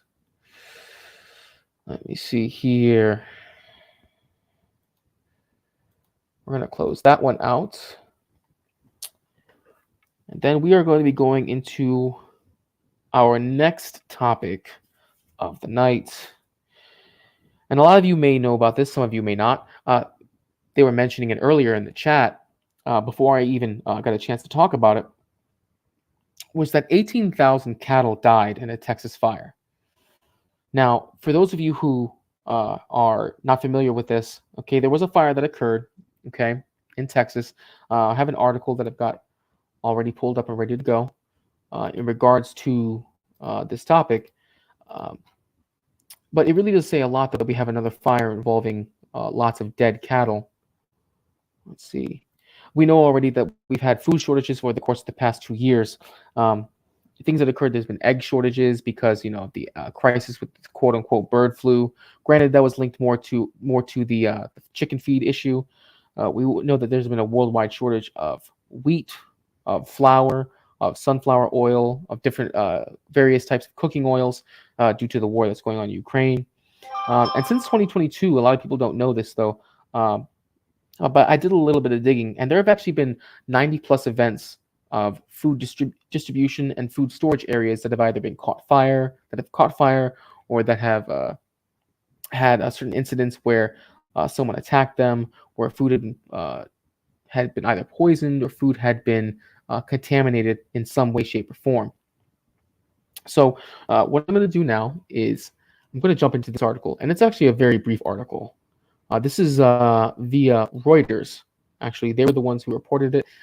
And I'm going to pull up this article so we can dig into it. And it reads, over 18,000 cows die in a Texas dairy farm blaze. This was reported actually on the 13th. That was earlier this week.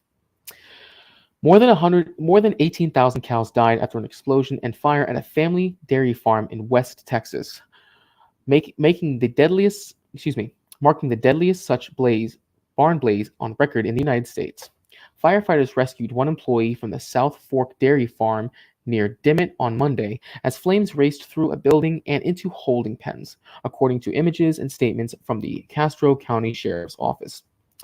The cause of the fire was under investigation, and it was not immediately possible to contact members of the family who owned the farm in one of Texas's biggest milk production counties.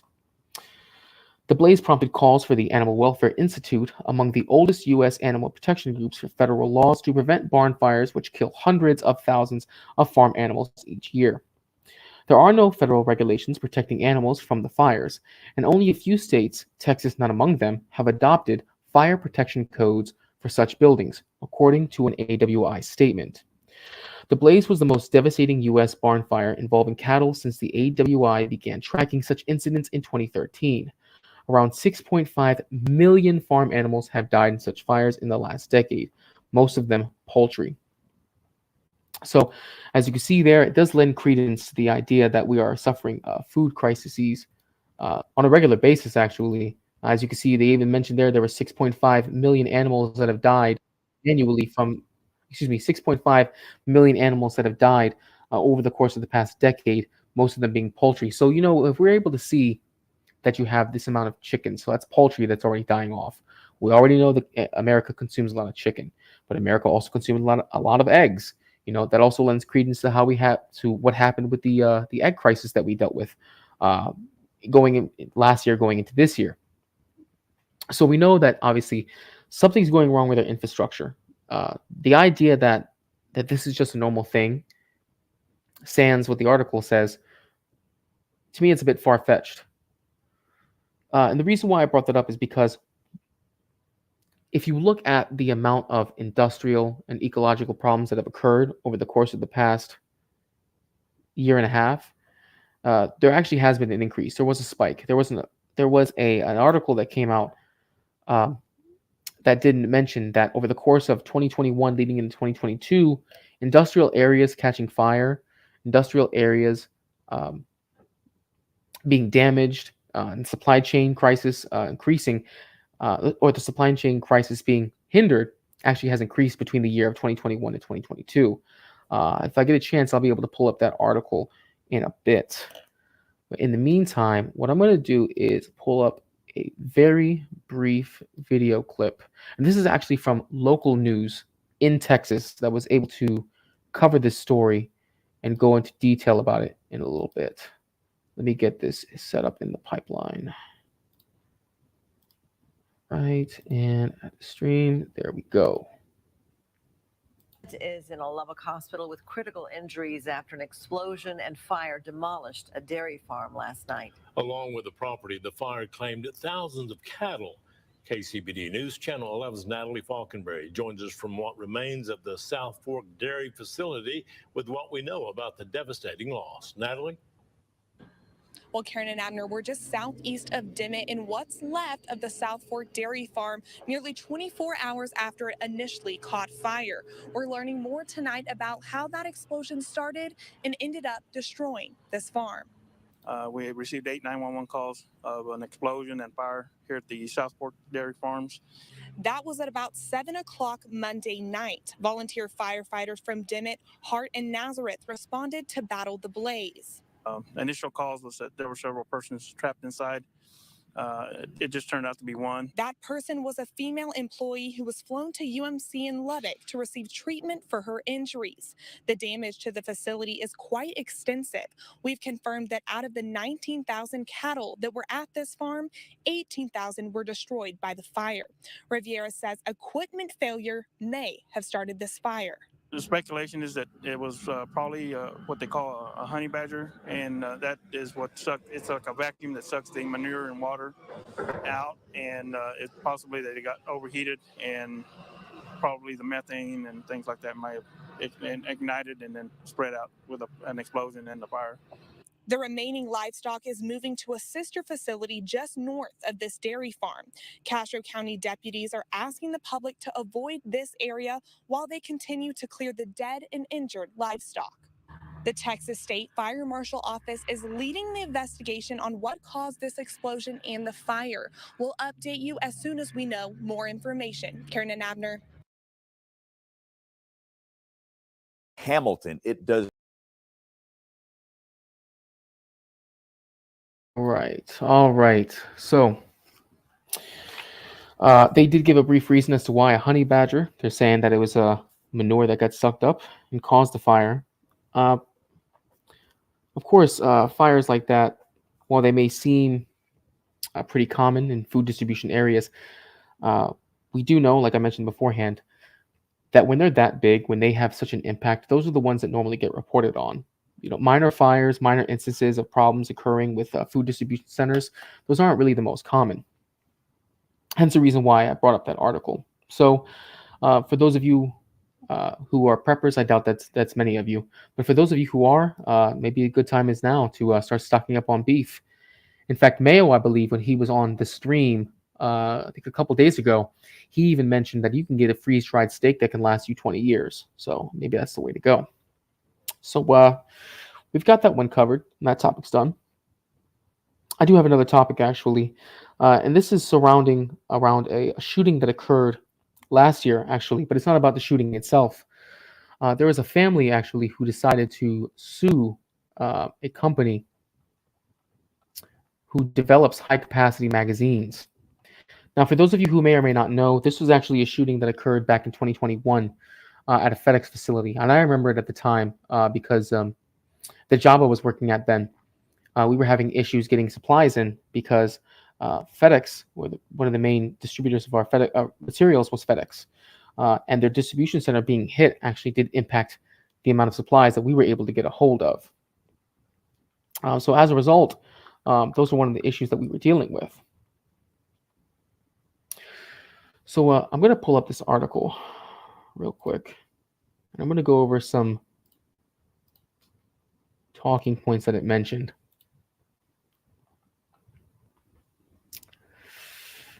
There we go. Okay, now this is from the source, actually, is from an article from a website called US News, and they did this via the Associated Press.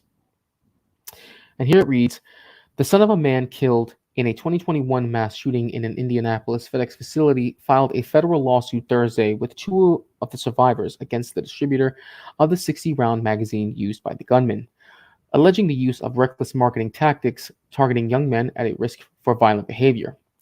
The lawsuit, filed almost exactly 2 years after the shooting that killed 8 people, alleges that American Tactical Inc. failed to take steps to help prevent dangerous people from obtaining the high-capacity magazine, which allows shooters to fire dozens of rounds without having to reload.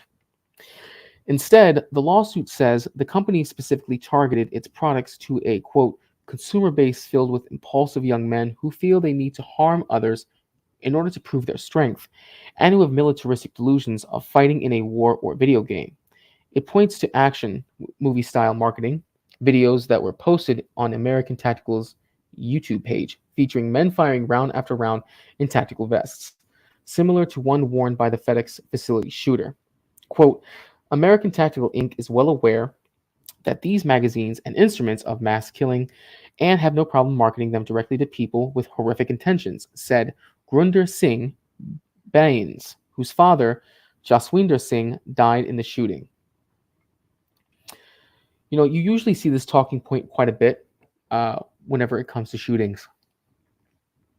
A lot of times, the blame ends up being on the weapon, and the blame now is being shifted towards the company.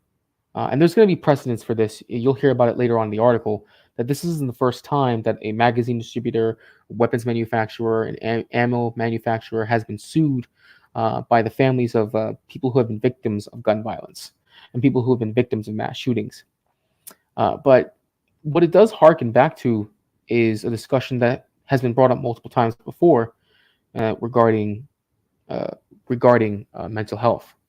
Because normally, when you get to this point, when someone's willing to go into a facility that they may or may not have worked at and cause a mass shooting, they've already had something going on with them for a long time. And what you end up noticing is that usually gets overlooked. A perfect example, what happened not but a few weeks ago when we had the shooting in Nashville at the school. Another example right there of people blaming an AR-15. They're saying that it was actually the weapon that caused the issue as opposed to the individual. We know that individual as well had an issue. Obviously, they had a mental health issue, but that's something that continuously and virulently gets looked over. And we don't talk about it very much. So going back to the article, quote, "This isn't a hypothetical. My father is gone because they didn't care. They were enabling mass shooters. They have to be held accountable, not just for my father's sake, but for everyone who may still suffer what my family and I have forced to go through," he said in an emailed statement. The complaint also names as defendants the president of American Tactical, the company's marketing director, as well as Schmesser GmbH, the German manufacturer of the high-capacity magazine, and 365 Plus, the global distributor. A person who answered the phone for American Tactical said the company had no immediate comment. Email seeking comment was sent to Schmesser GmbH and 365 Plus. The lawsuit was filed in federal court in New York, where a law passed in 2021 opened the door to civil cases brought against the gun industry by classifying the illegal marketing and sale of firearms as a public nuisance. The firearms industry has said that manufacturers aren't at fault when the people misuse their products, drawing comparison to other products like cars that can also be used to hurt people. Gun makers are typically immune from lawsuits over crimes committed with their products under federal law, but survivors and families are increasingly seeking to hold the industry accountable by following the footsteps of families of victims of the 2012 Sandy Hook shooting in Connecticut. They won a $73 million settlement from gunmaker Remington over marketing practices. Last year, survivors of the mass shooting at a suburban Chicago Independence Day parade and family members of those killed filed 11 lawsuits against the manufacturer of the rifle used in the attack, accusing gunmaker Smith & Wesson of allegedly targeting its ads at young men at risk of committing mass violence. And in November, the mother of a girl killed in the Uvalde, Texas school mass shooting similarly sued the maker of the AR-style semi-automatic rifle the gunman used to fire more than 100 rounds. So as I mentioned before, there has been plenty of precedents on things like this on gun makers. Obviously, they mentioned a couple there, being Remington and Smith & Wesson. Those are two household names when it comes to firearms that we've known for a long time that have been sued for these situations to occur. But once again, and I'm not a big advocate of having people restrict gun laws. I mean, the Second Amendment is there for a reason. It's one of the most important amendments in the Constitution. But it does show you a lot that people always want to blame the weapon as opposed to blaming the circumstances that caused that. So let's see. We have a lot more of this article to go, but instead of that, I'm going to jump into a video, and this is actually from the victims themselves. This is their family that was actually involved in the shooting. By involved, I mean these are family members who were victims of the shooting itself. So let me get this queued up. Let's see here. All right. While I'm getting this queued up, guys, please like, comment, subscribe. We're trying to get to 500 subscribers by the time we reach July the 4th. If we do, we're going to be raffling off that $50 e-gift card to a company of your choice. So if you're just joining the stream, if you're about to head out, go ahead, leave a like for us, subscribe, so that way we can get this ball rolling and we can make it happen. All right. Oh, wow. There are a lot of ads. Okay. Let's get this queued up here.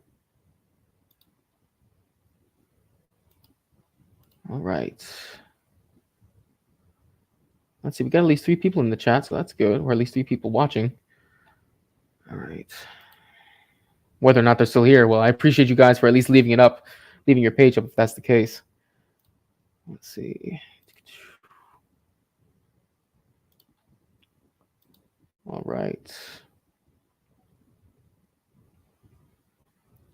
Cue this up.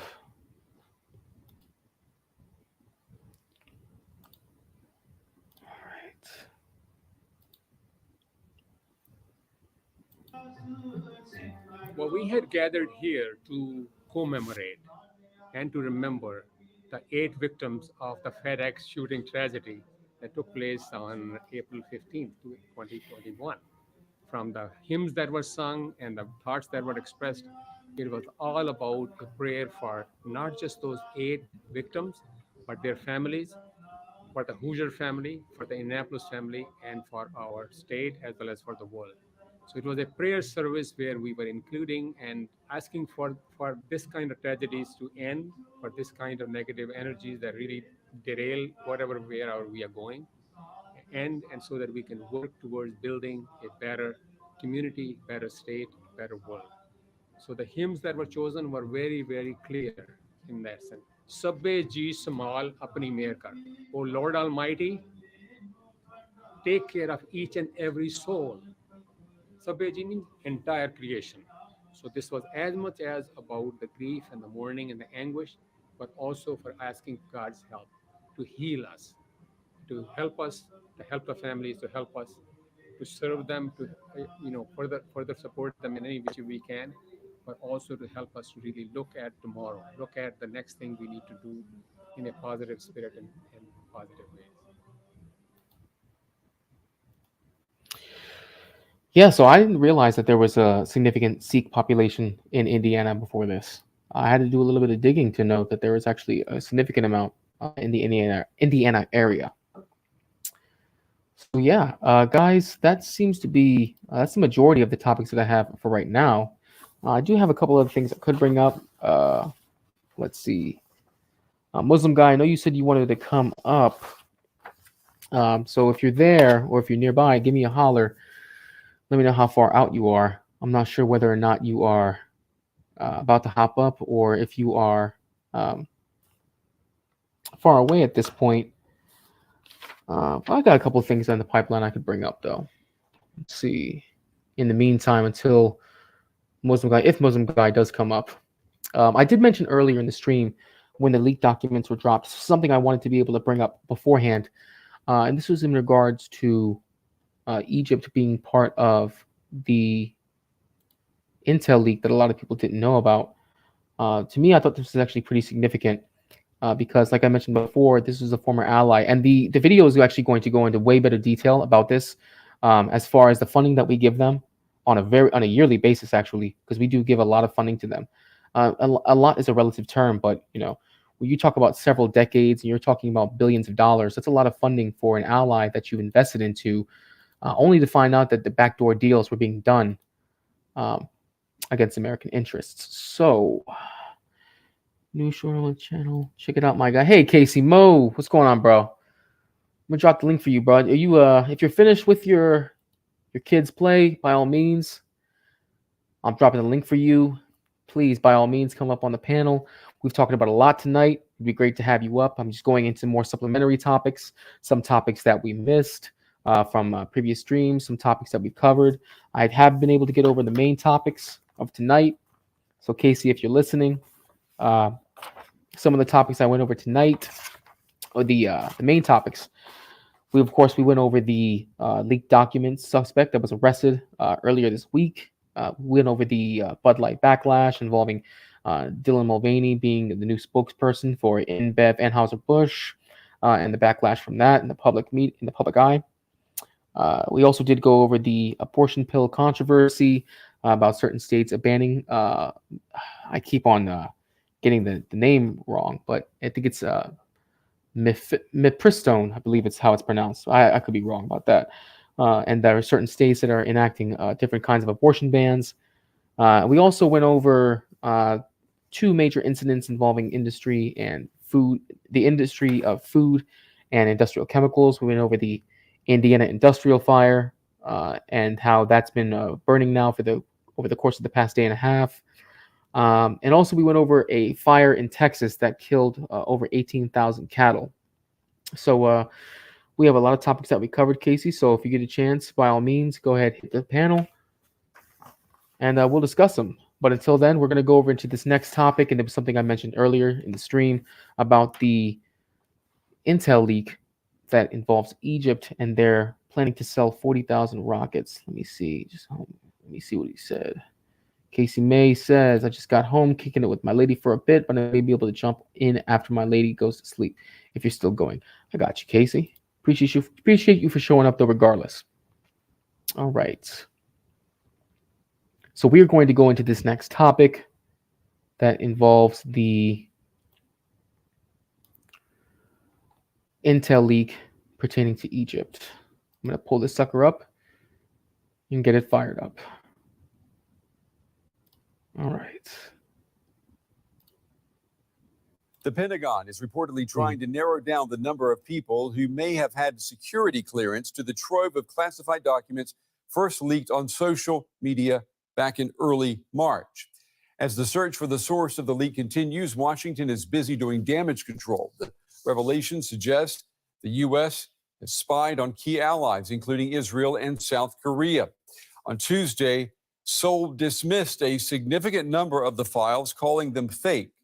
The Pentagon says it's ordered an internal review describing the leak as a very serious national security risk. Well, the Washington Post is reporting that the leaked information could implicate a U.S. ally, Egypt, in the sales of weapons to Russia.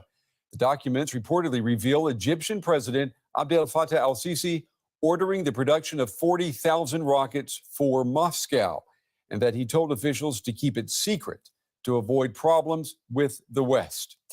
I want to bring in now Amy Hawthorne. She is the Deputy Director of Research at the Project on Middle East Democracy. She joins me tonight from Washington.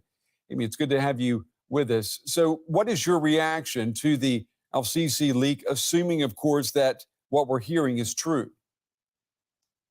Right. If the leak is accurate, as a longtime Egypt watcher, I find it stunning that Egypt's president, Abdel Fattah al-Sisi, would take the risk of going against the U.S. and Europe top global priority right now, which is defeating Russia in Ukraine. And Egypt, of course, does have relations with Russia, but it also has very close and very important ties with the United States and with Europe. And I find it quite stunning that President Sisi would risk those relations by making such a bold and potentially illegal move.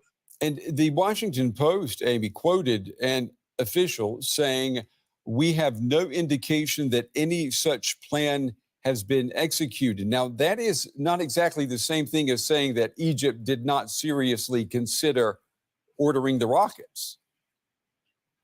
Absolutely. You noticed something very important about the wording of that quote. And John Kirby today, I believe, also used kind of a carefully worded response, which is in the present tense, the U.S. doesn't see any evidence that this sale or this transfer is happening now.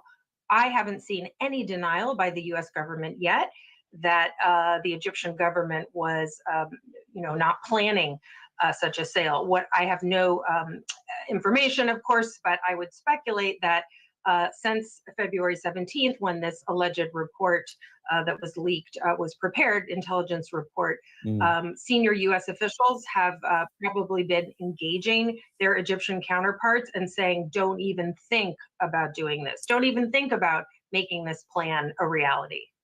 And remind us, Amy, if you will, just how much support does the U.S. provide to Egypt?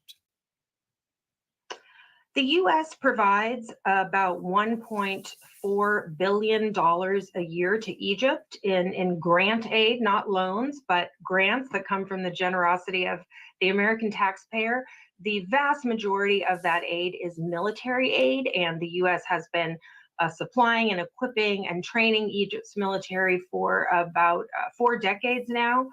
The U.S. provides these days much less in terms of direct economic support to Cairo, but the U.S. plays a critical role, of course, in institutions like the International Monetary Fund and the World Bank, who provide aid to Egypt that is a lifeline, literally, to keep President Sisi's economy from collapsing. So right there, you heard it from her lips. We have been supplying Egypt with military funding for about 4 decades. So you're looking at what? It's 2023 now, so at least since the 80s. It may not be 1.4 billion since then, but the very fact that take away the 1.4 billion, yeah, Artie, you got a point, bro. You got a point. At this point, why not? I'm not going to say that I'm so pro America that we should make them come crawling back. Yeah, we could. I mean, I'm not going to say that we should necessarily leave our allies out to dry, but it does say a lot, though, when you have an ally that you've been supporting over the course of the past 40 years with billions of dollars in weapons, in equipment, and training, that for them to basically turn on you behind your back and start supplying or try to supply weapons to your adversary, it's very telling, honestly. It's very telling. But we can take. U.S. has both a very important military and an economic relationship with Egypt for many decades now.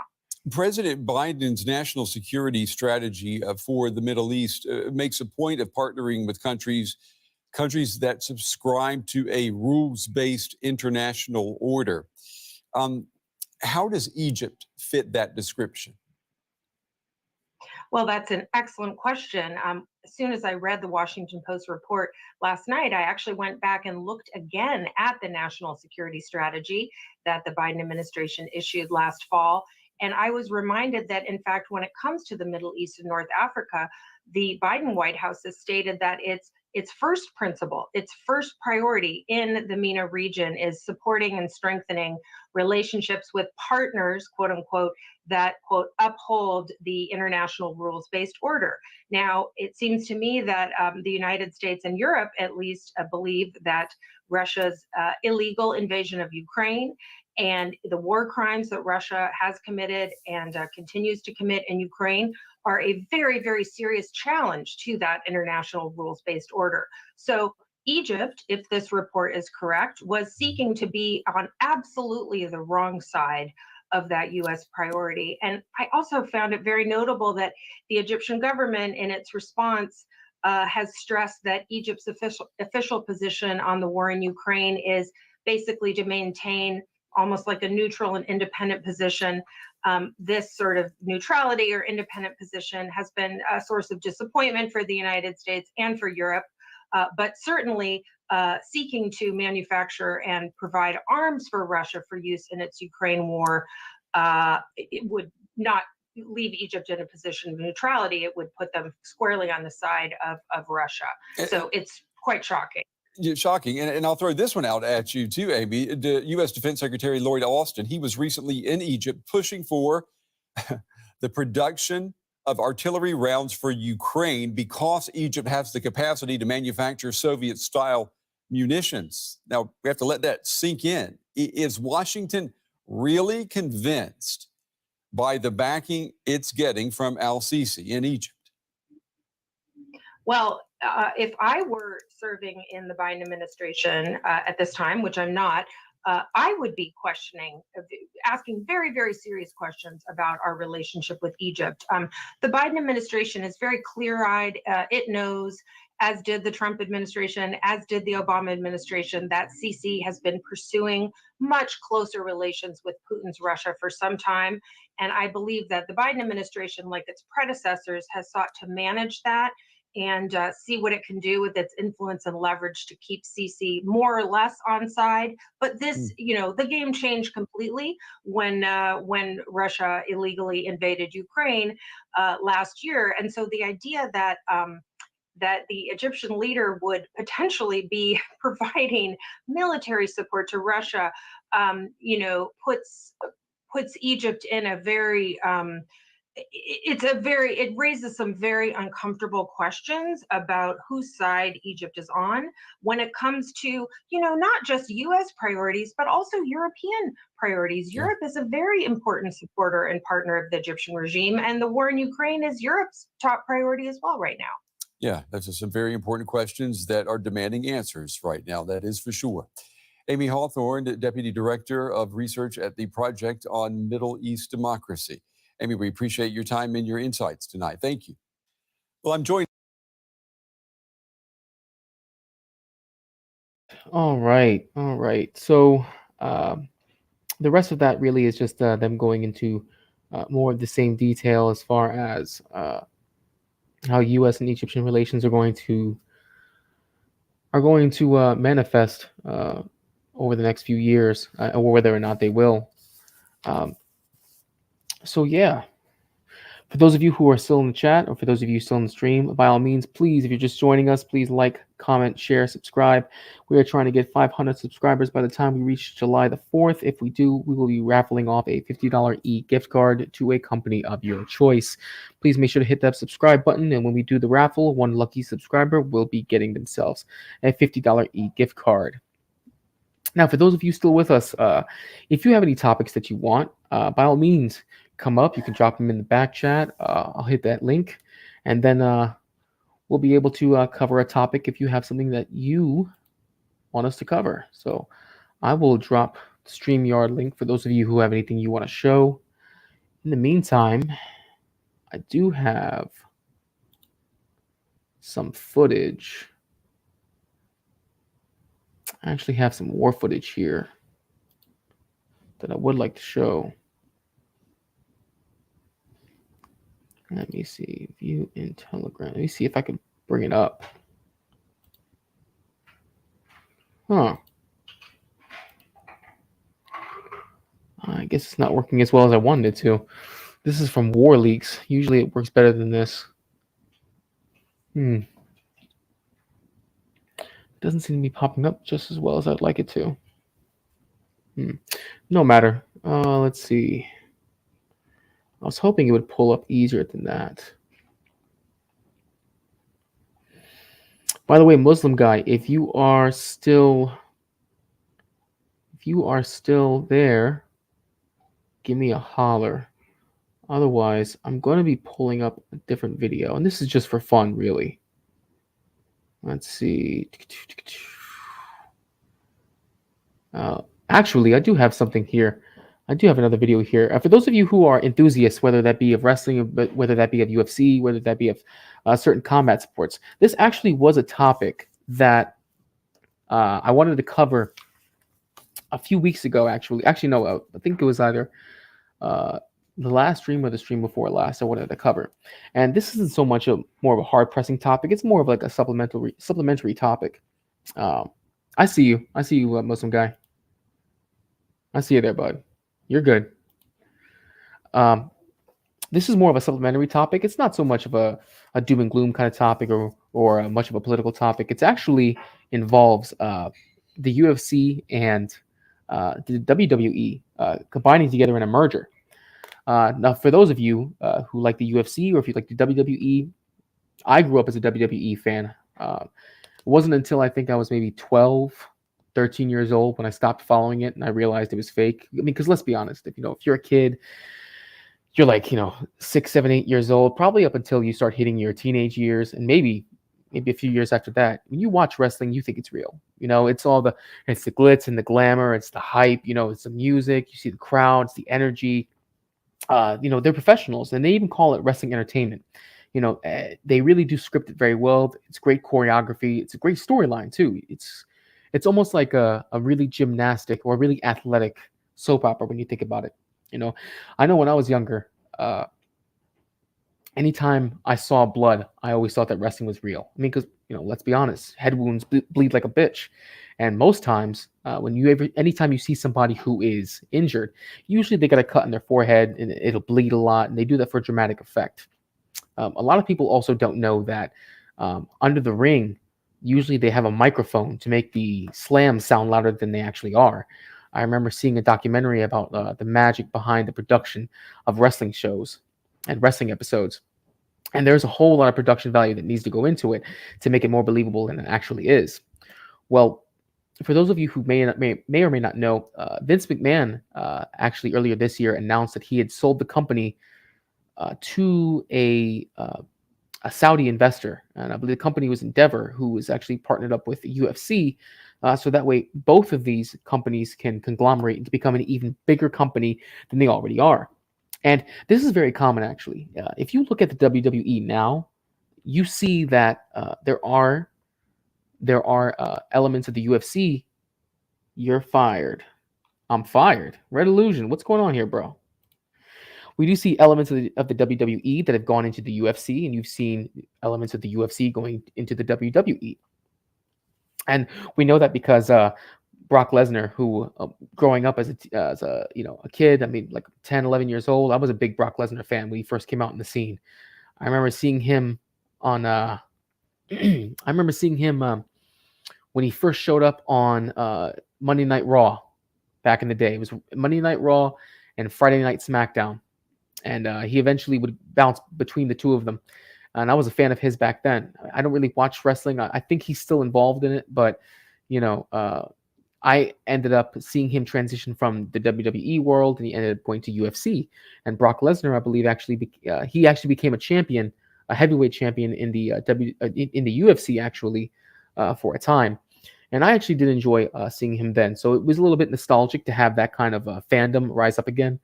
And it's almost as if the theatrics, the script of being the heel when it comes to combat sports or sports entertainment, he took that from the WWE and he immediately transitioned it right over into the UFC. And a great example of this would be when he beat Heath, what was it? Heath, Texas Crazy Horse Herring. He beat Randy Couture for the heavyweight championship of the world. And that fight was a massacre. He then lost to Frank Mir, but he got tapped. But then he fought Frank Mir again. And he demolished him. And then he was actually able to defend his title for a while against Shane Carwin. I think it wasn't until he fought Cain Velasquez, who's a criminal piece of shit. Actually, I shouldn't say that. Cain Velasquez, he went to jail for a decent reason. I'll be honest. I just never liked him because my younger brother would always, talk shit about UFC back then. But he's a little shit too. But yeah, a really interesting thing about this article, or excuse me, not article, rather, it's a video that explains the merger of the UFC and the WWE in one. So I'm going to get this loaded up in the pipeline so we can see. And it actually is Vince McMahon going into it himself, how this merger went about. So let me go ahead and get this in the pipeline, get it fired up. Right. Give me 1 second, guys. And here we go. I asked Endeavor CEO Ari Emanuel and WWE founder Vince McMahon how this all happened during our exclusive interview on Sunday in Los Angeles. This is the biggest thing Ari Emanuel and Vince McMahon have ever done. Yeah. Combining forces like this there's nothing like this. There's never been anything like this. People have been talking about this for a long time. There were a lot of other suitors Sure they here. were, but Ari, really, the synergies, everyone was very interested in us, and I appreciate that. But the synergies that Ari brings, totally different than everyone else. That said, many doubted we would ever see this day, that you would ever be willing to sell a controlling stake in your company. Right. You are the WWE, and the WWE is you. So why? It's the right time. It's the right time to do the right thing. And it's the next evolution of WWE. I could probably do what Ari is right now with UFC. It'd take me 10 years. By the time I would grab those 10 years, it'd be 10 years ahead again. So it's like, it makes all the sense in the world for all these synergies that we have, to extract all of the value we can out of the marketplace. The deal values UFC, you mentioned some numbers, $12 billion and WWE at $9.3 billion. That's a big number. Well, the WWE's market cap is 6.5. Here's what I would say to you. Exactly why we did this, because I think we weren't getting the pure value. I don't think the WWE was getting it. Oh, what's going on, Casey? How you doing, man? What's going on, Mean Gene? I look Glad to have you on across the crowd screen, and bro. I see all these Hulkamaniacs, and I got to thank the man upstairs, man. I've been taking my vitamins and I've been saying my prayers, and the 24-inch pythons are gonna run wild on you, brother. God, I miss the days when I thought that the WWE was real. I really do. Yeah, now so you're a lot younger than me. So did you only know WWE, or did you ever watch it when it was the WWF? Oh, I watched it as a kid. I'm a child of the '90s, so I saw all the greats near their latter years. You know. So did you switch over to WCW when the NWO was happening? Oh hell yeah! Are you kidding me? Best wrestling story arc of all time. Oh man, dude, I loved it when Hulk Hogan. It was Hulk Hogan. It was Macho Man Randy Savage, and oh god, I can't forget. I forget the other guy's name. The core members of NWO. You got the Macho Man Randy Savage. I can't remember the other dude with the mullet. What was his You got name? Kevin Nash. Big Daddy Which Cool one? so Kevin Nash. You got Scott Hall, who used to be Razor Scott Ramon. Hall. Scott You got Hall. Lex, That's what it was. Lex Luger. I mean, Mhm. K-Dog. I don't know if you were ever into Mexican wrestling, but fucking K-Dog was a G. So Didn't they have like a luchador block? Like they actually did have their own luchador section in WCW. They were trying to introduce them, incorporate them into that wrestling company. you say trying, man. They actually did a great job of it. So Yeah? they had Eddie Guerrero, of course, Chavo Mhm. Guerrero. They had Juventud Guerrera. They had, dude, all kinds of people. Psychosis. I mean, and all these dudes, and K-Dog specifically, like Conan, those Mhm. dudes were all like Rey Mysterio Jr. These dudes were all like big time Mexican wrestling names. I never got into luchador wrestling. Honestly, I never did. When I was younger, when I would watch wrestling, I also watched the offshoot that WWF was trying to do with kickboxing, because at the time they were also developing their own kickboxing circuit. If you remember that, it wasn't bad though. It didn't last very long. What's going on, Muslim guy? What's up? I just got back from the barbecue. I bet you full.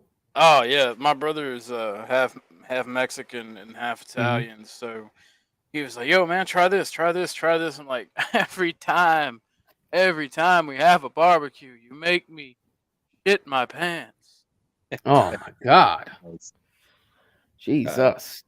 Well, Go no, ahead, no, Casey. I'm talking about all the spices, bro. Like just Yeah. fucking like it's so good, but it's so bad coming out. Oh, of course it is. Like we cook fucking we diced up fucking I'm as white as mayonnaise, but like we fucking dangerously good. My other brother said dangerously good, 2 words. But we diced up some fucking steak and made fajita, homemade Mhm. fajitas. Put some fucking onions on the grill, but used real butter, not margarine. Put it fucking wrapped them up in tinfoil, put that shit in there. Basically makes a fucking, I don't know if you know this, but when you do that, you bake them on the grill, it causes all the tart and sourness to go away, and Mhm. it basically becomes like candy. Oh, really? Yeah. Yes. And it's better to do it like Valdea onions are the really big ones. Mhm. But you can do it with any onions. And we just fucking like, oh man, I'm stuffed. And we were drinking. We were drinking Miller High Life or whatever, and then he brought out some And- fucking And Bud Light too. fuck no. And no, I don't care about the tranny. I don't give a fuck. I just don't drink piss water. Look, man, if a drink pretending to be a beer wants to be represented by a man pretending to be a woman, I don't give a shit. Fucking but no, like mojitos. What the hell are those? What the fucking hell? Are those? Fucking Mexican beer we were drinking. Well, mojitos are supposed to be like a cocktail. He's talking about No. Yeah, Modelo's. Yeah, I like Okay. Modelo's. Modelo is good. That's what you drink when you don't have Corona. Yeah, well, we were Actually- drinking. We were eating like straight steak with bell pepper and chili pepper, and washing it down with Modelo. God damn, you had a good barbecue. Oh yeah, no, we always eat. Oh man, you had some good food and good drink. Oh shit, I know how to make all kind of Mexican and Italian dishes because I can cook like really that. well. Hey, So we were just. Go ahead, Casey. I was gonna ask you, did you check out my short?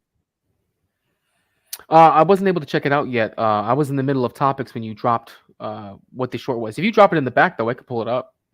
Yeah, dude, because it's it's fucking fire. By all means, yeah. Drop it in the back, and then when we get done with this video, we can put that in the pipeline next. Yeah, it's only 9 seconds, so you'll like Okay. So, Muslim guy, we were talking about the merger between the UFC and WWE. Endeavor is going to be the new company that emerges out of it, and they're going to have about a $21 billion market cap. Were you ever a wrestling fan growing up back in the day, sir? No, but I did like DDT and motherfuckers in high school and middle school. See, your audio out of nowhere just became amazing. What happened? What did you do differently? I moved the mic closer to my mouth. That'll probably do it. That'll do it. Yeah. I'm a gamer, so I have like a gaming setup, and I had to go cheap with my mic. But if I put it too close to my mouth, it sounds like I'm deep throating it, giving it the good old gog 80 billion. Oh man. And then if it's too far away, it's like I'm in a hole. It's fine. Yeah. Spot. That and I'm pronunciating my words better because we were singing and I was speaking Spanish. Oh my God, Casey, I just watched it. I'll pull it up in a second. Did you watch it with sound? Yes, I did. Yes, I did. I heard. Me. Huh? You know that's me, right? That's you? Yeah. Stop playing. Hold on, let me listen to it again.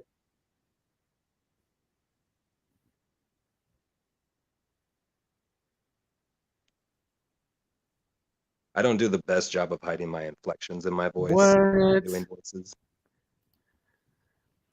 I didn't realize that. I thought it was just an edit of the sound to make it make Biggie sound a little bit different. No, I actually wrote an entire parody to it, but I thought I'd do a short because the last video I did is a full song, and you can tell that this one I didn't actually record in the bathroom. Right. So there's not that weird tinny echo. Are you going to be doing any more Be Brave shorts? Hell yeah! Actually, were you on Reckless Ray's live when I made an appearance? I was on the. Well, I wasn't in the stream. If that's or I wasn't on the panel. I was in the channel, in the chat a couple days ago. He had one. Yeah. Is that what you're referring to? Yeah, I was there for that. Well, I was in the chat rather. I was at work when he had the stream. Were you in the chat when I showed up on there as Be Bold?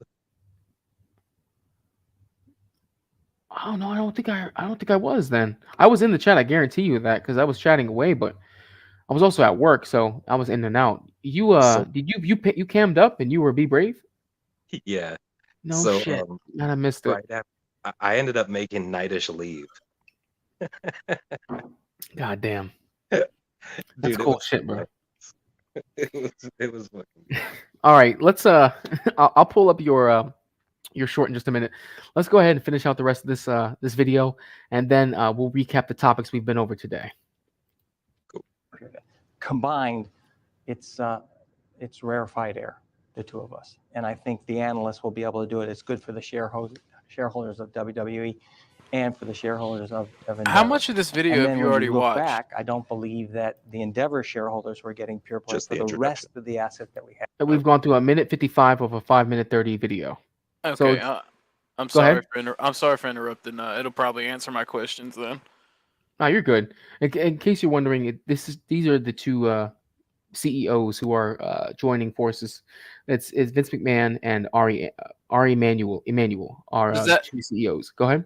Does that mean that it's no longer going to be white trash soap operas, and I get to see annoying ass wrestlers get kicked in the throat? Whoa. These are not white trash soap operas, sir. Do not go ahead and shit on my childhood. I refuse to let you do that. All right. Oh, are you? Come on now. You know. Okay. American. I can't say that because I don't want to insult everybody. I'm white. I can say white trash. It's white trash soap. Wrestling is white trash soap operas. Come on. Listen, wrestling is such an integral part of every kid's childhood. Okay. Oh, yeah. Every child has to go through the rite of passage of realizing that wrestling is fake. All right. But even then, the magic of wrestling and being able to enjoy it for a little bit, thinking it's real, that's what matters most, dude. Because there's so much theatrics to it. But the pay-per-view events, for the most part, are very real. Well, Oh I yeah, wouldn't say very well. I'd those say dudes they're get about fucked up. 75. Yeah, when they jump off the cages and shit, that's real Yeah, shit. they get fucked up. I remember seeing a hardcore match when ECW made a resurgence back in like 2010 or 2011. There was a match between Hardcore Holly and I think it was not Rhino. No, because Rhino was at TNA then. ECW made a resurgence, and I wanted to watch some of it. I remember a match where he had gotten suplexed off the top rope onto a table, and he had a gash that went up his back. It looked like it was about a foot-long gash, and he was bleeding like a gusher, dude.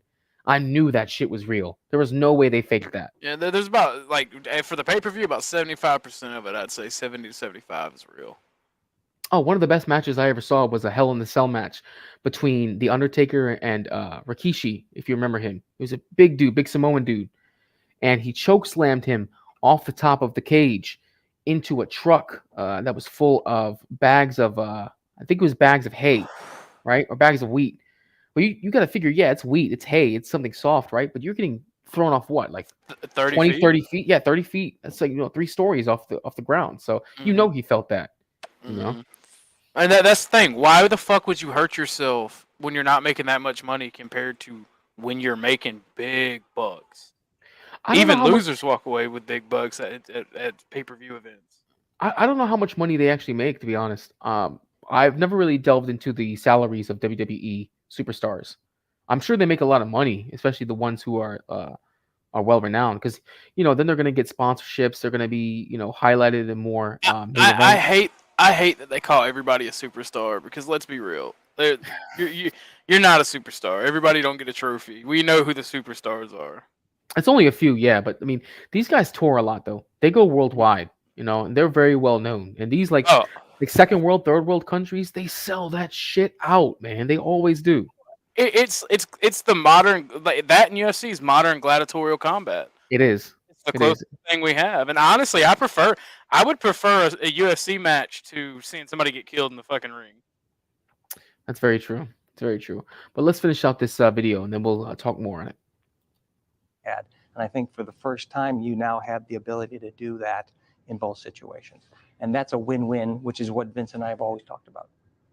When I throw those kind of numbers out to you, I mean, the word on the street was that you wanted $9 billion. This values the WWE at 9.3. Right. So despite everything that's happened, I'm a visionary. Well, you hit the number. Yes, deservedly so.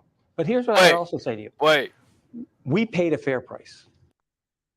So is he selling the wrestling franchise because he didn't get enough pictures of Spider-Man? No, he's merging with Endeavor. Oh. And they're becoming one company now. He's making a joke about the mustache. Yeah, no, Oh, I can't remember. I can't remember the guy's name, but I feel like he's going to demand everybody who goes in the ring to bring him pictures of Spider-Man. Jonah J. Jameson. Jonah, yeah, I thought it was J. Jonah Jameson. No, Jonah J. Jameson. Parker. I can't do the voice. I'm sorry. I'll stop interrupting. No, you're good. Honestly, I thought he looked more like a discount Walt Disney, to be honest, when you really look at him. I thought he had the whole Walt Disney look down. He's definitely racist, I'll say. Oh my god. Walt Disney or Vince McMahon? Well, yeah. Yeah. No, like look, rewind it backwards, a full body shot of him, and you'll see that style, that aesthetic just screams. Give me a sec. Racist. There we go, right there. Hold on, let me. Also say to you, we paid a fair.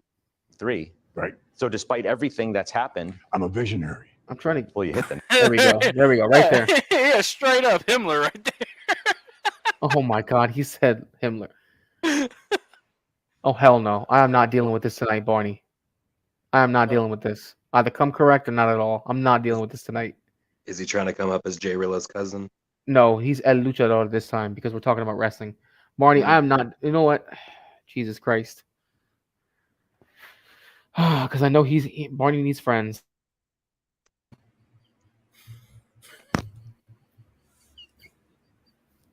Go ahead. Us. Hola. Eso es el luchador. ¿Qué pasa con Vince McMahon? ¿Por qué Vince McMahon se ve así? Se ve como mexicano. ¿Qué le pasa con su Ok, cara? déjame quieto, ok. No quiere más. Okay, ¿Qué no quiere piensa más. del cara de Vince No, McMahon? no. Dígame. Ok, ay, señor. No me joda, pendejo, ¿ok? ¿Sabes qué? Hey, nobody calls him pantyhose. I knew that'd get you. ¿Qué pasa con la cara de Vince McMahon? ¿Qué pasa? ¿Por qué se ve así? Speak English. This is Mert. I'm just kidding. I yelled that shit at the barbecue at my brother. And then I ran up behind him and shouted "La Migra." He took off running. ¿Quieres luchar conmigo? Nos vamos. Juntos en el WWE. In the WWE, huh? All right. Sí. See. All right, discount Rey Mysterio. Calm down. Barney, you want to contribute to anything tonight? Or are you just trolling? ¿Quién? You mean qué? Mi nombre es el luchador. Me llamo el luchador. Yeah, those mean the same thing. We get it. Your name is El Luchador. Good job. I also learned that in 9th grade. I can understand most of what they're saying just because of growing up with my brother. Yeah. Yeah, yo hablo poquito español. Entiende más. No comprende español. No, fuck, I forgot how to say very little. I can't actually speak it. Un poquito. Un poquito. I'm too redneck to be able to pronounce anything other than broken English. Barnabas, if you're still listening, hold on, give me a second. Barnabas, if you're still listening, you're more than welcome to come up, dude. You've just bombarded me for the past couple of days with so much shit while I've been at work. It's funny, but I really just want to have a discussion, bro. There you are. Okay. Why all the smoke, bro? I don't understand. What's all the smoke for? Smoke. It's not smoke. What are you talking about? Look, my lips are pink, not because I've been Oh, you've been getting in tonight. Not been doing anything sussy, but I'm drinking. No, this is just fruit punch, generic fruit punch. You lied to me. I could smell the gin from here. Oh wait, no, that's probably on my breath. Never mind. Did he say jizz? What's wrong with that guy's face, man? It's another case of what do we call that stuff? Plastic surgery going awry, right? I mean, Botched Botox, BB. he looks like a. Are you referring to Vince? Yeah, man, he looks horrible. Yeah, botched Botox. I'm telling you. All right, let's finish. Look, zoom up on me, Rillo. Put me in Maine. I want to show you something. All right, give me a second. Make my face big. Hold on a second. Oh, hold on. Look, I don't want plastic surgery, right? But like as I get older, I notice. I forget what they call that, but see, it's like crow's feet.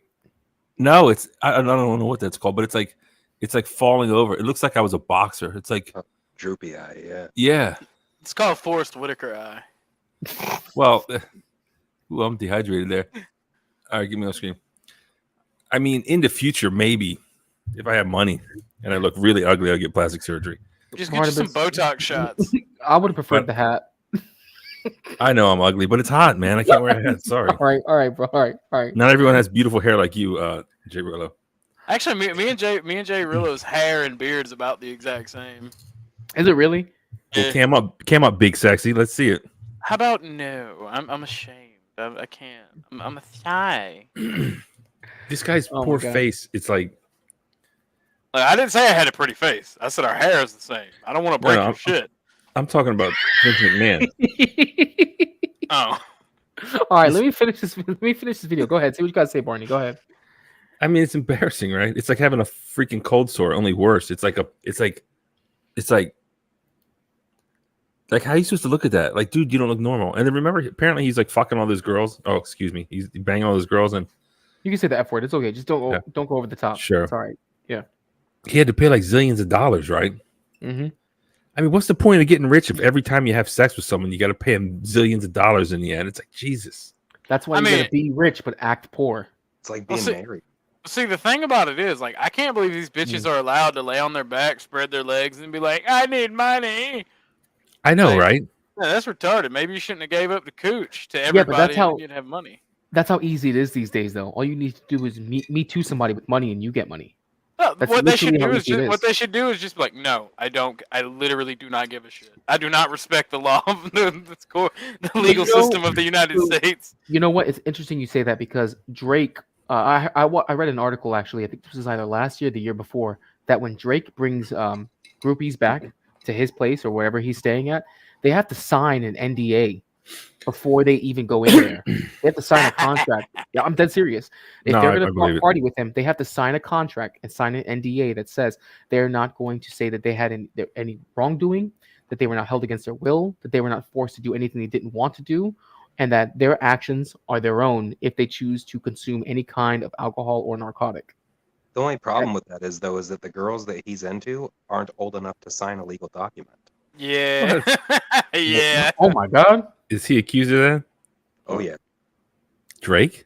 yeah. Look it up. Are you serious? Yeah. Dead serious. I don't Can like you- can Drake. you- I can don't you like drop his that in the music. back I don't chat? like his face.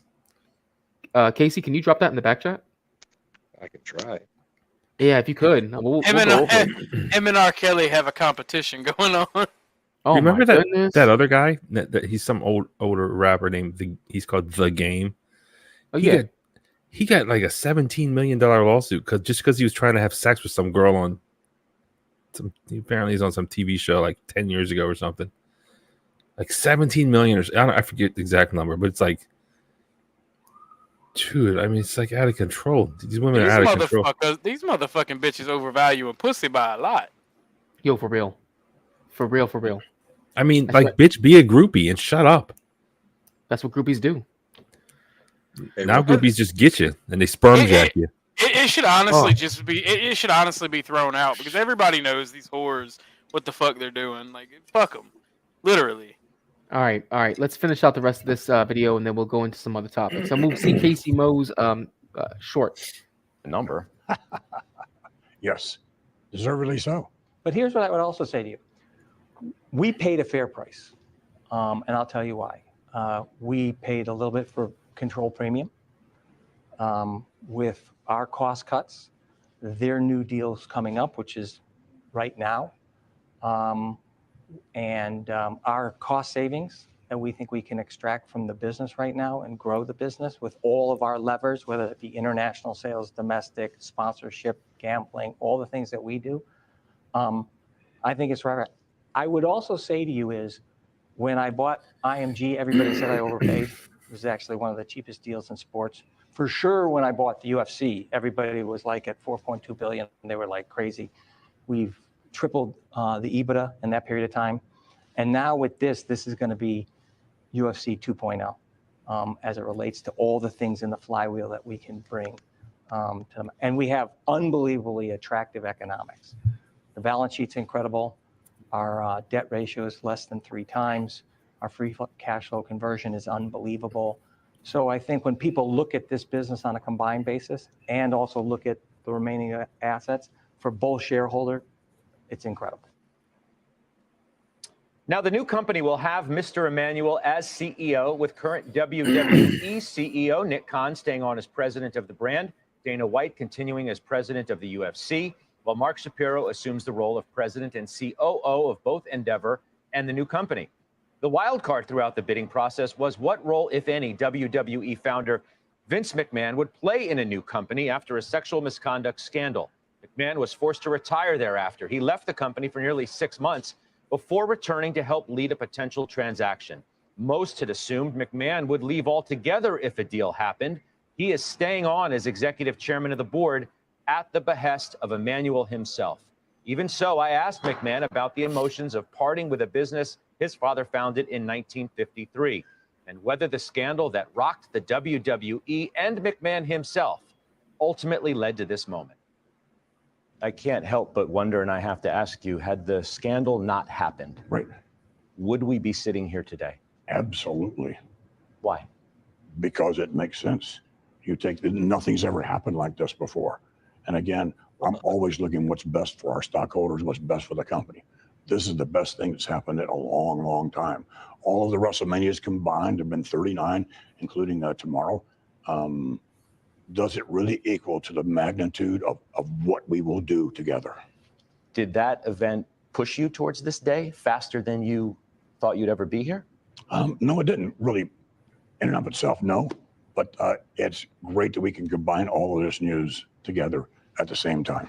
Is this a good day for Vince McMahon and the WWE, or is it a great day? Is it a one of the tough greatest day days as of my well? life. This company's been in your family for 70 years. Is it a tough day? No, it's a great day. Is Burt Reynolds' estate aware that you're trying to impersonate him? Yo, for real. Hey, yo, you should play the link I dropped in the back chat. I will. I'm gonna play everybody's links that you dropped. Go ahead. He Barney. looks like he should. I think I saw a meme. He looks Mexican, right? Like the Tapatio hot sauce guy. Like he should wrestle again, but with like a sombrero. Dude, Vince McMahon had some of the best gimmicks. Like when He really Trump did. shaved his hair, and then he came in with the do rag, and he's like, "What's up, Holmes?" Like he's from the street. I mean, dude, Vince is awesome. Vince is He awesome. really is. And I'm Oh, older than man. everyone, I think, but I saw WrestleMania 3. Dude, WrestleMania 3 was the shit. Yeah. I saw it Yeah. live. Well, I mean, I saw it on TV. Well, yeah, It was like pay-per-view. And then WrestleMania 1 and 2, my friend had on tape. Man, and it's just like, dude, it's just so awesome. And I've seen wrestling live many times, but I mean, the new wrestling, it's like, I don't know. It doesn't, maybe I'm just old, but It doesn't have the same feel, dude. So do you remember the first couple of Survivors, like the first couple Survivor series you ever watched? yeah, I've seen them all. Well, I mean, saw all the originals. Those were so dope, dude. Yeah, I was Like when I was born- remember Demolition fought each other? Is that Survivor Series or is that Summer or is that the other one? Do you remember Demolition? Demolition fighting against each other, Axe and Smash. I Oh, that was the Royal Rumble. Yeah, they came out 1 and 2, and then they had to fight each other. It was like, oh my god, it was like so awesome to see them fight each other, and they were like, tag team champs or whatever. But All right. So hold on. Casey dropped a clip real quick. It's a YouTube short. Let's look at this real fast. All the ladies in the place with hair in your face, you still can't place any dishes in your bushes. Oh my god. thanks. I guess what is that? Androgynous sexy Jesus or something? What is that? That's actually that's Who is actually that? my voice. Who is that? That's me, and it's my voice. With makeup? It's a filter. I mean, you trying to turn me on or what's going on here? You didn't hear the words? It sounded like what's his face? I'll play it again. Not Big Pun. What's his name? You mean Biggie Biggie? Small? Yeah. I'll Let's play hear it again. It's my voice. All the ladies in the place with hair in your face, you still can't place any dishes in your bushes. All Now, the you ladies in the place with hair in their face, you can't put You still can't douches in the place- bushes. You still can't place any dishes in the bushes, right? This is shave your cooch PSA. Is that what that is? No, man, it's saying that I'm if you're a confused. dude that's dressing like a chick, you still can't fucking douche because you ain't got a vagina. Oh my god. Okay, yes, I'm I'm playing slow. this next. Yeah, he's saying you can't douche if you're a transvestite. That's what he's saying. Right. The full the full parody when I come to the actual I don't think I'll ever actually record the full one, but for the chorus I'm like, cause I see some ladies tonight they can't be making no babies. Baby. Yeah. It's a good voice. Sound like Biggie Smalls. Where you been? Looking for you all morning. Why don't you pay your phone bill? Mad scientist goes berserk and we don't have pictures. I heard Spider-Man was there. Where were you? Photographing squirrels? You're fired. Chief, the planetarium party. Oh, right. You're unfired. I need you. Come here. What do you know about high society? Oh, well, Don't answer that. My Disney society magazine. photographer got hit in the head by a polo ball. You're all I got. Big party for an American hero. My son, the astronaut. Could you pay me in advance?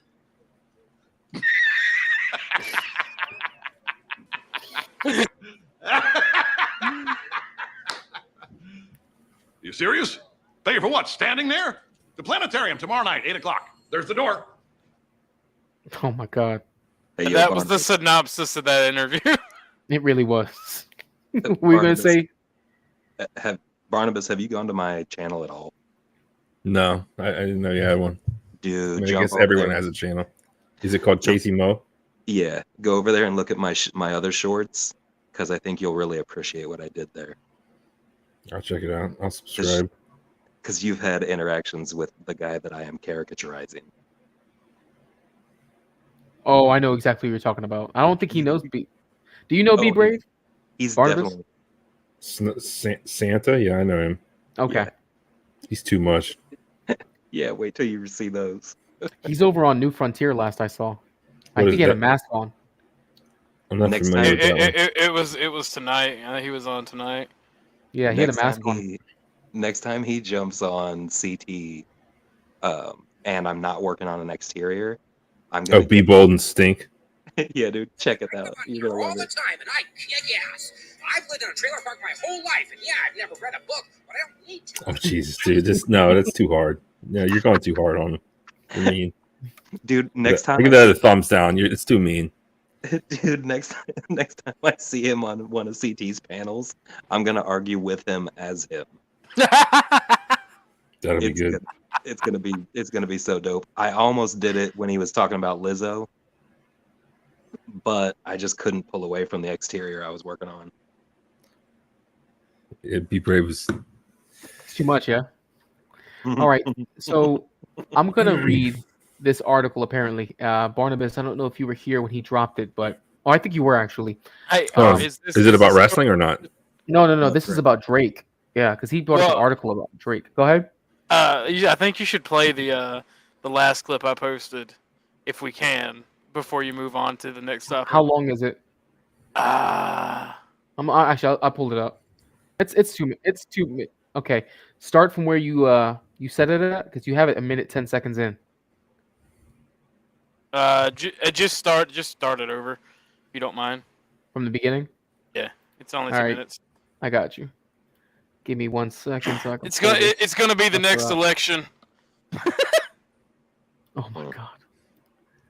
I just got back from a Tinder date and I didn't get laid. What was his name? Yeah, damn it! I was gonna say, what's the lucky guy's name? Was she pretty? He pretty? They pretty? It's all right. Was Z pretty? She had good hair. What was Z's ethnicity, if I may ask? Surprisingly, well, no, I guess that's probably. She was white. She's Jewish Italian. Oh, don't get Muslim guys started now. All right. It is wrong. Oh, I fucked it up. We even went to her house. I thought I was getting laid. I know, right? How did you fuck it up? All you had to do was offer it to her for free. I don't know, man. I fucked it. You know how it is. You fuck things up. I don't know what I did wrong. I dropped the ball somewhere. All right. Where did you set a penny on your sack? Where do you think things went for the worst? Where do you think things went south? He started speaking in German.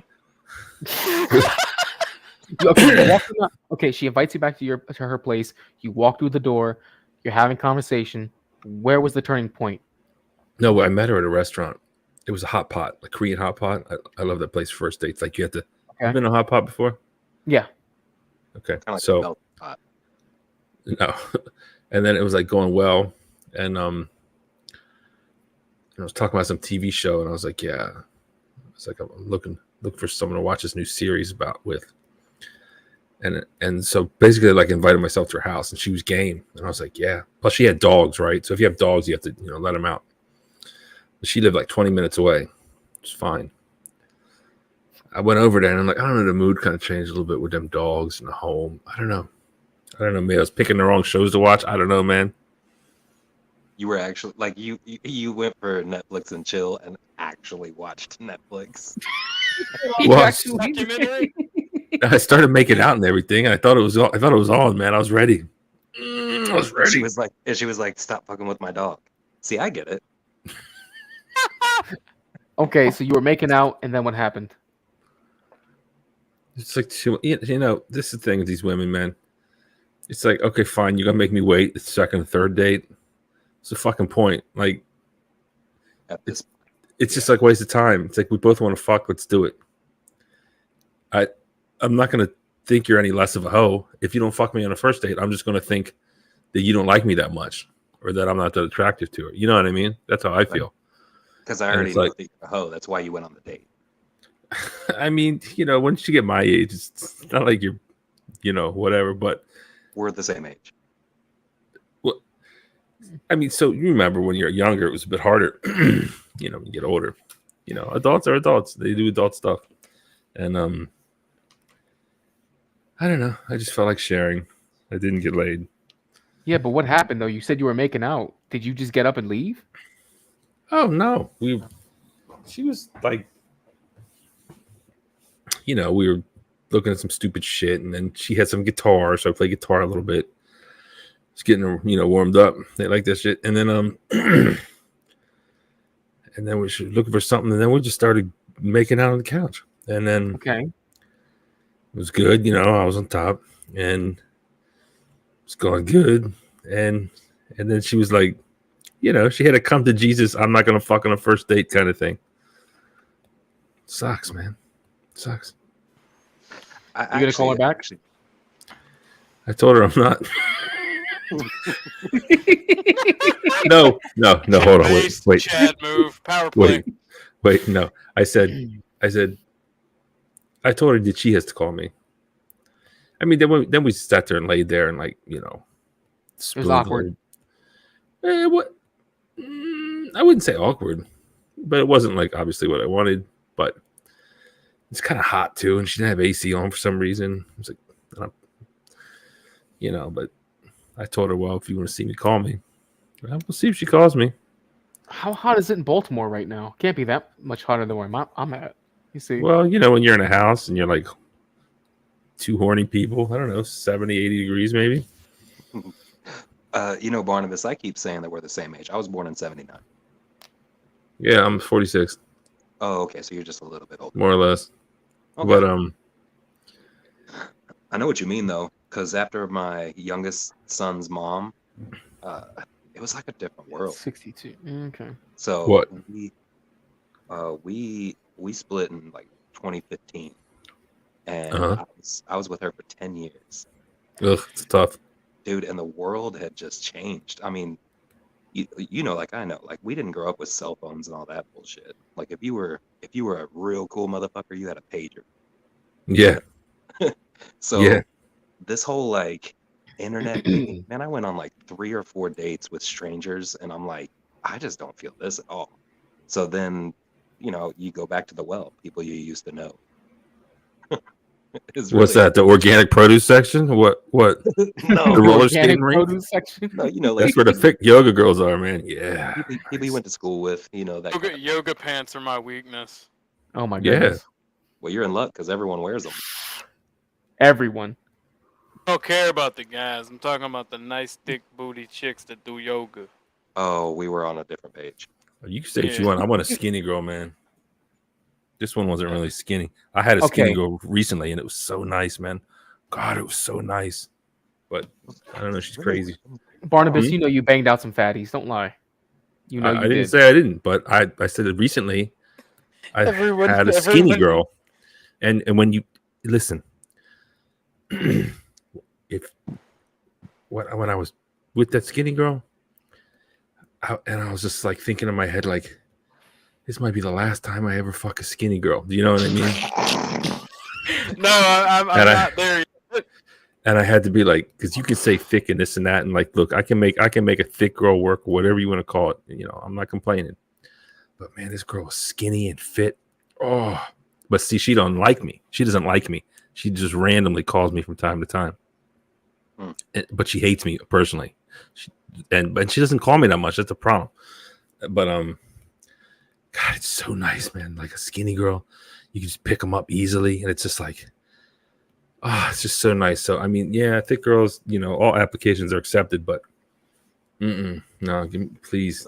The only thing about the really skinny What? girls. I didn't mean to cut you off. No, go ahead. The only thing about really skinny girls, from my experience, is they seem to have the most cavernous vaginas on the planet. Like a slightly bigger girl, dude, she'll make you feel like you're the biggest fucking thing on the planet. Those thin girls can take a fucking dick. I mean, like, I have to conduct some more experiments personally. I'll come back. Bro, I honestly, I could break it down scientifically for you too, because I really think it has to do with the amount of weight that's pushing towards the middle. Oh, the fupa makes it tighter? Is that what you're saying? Oh, I don't know about a fupa. That's when they're. So that's one of those things. Like there's certain things I can't handle. I can't handle the fupa. That's nasty. But well, there's different levels of fupas, right? There's like a stage 1 through 5, I think. You got category 1 through 5. Yeah, I don't know if that's a real thing. We're experiencing a category 5 fupa. Everyone abandon the bedroom. If that's a real thing, and your scale is physically fit 0 to full blown front butt is like 5, then I'd say up to a 2 is probably acceptable. Anything above that is like, eh. What if it was the front butt that hangs like halfway between the waist and the knee? Hell, like an apron? No thanks. Oh my god. They need Dude, love. They gotta pay. They have to pay. I've got a story for you. So I think Jay really knows, but I used to be a nurse, an RN, right? I remember that. Mm-hmm. And we had this one patient. I mean, I don't know if you guys know what a catheter is, but yes. So women need catheters too sometimes, right? Right. And if you haven't like looked up into a pussy with a flashlight, they have a urethra. They have a little piss hole, and it's like in the top. So there's like, it's first from the front or third from the back. There's like a little hole where the pee comes out, and then goes to the vagina. But I had this patient, man, and she was 620 pounds because we had the bed that weighed her, and we needed a catheter, and everyone was like scared, and they're like Barnabas, you gotta help us. And I would do that kind of shit, and I'm telling you, man, so we got this. She was measured 620 pounds. We weighed her. we needed one nurse on one leg, one nurse on the other leg. We needed one nurse on the belly. She just had to pull it back. Then we needed another nurse on the fupa to pull the fupa back. And then, our gloves, we don't have those long gloves like the veterinary gloves. Wait, time out. You needed one nurse for the belly and the fupa? No. Yeah. We needed one nurse for the belly and one nurse for the fupa. But the fupa's part of the belly. No, dude, because the belly hangs over, and the fupa's like another level. It's like a level 5, category 5 fupa. This is the rare category 6 fupa. Oh my god! So let me ask you a question. I'm a morbid bastard. How bad did it smell? Hold on. And then, one trauma at a time, sir. And I washed my arm, and I had to with your right hand, you put the thing in your right hand, and you stand on her right side, so her head is to your left, and you got to come in with your fingers, and you got to stick them in the cooch, and she moaned. You got to open it up, whoosh, and then I used my elbow to it was like some Brazilian jiu-jitsu. I had to push the rest of her. It's called mons pubis, actually, which is like the area, the pussy area. Push it back, and then I grabbed her fucking catheter, and I was like, and a lot of times you can't see the hole. It's blind insertion. I mean, you see the vagina, obviously, and you stick it in, and then you push it up and push it back, and it's like those movies where they're looking for oil, and the oil shoots out, and the catheter is like yellow usually, or gold or whatever, but it's attached to a hose that's clear, and you stick it in, and then I can look down, and then you can see this. You could see that it was in the right spot, and I was like, I felt like taking a huge shit, man. I was like, oh, it was like victory, man. And this woman's pissed. Oh, dude, it was all nasty and all kinds of shit. And dude, she was gross because she was so big under them rolls. it was all like fungus and mold and shit growing. No, It's no, like you're capping. piss, just You're pissing herself. capping. Oh God, it's just so gross. Oh man. No Did way. she, No way. did she have retention? Is that why you had to do a catheter? Did she have what? Retention? No, she just I can't remember what her problem was, but like someone like it's that big, especially that was probably like 10 years ago that you were allowed to put catheters in more, and like especially, I mean, she couldn't move. I mean, I think some 620-pound people can move. I know people get heavier, but this is the heaviest one I've ever had, and you know, a lot of times they want it, otherwise they're just going to piss themselves. It seemed like she was just pissing herself in her bed at home or something. I mean, it was a long time ago, but I always remember that. And it was like a vice grip, wasn't it? What, the cooch? Yeah. Well, I didn't. I mean, I don't remember all that. I just remember like that each nurse had to grab a leg He blocked it out. and then a belly and then a fupa. I'll bet that was the most difficult separation you've ever done. I mean, honestly, I nailed it, man. I got it right in the first try, so I did good. I really did. Sometimes you try and you fail, but no, I did good. Thank God, because it was the grossest. One of the most gross. Jesus Christ. But, See, I couldn't do that. All right. I couldn't do that. Sorry, we're getting off track. Listen, I'm traumatized for life. Let's just watch this video now, and and then we can react to it. Oh my God, this is a clip that Muslim guy just sent, and then we'll read the article that Casey sent. This is classic Trump beaten down. This is good. Yes, it is. I remember watching this too. You know I he's don't a think I fierce saw that. competitor, but you've never seen Donald Trump fight like this. That's awesome. It's Trump the president, thumper. My God! The hostile takeover of Donald Trump on Vince McMahon. We've uncovered lost footage of the presidential candidate back in That 2007 ain't at lost WrestleMania 23, taking on WWE boss Vince McMahon. It is time for the Battle of the Billionaires. The live pay-per-view event took place in front of She's got a good voice. Is 85,000 that Stephanie? screaming wrestling fans, including Trump's beauty queens, Miss Teen I USA, forget her name, Miss actually. USA, and Miss Universe. Wrestler Bobby Lashley was Trump's partner that day. Man, the crowd went insane. He says it was Trump's idea to take down McMahon. He just wanted to play more of an active role in it. And I think that part where he took down Vince and kind of gave him a couple knuckles was just him having a little fun with it. Yes, it is! Lashley wins! Trump won the match. No! Oh, no! And to the victor goes the Clipper. He got to shave Vince McMahon bald. Fast forward 9 years, Trump now finds himself wrestling in a different arena and reeling from his first electoral loss. What kind of people do we have running for office? No, it's honestly really, really dishonest. He's now calling for a do-over in Iowa. Tweeting during Iowa caucus, Cruz put out a release that Ben Carson was quitting. There was a Okay, meme. the rest you don't have to worry about. There was Go a ahead. meme where they put Vince McMahon's face. They put the CNN logo on it. It was funny, and then Trump was like beating it up. It was good. It was good. Oh my God. Because I hate CNN is horrible, but I wonder how much money Vince McMahon got for getting his head shaved. You or know, how much you money know, he got paid leftist for. hunted that guy down who made that meme and like doxed him and tried to ruin his life, right? to who? The guy who made the meme where he put he superimposed the CNN logo over Vince McMahon's face. Like fucking leftists tried their best. They didn't try. They succeeded. Like they fucking like. He got in trouble for that? Oh, That wasn't me.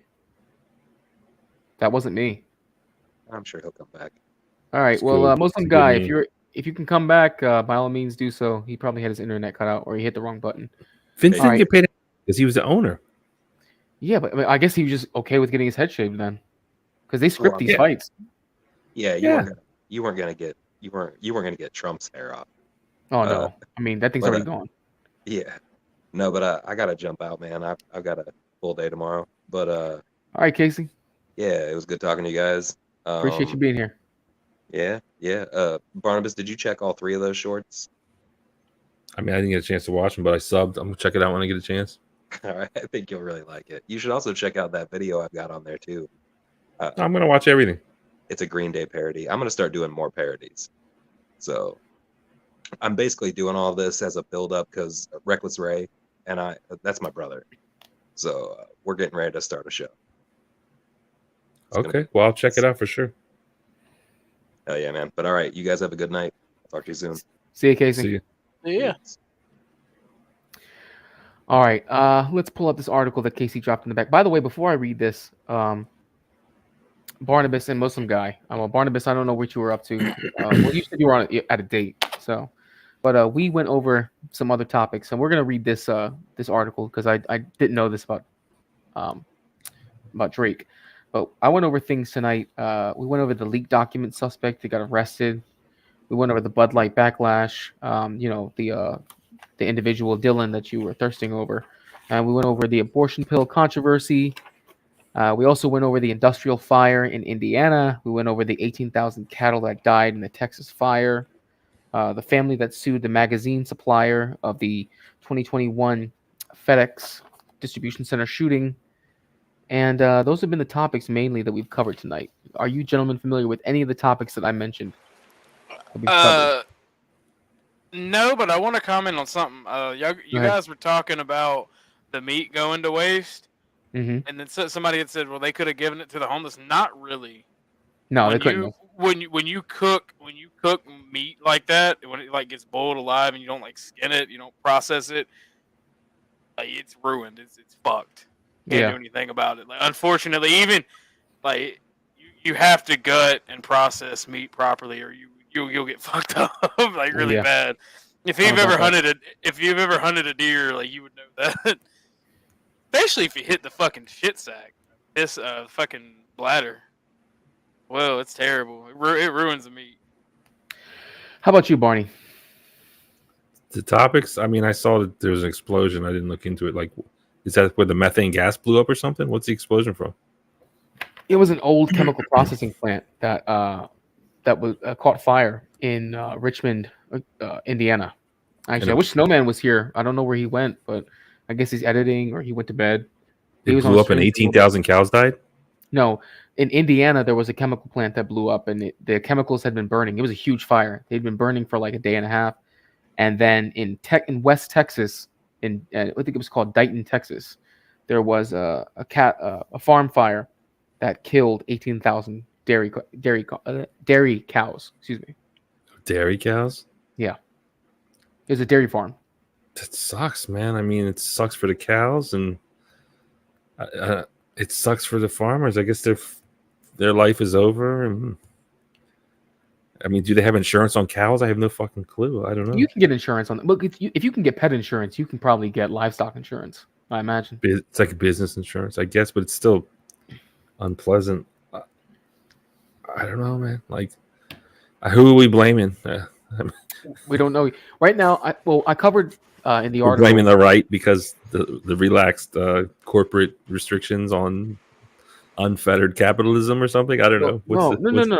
When I read the AP article, going over the fire, they said that there are less restrictions on the regulations for barns in Texas as far as how they're wired, and they don't have fire regulations in those barns in Texas. So that's what they brought up. But then when I actually brought up the video itself from a local Texas news source, they were talking about the fire was the result of fertilizer getting caught up in an air filter. It got trapped, and that's what caused the fire. But how it was able to cause 18,000 cattle to die, it's insane. Because that would have had to been a massive fire. It's awful, man. It's horrible. It's horrible. It's horrible. It's better than people dying, I guess. I mean, of course, but yeah. I don't know. So we got the cows, we got some chemical fire. What was the other one? Drake. Let's see. Well, Drake, I'll read that now. We'll go into the other topics, and that way I can pull. Hey, no. I guess I'm taking over the show. What I really want to talk about is WWE again. Do you think Vince McMahon sold it because he wanted to, or here comes Chirillo? No, go ahead. Ask a question. Go ahead. I legitimately think that he was forced into doing it. and which I think is really gay. These people being forced to sell their companies because of whores. What do you think, Jay Rillo? Do you think he sold it because of the thing, or you think he's just cashing out? I think he's cashing. Well, he's not cashing out. He's still going to be part of the company. He's going to be the executive chairman. But I think that no, if you're asking, he's gone soon. He's in the twilight. Yeah, he is. But I mean, as an executive chairman, I don't know what responsibilities he's going to have. To be honest, No, but listen, it's a family business for 70 years. Yeah, but it's not a family business anymore. That's what I'm saying. So, do you think he sold it because of sexual allegations, or do you think he sold it just to get money? Probably just to get money, if I'm being honest. I mean, because I don't think the sexual allegations are enough to topple the company, even if he didn't sell it. I mean, yeah, I guess I agree with that. I haven't deep dove into the allegations, but I mean, even if it's like 20 allegations, okay? Like Deshaun Watson was able to get past like 24, 25 allegations, and he was able to be playing in the league again. Even if Vince McMahon, who has more money than Deshaun Watson, was accused of 25 allegations, he could settle all that out of court, and the money he would spend is a drop in the bucket. What was I going to say? Still wrestling related. Mm-hmm. Yeah, I mean, I don't think the wrestling. I don't know the business model. And like I said, I don't like watching it anymore. I don't dislike it. I think I'm going to go to local wrestling. Actually, I'm going to try that. But it doesn't seem like it's going to get better. Like maybe it's a good time to sell. You know what I mean? Like because there's even if you hold on to it, there's always a risk it can go bankrupt. Like any business, you take the money and run. Well, if I was his son, I'd be like, Dad, just sell it and give me some money. Well, keep in mind that there is a lot of infusion between the UFC and WWE even before this merger. I mean, when UFC fighters decide that they want to, give up their career as a fighter, but they still want to make money, they go to the WWE. Brock Lesnar did it. Yeah, Brock Lesnar did it after he was done with the UFC. Ronda Rousey did it. Gina Carano did it. That's good. Yeah, they can make money that way, and they're not really getting. I mean, they can get hurt, but the likelihood is way lower than UFC. Don't say that. I mean, honestly, I don't know. Because you're not actively being punched the same way you are in the UFC. You're not actively being kicked. All that is theater. Like they know how to fall. They know how to make it look like they're hitting somebody. Unless you're doing some crazy, over the top rope kind of shit. Usually that's when you see the injuries. Yeah, I mean, you're not going to get your face rearranged usually, right. But you can fuck up your back though. But it's good kind of retirement for them. Mm-hmm. No, I like that. Oh, here's what I want to say. You know that his wife ran for office many times, and they spent millions and millions of dollars, and she always failed. Were you aware of this? I was not actually. Vince McMahon's wife, whatever her name is run for congresswoman or something for years, many times. And they spent like zillions of private, of their own money. She never got elected. And then all these wrestlers, they're all contractors. Do you know that?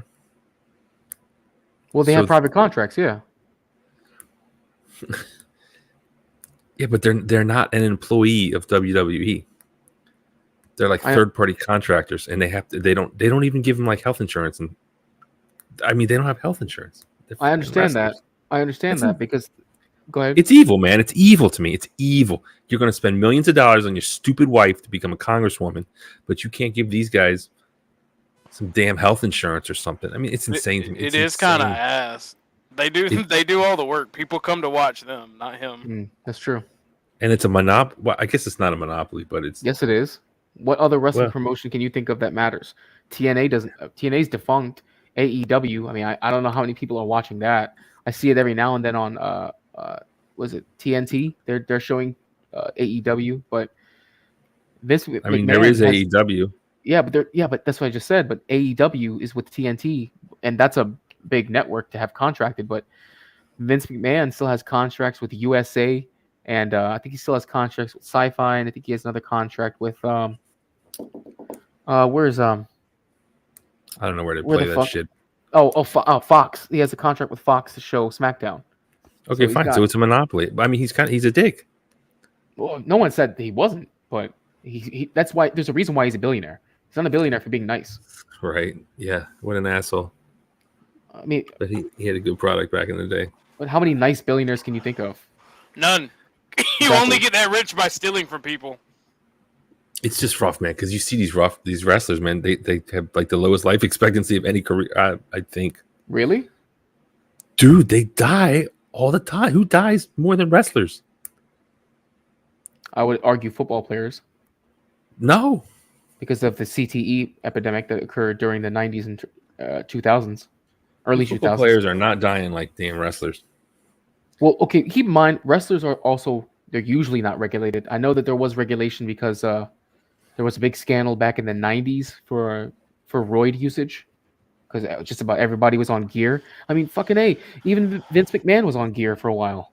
Well, didn't there become some regulation due to that one guy who like murdered his wife and family? You're talking about Chris Benoit, and I believe Benoit. that's what was the catalyst for them to crack down on all the roid usage. The Benoit story, like that happened here in Georgia, and that was like really fucked up. It was in Georgia. I thought I could have sworn it was. I could have No, sworn I don't it know. happened in Georgia. Probably. Reese from Philly, the Red What's Dragon. going on, Reese? Feel free to come up if you'd like. All right, let me go ahead and get into this. yeah, Oh, go ahead. No, go ahead. Finish your point. No, I just think he's a dick. I just wanted to say agree. that for the record. You know, Donald Trump's a dick too, but guess what? They're both billionaires, and they both probably made a shitload of money off of that. Yeah, that's fine, but like wrestlers, I don't know, man. Like, I get it. Just the fact that they're not employees to me is insane. It's insane to me, and they're dying, yes, and I know that it takes a certain kind of person to become a wrestler who probably lives like a risky lifestyle, and yeah, they like drugs and they live on the road. I am aware that contributes to a lot of the demise, but it just shows this greed, this Vince McMahon wife running, spending millions, and they can't afford to help these wrestlers more. But anyways, that's all. All right, well, let's get into this article that Casey dropped, because I'm actually curious about this. And this is from Femistella.com. I've never heard of this website before, but I will take it at its word that it's a, probably one of those tabloid websites or one of those like entertainment coverage websites. And the article reads, "Reconciling my love for Drake with his problematic history with underage girls." So this already sounds like an opinion. Actually, it is an opinion piece. It's an op-ed. Okay. First of all, hold on. The name of this thing is Fem, so it's feminist. Femistella. Femistella. So it's like even worse than a tabloid. It's like a feminist tabloid. Yeah, I figured that. But it's an op-ed, so it's already opinionated. And this article was written back in 2019. So this is a 4-year-old article. Just Sure. over 4 years old. Yeah. All right, the article reads... That's just Drake's type. This motherfucker just cut me off just as I'm about to start reading. God damn it, Muslim. Anything else? My bad. We're I was just trying gonna to wait make a till you joke. start talking. Oh my God. Fuck you guys. All right. Ever since Surviving R. Kelly aired on Lifetime, hip-hop artist Drake has come under fire for exhibiting R. Kelly-like behavior. At the time of the docuseries airing, Drake was dating 18-year-old model Bella Harris, making him 14 years older than her. While 18 is the legal age in the United States, the age difference is more than a little weird. But what makes the whole situation even more uncomfortable is the fact that the pair have known each other since 2016 when she was only 16 years old. It wasn't the first time I heard strange things about Drake. While R. Kelly was part of my childhood, I didn't care about him as much as I did Drake. Like many other kids, I spent my Fridays watching Degrassi. When Drake went by Aubrey Graham, I loved Jimmy. I cried when he got shot, and to this day, it's Hazel and Jimmy over everyone. When he signed to Young Money, I tried memorizing as many songs as I could. It's the main reason why it's been so hard for me to hold Drake accountable in the way that I've held R. Kelly, but I know I can't be a hypocrite. A few months ago, I was watching the 2018 Emmys video with Stranger Things star Millie Bobby Brown. She was being interviewed about her relationship with the 32-year-old Toronto rapper. Quote, "He was a great friend and a great role model. We just texted each other the other day. He was like, I miss you so much. I was like, I miss you more. He's great. Millie was only 13 at the time of the interview.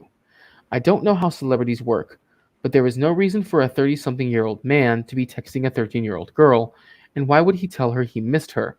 I talked about how that behavior was a problem with my friends, but I still listened to his music. And then a video resurfaced from a 2010 concert of him and a 17-year-old girl. And I'm going to pull this video up now, actually. Y'all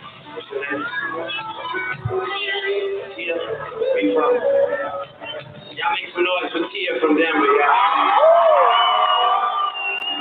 You look very nice tonight, by the way.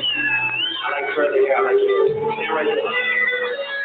Give me like 2 seconds to get ready for you, because I gotta be ready for you.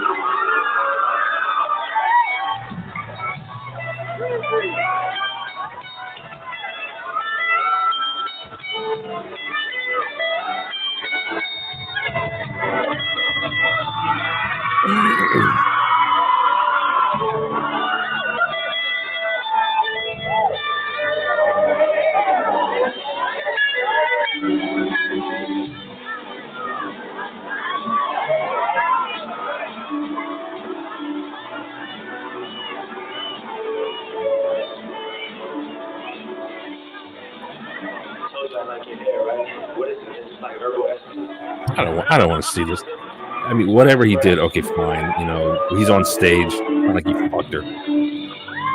The performance, probably bad idea, but whatever.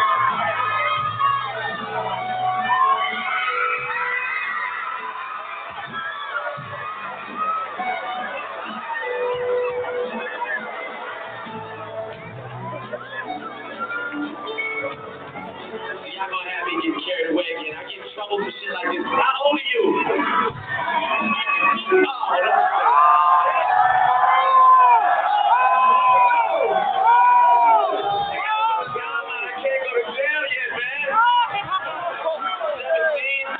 Drake would not last in jail. No, he would be well protected in jail. Well, I guess that brings to a close. I got one question for you, though. I want to know, like, you know, I know they came to see a rap show. I know there's a lot of rap fans in here and shit like that. I'm there in the FC. What's up, man? My man right here, my man keeps saluting me over there. You know, I see y'all, man. My nigga up there, man. You know, all my rap fans in here, right? But I just want to know if you think maybe for like the women in Colorado, I should just take one opportunity to sing one song. You think so? As a Colorado woman, you enjoy that? Whatever, man. Just stop. All right. Well, listen, 17. I had fun. I don't know if I should feel guilty or not, but I had. Okay, I don't really see anything. I It's mean, bad, I understand. but fuck yeah, off, man. It's a performance. yeah, Fuck off. yeah. And not only that, but he didn't know what her age was beforehand, and when he found out, he fucked off. Yeah, exactly. And plus, by the time you're 17, you're so developed at that point, you practically look like an adult, especially for women, because they physically mature faster than men do. That's just a fact of nature. But that's true. I didn't say anything that was like, oh my god, why would you say that? Exactly. No, I didn't say that. No, I understand what you're saying, but listen, it's a fact of nature. Yeah, like, okay, so this person's mad that he's dating an 18-year-old. I mean, fuck off. Yeah, that's the thing about feminists. They always get mad about shit like that. You can cut your dick off when you're 12 or whatever, but you can't date when you're 18 now. Yeah. I mean, go fuck yourself. I mean, she's just mad, jealous, whatever. Fuck off. Fuck these people.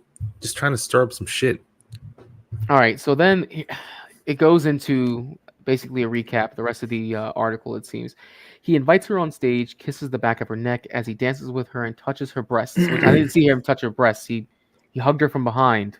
I didn't see him grope her. So this is a mischaracterization. I just watched it. Yeah. When he's finished, he then asks how old she is, to which she responds 17. He blurts out.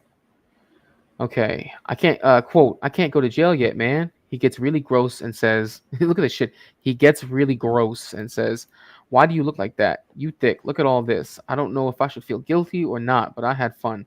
I like the way your breasts feel against my chest. Okay. But that's against his chest because he hugged her. This is okay, the article's almost done, so I can finish it out.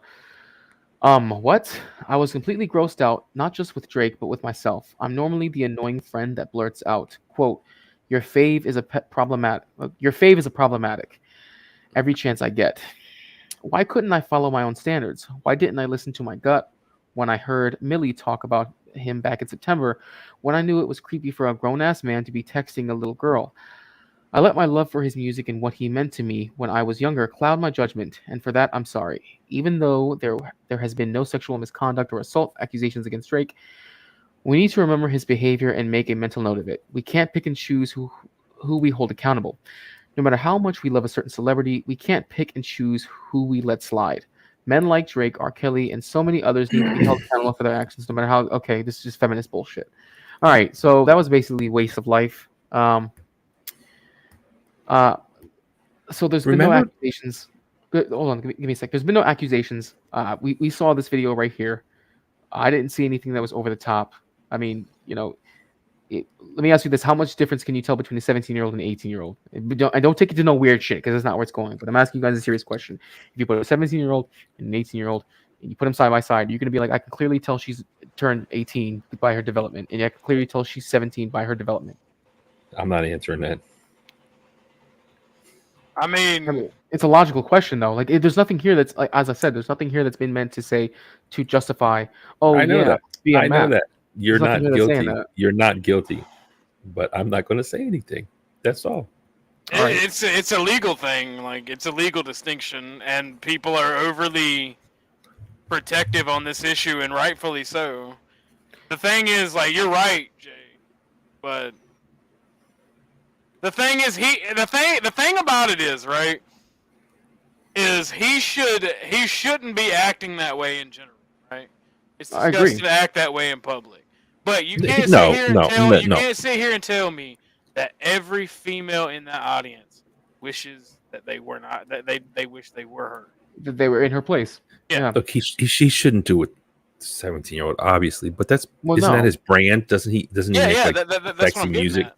And that's part of his product is to sell sex or something. Also, keep in mind, in a lot of states, okay, well, not all states have the legal age of consent at 18, and that's just a fact. Oh yeah, I forgot about that. The average age of consent in the U.S. is 16. That's what I'm saying, Barnabas. You guys are you're tripping about it. Yeah, but here's the thing: even where the age of consent is 16, most states will still prosecute you under statutory rape if they're not 18. That's true. Especially if the parents push the issue. It's 17 in Colorado. I just looked it up. So he committed no crime. Oh yeah, you know what? It was Colorado he mentioned. I believe you. Yeah, no crime. That's the law. If you don't like the law, change the law. It's like, for instance, like having these conversations, right? It's like everybody who ever talks about Japan, they bring it up like, oh, the age of consent was 13. It's like, for one, why the fuck do you care? And two, why do you know that? It's fucking Japan. That's a whole nother country with a different culture. Yeah. Well, it's just fucking crazy. And it's funny because Japan recently changed that to 25 now. Wait, what? Yeah. Japan was like, you know what? It's been really low for a long time, so now let's make it really high. And it's funny because there was like nuances with it. I was having a conversation with somebody about it. Like, I Googled it because they kept talking about it, and I was like, I Googled it, and I'm like, there's nuances, right? If you go there trying to sleep with a person under 18, you'll go to prison. People under 18, a 13-year-old could sleep with anybody up to 15, and a 15-year-old could sleep with anybody up to 18. After 18, it was okay. And people were just talking about in Japan this and that. And I'm like, why do you people care? Like, I don't understand. Like, I don't understand. I just X myself from groups like. You know, the problem is that in this culture, in the U.S., is that the Me Too culture has been so deeply rooted ever since, what was it, 2014?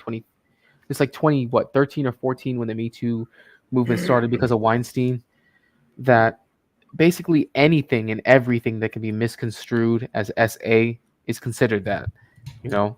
And especially now when you have TikTok culture and, you know, you got these women who... See, here's the idiocy of it all, is you have women at gyms who try to quote-unquote expose gym creeps, right, for looking at them and make it seem like it's SA. but then they'll turn around and go to the bathroom and then show their ass for TikTok views to thousands of other men they've never known. It's the thing that gets me, bro. Barnabas, go ahead. Everything Hold on. sexual. Okay. Go. Wait. Barnabas, go ahead. You know, wanted to say something because I saw that smirk. No, that's like it's good because men are pushing back and they make these videos now that there's memes where it's like it starts like it says gyms be like in 2023, and it's like a dude, the skits like the TikToks or whatever, and he'll like walk in the gym, and there'll be like cameras everywhere and a girl, and he's like this. It's funny, like dudes are fed up with it. We've had enough of it. I mean, honestly, it's like we need segregated gyms, or maybe they should make a gym with like female hours, male hours. But then that's not going to work either because when all the females come out, the dudes are just going to wait outside and hit on them, and then it's going to be like, oh, they're raping us or some shit. But it's like maybe they just need well, here's the problem: they do have all male gyms. They're called gay gyms. So it's like, what are we going to do? Go ahead, Muslim guy. He said gay gyms. Wow. No, there are gay gyms. I don't doubt it. Go ahead, Muslim guy. There's like gym. I mean, it doesn't say like. Yeah, I know what you don't have to like suck a penis to get in, but it's like they're gay gyms. What's the monthly membership? Well, you can get that way. Are you straight or no? Yeah, Dude, I'm straight. I used to when I lived in New York, there was a gym called Bally's. I think it turned into It's still around. It's still around. Oh, it is? I didn't yeah, know it that. is. It was a pretty nice gym, actually. There was a couple of them. There's like some Midtown, this and that. I would go in there. Dude, I hate to say this, but there's like dudes. I mean, how can I put this without sounding totally gay? Just dudes like walking around with hard-ons, jumping in with showers and shit. And there's like shit going on. And it's not like a gay gym. Right? I mean, like a family gym. Why are you all just gyms are gay? All gyms are gay gyms. That's why I work out at home. I always remember it. And it's like, usually when you go to the gym locker room, there's always some old guy with big nuts. He's sitting there with his nuts hanging out. And he wants to talk to you. Yo. No. In the locker room. Yeah, in the locker He's just room. sitting there with them gray pubes and them big old nuts that are just hanging down like his big ears. And he wants to talk to you like it's 1952. And I'm like, Grandpa, cover your dick up, man. I'm not down with this. And you know what? I know you're right because I work out at the Y, and the Y is notorious for having old people there. Yeah. This happened to be actually earlier today when I was walking by to get changed. I went to the old men stall, are I got naked. changed. Yep, and he's just there, just like nothing, right? And he's like, "Good morning," and I'm like, "Morning." Put some clothes on. Yeah, man.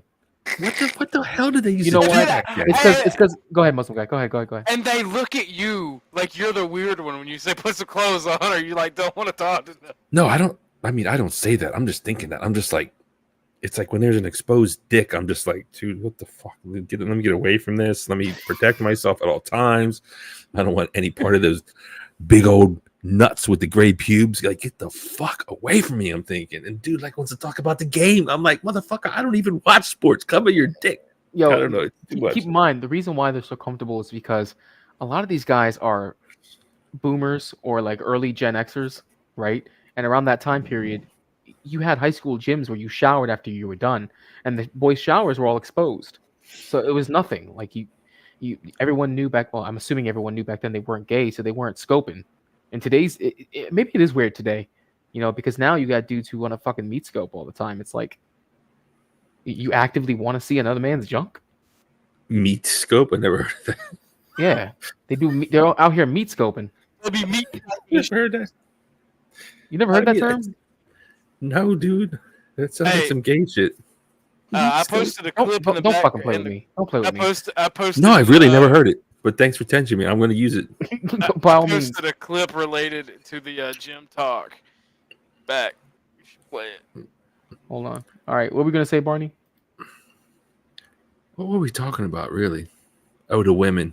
Yeah, well, because all this stems from, okay, is women who as they get older, they end up getting more defensive and more hostile towards men who want to date younger, because naturally that's what men want to do. Okay, well, no. I'll tell you what it really is. Okay. And men are kind of the same way. I'll tell you why. If let's say that a really ugly woman comes up. Okay, let's put it like this. Do you remember when who's the flute girl? What's the fat flute girl? What's her name? Lizzo. Remember when didn't Lizzo try to get with some top-notch superhero guy or whatever? Chris. Yeah, whatever. Chris Evans. Chris Evans. That's what it was. So if you get approached by a chick, this is fucked up society, but this is true. On rare occasion, when I get approached by a woman, if she's like too ugly for me or too fat or whatever, it like worries me and it offends me. It's like in my mind, I'm like, oh my God. And this is like some middle school level shit, but it's still there. It's like, oh my God, this ugly woman thinks she has a chance with me. And then it freaks me out in my head. I'm like, oh my God, I'm slipping. My value is so low that this super low person wants to be with me. So these gym girls, of course, if Brad Pitt or whoever the new Brad Pitt is comes and talks to them, they're ready. But when they see someone who they think is below them and just trying to shoot the shot, and it's like, if other people see that a low value man is talking and and making progress with her, it like lowers her perceived value. Like that's just, I don't know if that made sense or not. No, I get it. I get what you're saying. I get what you're saying. Of course she wants attention, but only from the super hot guys. Well, we know that. Yeah, so like, yeah, and she doesn't want some old man, of course. So anyone with the low value, because it's bad for her look, it lessens her brand, which is, herself. Her sexual market value. Yeah, but see, the problem with that, though, is that a lot of these chicks end up being so delusional that you can't even ask if someone's using a piece of equipment without them being offended. That's where it becomes untenable, where you have women who think that they're so above men. But you have to understand, your average woman thinks that just her being an average woman makes her above the average man, just by virtue of her having 2 X chromosomes. It's Tinder. It's the Tinder effect. It's done that. That's part of it. Social media in general has done that. Yeah. Ahead, true. Well, it's also one of the reasons I revere Islam is they keep this shit in check. They do. Yeah, they do. And I hate to use this example because I despise this group.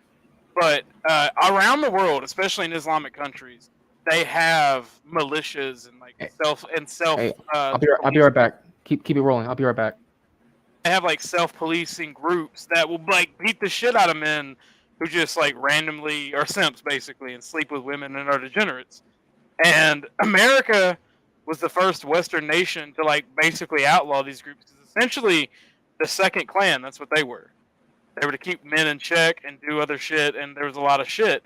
But that everybody always assumes it talks about racism, but that was like a community police to make sure your community was also in check and done right.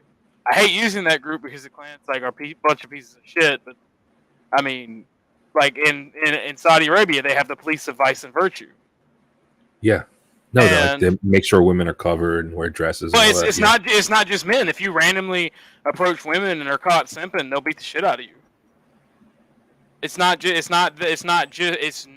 women, and like they police this shit, and that it keeps it down, and their societies run smooth. Like a lot of people in the Middle East, they'll go on and on about oppression this and oppression that. And everything in the West is basically a fucking struggle session about how bad it is.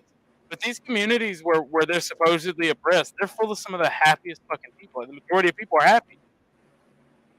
I've talked to Arab women, and they were like, "No, I'm happy. Like they want me to cover up because they respect me. They don't want men ogling me." Yeah, I mean, man, I like that. I admire that in them.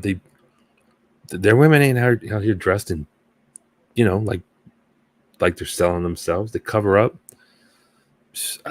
Doesn't sound like such a bad idea. I don't believe the Bible or the goddamn Quran. It's all a bunch of bullshit. But there's like good messages in both of those books.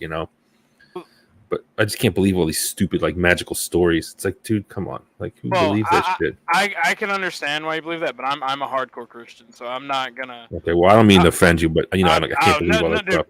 None taken. As long as you're not trying to actively stop me from proselytizing and practicing my religion, I don't care. If people don't want to hear me proselytize, they can like leave me alone. Like go somewhere else. Just like if I don't want to see like there's a line to draw, a morality line that's pretty much natural, even that's not religious. And like we should keep that respect and decorum in the public space. And I understand why. There's some shit in the Bible, some stories in the Bible that I don't like. I'm not gonna say they're bad, but there's just some stories that are like, Same thing in the Quran, because like I do study Islam. That's why I go by the Muslim guy. I mean, I just don't believe it. Oh, no, that's fine. I will pray for you, to be honest. I know you may not want to hear that, but I hope that everybody. No, that's fine. If God wants to come down and send me a burning bush and show me the light, I'm ready. I'm open. I'm ready. Based. I have to say that's based. I actually like running into people that are non-believers that are actually open-minded instead of people that just tell me I'm closed-minded. That is so fucking cool, man. I go to church like from time to time. There's 2 churches on my block. I live in the city, but you know, that's a whole other story. But yeah, back to these women. Yeah, they want to get fake victimized by creepy men so they can be a victim of fake SA or fake I don't know, stalking or something. I've seen it now, but they're getting roasted back. That's good.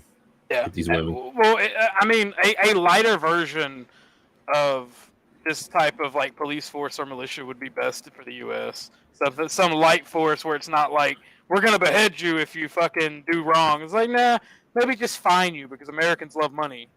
Fine you for what? Talking to a girl? I mean, screw you.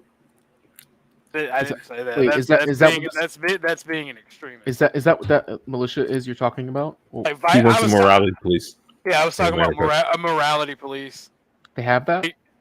No, they should. They used to with the organizations like the Klan. That was part No, of no. Well, time out. All right, we're going too far now. I mean, in those other countries you're referring to. Yeah, in Saudi Arabia. Okay. I'm saying the U.S. outlawed it. What, moral police? Yes. Under the Klan laws, it also outlawed moral policing. I'm not saying the Klan wasn't a racist organization. Right. I'm just saying that they also dueled as moral policing in the community. Wait, what did Saudi do as far as moral policing? Oh, they're extremists with it. If the most known is like if women have to cover up, women have to do that. Yeah. But if you're caught being a simp and like trying to destroy the virtue of a young lady, they'll beat the shit out of you in the streets or fine you. They have that in England, man. They're doing it like illegally, obviously. Yeah, but in England there are some parts of of London City you can't even walk around unless you're a Muslim. Right. Yeah, I mean, which is insane. Well, I mean, honestly though, like they're tired of dealing with the bullshit. Like you have to, and this is why you have to draw a line in society because eventually people will get tired of the bullshit and fucking go to extremes to destroy the bullshit. I don't want like he said, oh, fine me for talking to a girl. That's stupid. No. But if you're sexually aggressive with her or like being a fucking simp, yeah. Or on the other hand, if a woman's freaking out because you're just in the gym about to ask her, hey, can I use that machine? And she makes a big deal about it, yeah, $20 fine. Being retarded. That's never going to happen. You're insane. I don't know what you mean, though. I never said I wasn't. Muslim guy, hold on. I don't know what you mean, though, when you say he's being a simp, so you get fined or get your ass. You fined for being a simp? Yeah, what do you mean by that? Give me an example. Let me try. That's a very broad. That's a very broad term. It is broad. That's why I'm trying to think of something to be more specific. Come back to me on that. Okay. All right. Well, you think on that one. I will. In the meantime, all right, I will. You know what? I'm going to bring up the first video actually, because this has been the first topic. You saw the Elon video, right, Muslim guy, the one I played earlier. Yeah, King Elon. Have you seen it, Barnabas? Where the guy, where the BCB. The BBC reporter. Yeah, I saw that one. It's great. I love it. He got cooked. He really did. I got something you like. I want to show you. My nephew gave it to me. What you got? All right. Ski chain. FNN. Fake me. Oh my god. Barnabas, I will say this though, dude. I know you catch a lot of shit on these YouTube streets for being a quote unquote liberal, but I don't think that's necessarily the case. You do have some ideologies or some not ideologies, wrong term. You have some views that could be misconstrued that way. Ultimately, I don't think that's the case. I think you sit somewhere in the middle, and that's why people are really that's why they dig at you, because they see you as a fence sitter. I don't know if you consider yourself a fence sitter necessarily, but it's hard to know where you align. So it's really hard to know where you align. That's why. I just each thing is different. Yeah, that's a really good approach. Yeah. I'm waiting for the third party or something to come. As an ultra right wing conservative when it comes to culture, from what I've seen of Barnabas, I like him. I don't have a problem. Yeah, I don't got a problem with you, Barney. He's got interesting takes. Everything needs a balancing force. Because like I said, if there's not a balancing force, people will go to extreme. And I am really thinking about how to explain what I was talking about earlier. I think generally we know, but it is such a broad fucking thing that you would have to be very specific. All right, well, take your time and think on that, because I want to recap some of the topics that I went over tonight. I mean, no, serious. Take your time and think on it. I'm not rushing you for it, because I would like to hear your take. Just give a specific example would help. So I got one actually. Go ahead. So being manipulative, I know a guy who is like a snake in the grass. Mm-hmm. If you're arguing with your girlfriend around him, and he's actually trying to sleep with the chick, he'll always agree to her, be so sweet and nice, shit like that. It's because men know when you're being manipulative like that, and it's shit like that I'm talking about. It's just it's weird, because once you have something in place like a morality police, you're able to better define it once it exists. I know that sounds asinine, but it is. But that's how Saudi Arabia dealt with it. That's how everything's going. I'm not saying these places are perfect by far. Some sim shit is when you have a friend or an acquaintance that knows your relationship is on the rocks and wants to be the shoulder to cry on, because he knows exactly what the fuck he's doing. That's a simp right there. That's the shit I'm talking about, where you should be beating the fuck down in the street. And I agree with. Well, I'm not going to necessarily say he should be, because we don't incite violence on this channel. But I would say though that there should be at least some form of retribution that would be non-violent. And also the vice and virtue police. If you beat your wife, they're the ones who go in and beat the hell out of you for it. I don't want to get in this, man, because I'm going to have to. These women. I don't want to say it. I'm going to be quiet. Oof. Oof. I thought I was the radical. Yeah. Okay. Here's the thing. Though. Listen. Here's the thing. These women. Go ahead. They attack, man. They do. They punch you. They scratch you. They throw shit at you. They fucking attack you, and they keep attacking. And I'm not saying it's right, but you can't just keep fucking poking a bear over and over and over and freaking over again. It's like who was the this is horrible. Who was the football guy that knocked out his wife in the elevator? Remember that one? Ray Rice. And it wasn't his wife, it was his fiance. He married her in the end. Yeah. And did you see before? I saw everything. She's like I saw everything on him and poking him in the face. Yeah, he shouldn't have punched her. And then she slapped him. She slapped him and then he backs up. And then she pushes him and then she charges him. I remember that specifically because I had gotten into arguments with my cousins about this. I was like, guys, I want you to rationally look at this. You're already in a heated argument. So it's heated. You're not thinking straight. Everyone's emotions are up. She hit him. She hits him again. She pushes him. Then she charges him at that point. She hit him the whole way before the elevator. Yeah, I know. That's when the video started. And who knows how long before. It could have been understand all that. night. What I'm saying is in the elevator, that's what we see, right?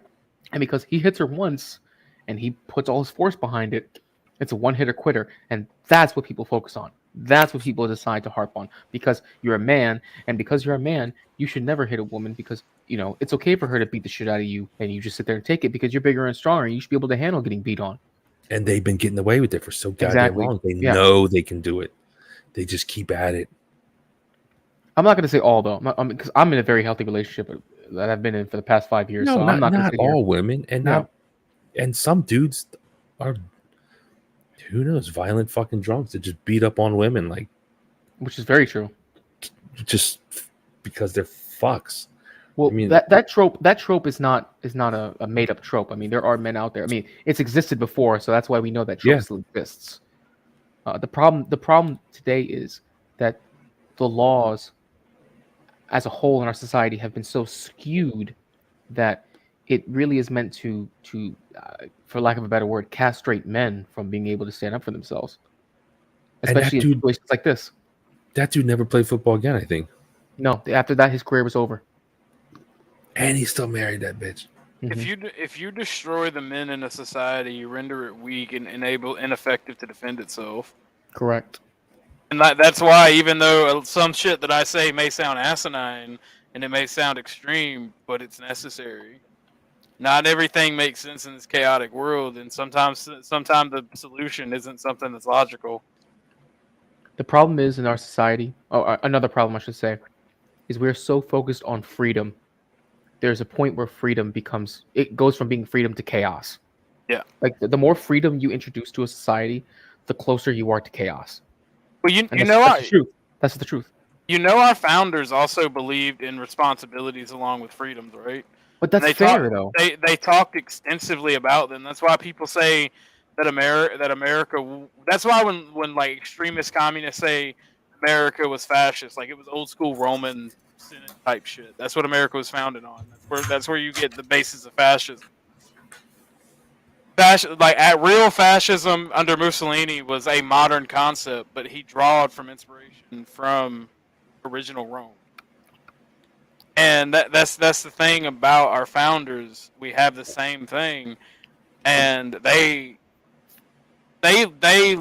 almost it's almost the exact same as the original Roman Senate. The president's emergency powers. He can, in effect, become a dictator under emergency powers. Same thing had happened in Rome. And the problem is America is so manipulated to make everything about freedom, what I call it, because it's retarded.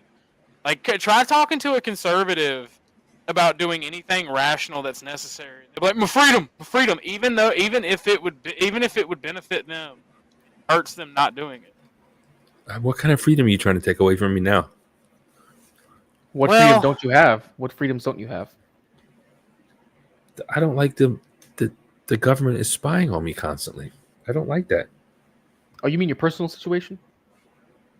Oh no, just like I'm not talking about that. No, I'm not trying to. No, I'm not talking about that. No, I'm not talking about that. I'm talking about, all that Edward Snowden shit. Like, they're just spying on us, and you're supposed to have a warrant. It's all bullshit. It's all bullshit. They just spy whatever they want. I mean, that's an infraction of my freedom, I think. I don't know. Well, there's no perfect system, and you can't expect one. But our system so far seems to be the best working in the world. There are people who argue the Scandinavians work better, but I mean, look at Scandinavian men. Most of them are cucked into submission. The only ones who have a little bit of hope are Finland. That's because they've had an active military now, an active conscription military for like the past 60 fucking years. I don't know. I mean, I'm happy in America, absolutely, but as am I. But we just know that America is deteriorating. America is deteriorating. Where else in the world do you want to live? No, I'm happy in America, but I don't know. It's the best. I haven't been in every single. Okay, but you could read. I understand, but I'm saying you could read up on laws. You could read up on Americans who lived there. You could see videos. You could go through reviews. You could probably get in contact with somebody who lives in a particular country and say, "Tell me about this country. Tell me about the pros. Tell me about the cons." You could. What about these countries you never hear about, like Chile? You never hear about them. Must be nice because there's no problem. You ever heard of a problem out of Chile? Have you looked for one? Yeah, the miners. Is that Chile? I thought that was no, it was miners. They got stuck. The thing about America is we built you're right. It's a great system. No, they got stuck. They didn't get. Yeah, but that's all it was. They got stuck. Yeah, that's not a. Well, they got stuck because of lax industrial standards. And Keep in laws. mind, okay, Or it Barnabas, could be just a mine. Barnabas, I don't know. keep in mind, okay? If you're trying to find a society that holds more traditional values outside of the U.S., just understand you're going to find a society that's going to be less developed. That's just a fact of life. No, Well, I didn't say Japan. that either. I Japan, didn't say that Japan either. holds more traditional values than the U.S. Yeah, And they're but Japan, extremely more developed. Cucked by America. Yeah, but Japan's values are for the Japanese. You are not Japanese, sir. We are not Japanese. And even though they are our allies, we're not going to be viewed there the same way. Well, that's why they still have a semi-functioning nation. So America tries to be Big Tent and include everybody. If everybody's special, no one is. Exactly. And that's you can call me what you want, but that's why America's failing. Because we try to prop up every single person and everybody, and we wind up letting competent people go down the drain because we have to spend resources on incompetent people. Mm-hmm. I hate that. I hate that. That doesn't mean I want these people to disappear or be hurt or die. That's why I believe in a welfare system. That's why I'm not saying take away welfare. Because and this, like, a friend of mine's dad was communist and we argued all the time, but there's a couple things I agreed with him on that I would never actually tell him. That some people shouldn't work. Some people who fucking are incompetent, they cause accidents, they cause people to die, they cause massive injury. And you don't want those people to work, and it would be morally wrong to kill them or to cull them. So just give them fucking welfare and let them be happy. I mean, I don't know what else to do other than cull them. Well, they do because that. they're They too do that. incompetent. They do that. They put them on disability, mental disability. They do it. You'd be surprised how many people are on mental disability and they just walking around living lives out here in these streets. Like, it's happening. I've seen it, but I don't believe that even people like that who are quote unquote shouldn't work, they can't find use for society. You could have that person pick up trash. You could have that person sweep. You could have that person, I don't know, fucking walk dogs. I mean, there's got to be something you could have. I had this discussion earlier it was at the start of this year when me and my girl were on vacation. Barnabas, I don't know if you were part of the channel yet, but it was on CT's channel. And I said that even dregs to society have use. And my argument was, his argument was NNA is the issue why you have. And he's talking about, when CT gets in his mode, he's talking about like, black people and this, that, and the third. And my argument was, if you have people who are dregs to society, and I don't believe all of them are, that's his thing. But if you have anyone, any race, of any background who is a dreg to society and they're not contributing, and they're maybe a criminal, I mean, damn, I hear the sirens in the background right now, Barnabas, Jesus. So I know there's plenty of dregs where you're at. Why not have those people be enlisted into penal battalions like we've seen throughout the entirety of history? Penal battalions.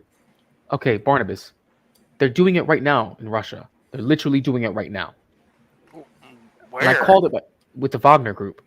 The Wagner Group is a state arm of the Kremlin. We all know that. Yeah, well, they are a PMC group though. Yeah, but they're a state-run. They're a state-funded, state-run arm. Well, Let's not get. So, well, I'm not. You know me. I'm pro Russia. Yeah, but I'm not being. But what about this group and that group? What I'm trying to ask is, where are they putting people in penal battalions? Never mind. I can't. You can't what? Go ahead. No.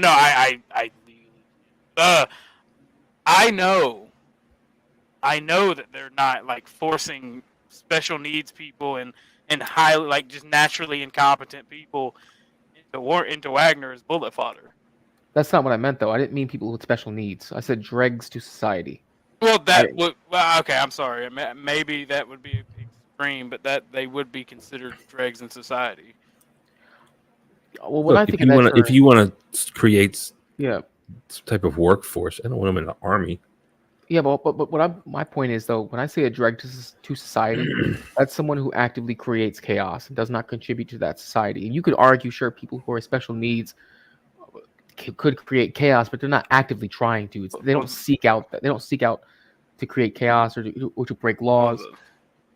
Those are criminals, and some of those people should just be shot. Like about 25% of them. And if that's the case, then let the enemies do that. Because Russia's doing that right now with Wagner. They emptied the prisons out. They They had 30, and you shouldn't. I know you know this if you're pro Russia. They had 30,000 recruits that poured into Wagner once they opened up the prison system to be part of the PMC. Yeah. Ukraine and Russia both did that. Yeah. Exactly. Now I'm not disputing that. I'm just saying, like, when you're talking about criminality, right? If you steal from a poor person, there should be harsh penalties. If you rape or murder, there should be harsher penalties. But other than that, I don't really see what you mean by a drug of society, because most people that commit crimes it's crimes of necessity. It's crimes because they have to feed themselves and their family. I wouldn't call that dregs. Like, if you want to create and this goes into my thing, there are people that are naturally incompetent. If you give them guns, they would create more damage. Thank you. Like, I don't even want these people working. And like, my aunt and I was talking about this years ago before she died. And she said, well, I think people like you're talking about should be sent to work camps. I'm like, well, you're a conservative, and what you're talking about is essentially state-ran work camps, whether it be farms or industrial centers. That's literally communism. That's literally what the communists did. What'd you send me, Barney? So in the Vietnam War in America, the Secretary of Defense or whatever, his name McNamara, and he lowered the standard for draftees in Vietnam, the IQ standard and all kinds of stuff, and they previously were deemed unfit for service, and then years later they did a survey and it showed that like they died in like super high rates and all that. I mean, it's unethical. At that point, you should opinion. just legalize eugenics if you're going to do that. Stop. No, but that's the truth, though. If you're going to arm low IQ people and like naturally incompetent people, you should just do eugenics. What, through mandatory sterilization? Is that what you're saying? I'm not advocating for it. I'm saying that you should do eugenics at that point. It's still like both. How do you define eugenics? Well, I mean, there's 1,000,001 ways to do eugenics. You could do forced sterilization. You could do incentive sterilization. You could make that would be under other laws. We're gonna bring that one up. You could could listen, do the Icelandic thing. Why don't they do those? Don't they have labor camps? Like, you ever seen Cool Hand Luke, that movie? Probably not. You have seen it? I've seen it. I don't know, clean the roads or whatever. I mean, I think they have that. They do have that. They could do that. Let me see. Well, T96 says they brought it on the table for women to get drafted. That will pass soon. Equality. The feminists are freaking out on their group pages. LOL. I don't think that's ever going to truly pass. If a country is recruiting women, and we see this right now, it's in dire straits. Yeah, and we see this right now in Ukraine because now they're forcing women to be recruited. Are they? Yeah. Now they're starting to recruit women. You can fact check me on that. I could be wrong about it, but I remember hearing a report. It's not happening now, but it's on the table. Yeah, I know that they had like 15% of their military was women before the start of the war, but most of those are probably maybe not now, but most of them at the start were administrative roles and behind front lines kind of roles. Because let's be honest, man, if you're a woman and you're fighting on the front lines and you get captured, oh my God. There's no way to end. It doesn't end well. It just doesn't. I mean, you know what happened to all the Germans, right? The women. Yeah, I remember reading a documentary about that, or watching the documentary, a World War II documentary about when the Soviet Union occupied Berlin. In the first, in the first 96 hours after they captured the city, over 100,000. Every woman from 2 to 20, every woman from 2 to 82 was raped. Was SA'd. Yeah. Yeah, like every single one. I think probably in the whole country for all we know. But see, in that city in particular, they didn't care. It was like from the youngest girl to the oldest grandmother. They estimated 100,000 women within the first 96 hours was SA'd. That's 4 days. There's something about war. I mean, you know what the Russians, they saw. They came back and they saw what the Germans did, just murdering full towns and burning them to the ground. just that anger building up. There's something in it, right? I've never been to war, so I don't know. Neither have I. Most people haven't. And honestly, we're in a position where our country is, for right now, uninvadable. But I think that's going to be, in the next 10, 20 years, possibly not the case anymore. You're silly. Ain't no one going to invade USA. Okay, so here's the thing. Okay. Now, here's the problem I have. And I wish Mayo was here, but I guess he's, kind of tired of this channel for right now. Or at least my show. Is that he always brings up the point that these other countries really can't hurt us, right? They can't do shit to us because they're not developed or they're not unified or they don't have good logistics or their technology's not up to par or it's lack of, they don't have superior training. But at the same token, he'll turn around and say, our troops are inferior. Our troops are weak. Our troops are being degraded year over year over year. Okay, well, something's got to give because they're not training their troops to be pussified or to be, chopped up. They're training their troops to be as deadly as possible. We are not. I don't care how good your technology is. Eventually, you must have boots on the ground. Otherwise, how do you hold territory? You cannot hold territory with just tanks. You can't hold territory with just drones or just fighters or just satellites. You can't. You have to have boots on the ground. No one's going to make it over the ocean. The submarines will sink everything. Wait. This is something I have an issue with because people say that all the time. There were invasions from the beginning of like mankind all the way until the Industrial Revolution, up until World War II, of just massive invasions and moving people from one continent to the other. They could do it then. And the U-boats and submarine situation was really bad after World War I. They were able to strike with wolf packs. Why couldn't they do an invasion? Because we have satellites that know everything. Well, so do they, and they produce, like fucking China produces 100,000 engineers a year. A year. Yeah. And like dude, there's no way in our lifetime that we're gonna see 1 million Chinese people get on boats and come over here and pull D-Day in Florida. It's not happening. Okay, well, they're going to get blown up. It wouldn't be Florida. It'd be the National Guard is going to blow up everybody. The National Guard will take them out. Okay, but let me ask you this. If the National Guard is full of soy boys and trannies, how long are they going to fucking last against men who have been trained to be men and to be soldiers? The men that are soldiers, the Chinese guys in the boats, are going to just sink and die. From what? A torpedo is going to blow them to bits. And who's going to be manning those ships? You know, I saw this basically on a meme when the war in Ukraine started. They said, before it started, they were saying, who's going to win, the ska yes queen generation or the Russian manly men? And they were like, ska tomahawk missile, like after the war started, and they were all talking about Russian losses. Well, now it's going on a year, and we're seeing that Ukraine getting its ass handed to it. Massive amount of death. Well, the answer to ska tomahawk missile and technology is trench warfare and anti-electronic measures. And that's what Russia's learning. See, a lot of people in America, what it's doing is it's field testing its equipment and new doctrines. But Russia and China are able to do that by actively participating in a conflict. See, the scariest thing that I see about the future is the mixed doctrine between low intensity and high intensity, where you're going to have basically two militaries for each nation. One where it dresses up and acts like the Taliban, ISIS, and then one where it is a uniformed standing military. That's what I find horrifying, because that's what the next world war is going to be, a mixture of that shit. Especially if the U.S. fucks with the cartels. Look, on that note, I got to go. Good night, y'all. I'll see you when I see you. Good night, Barnabas. It was nice meeting you and talking to you. See you, I hope to see you around. See ya. I guess that last conversation scared him away.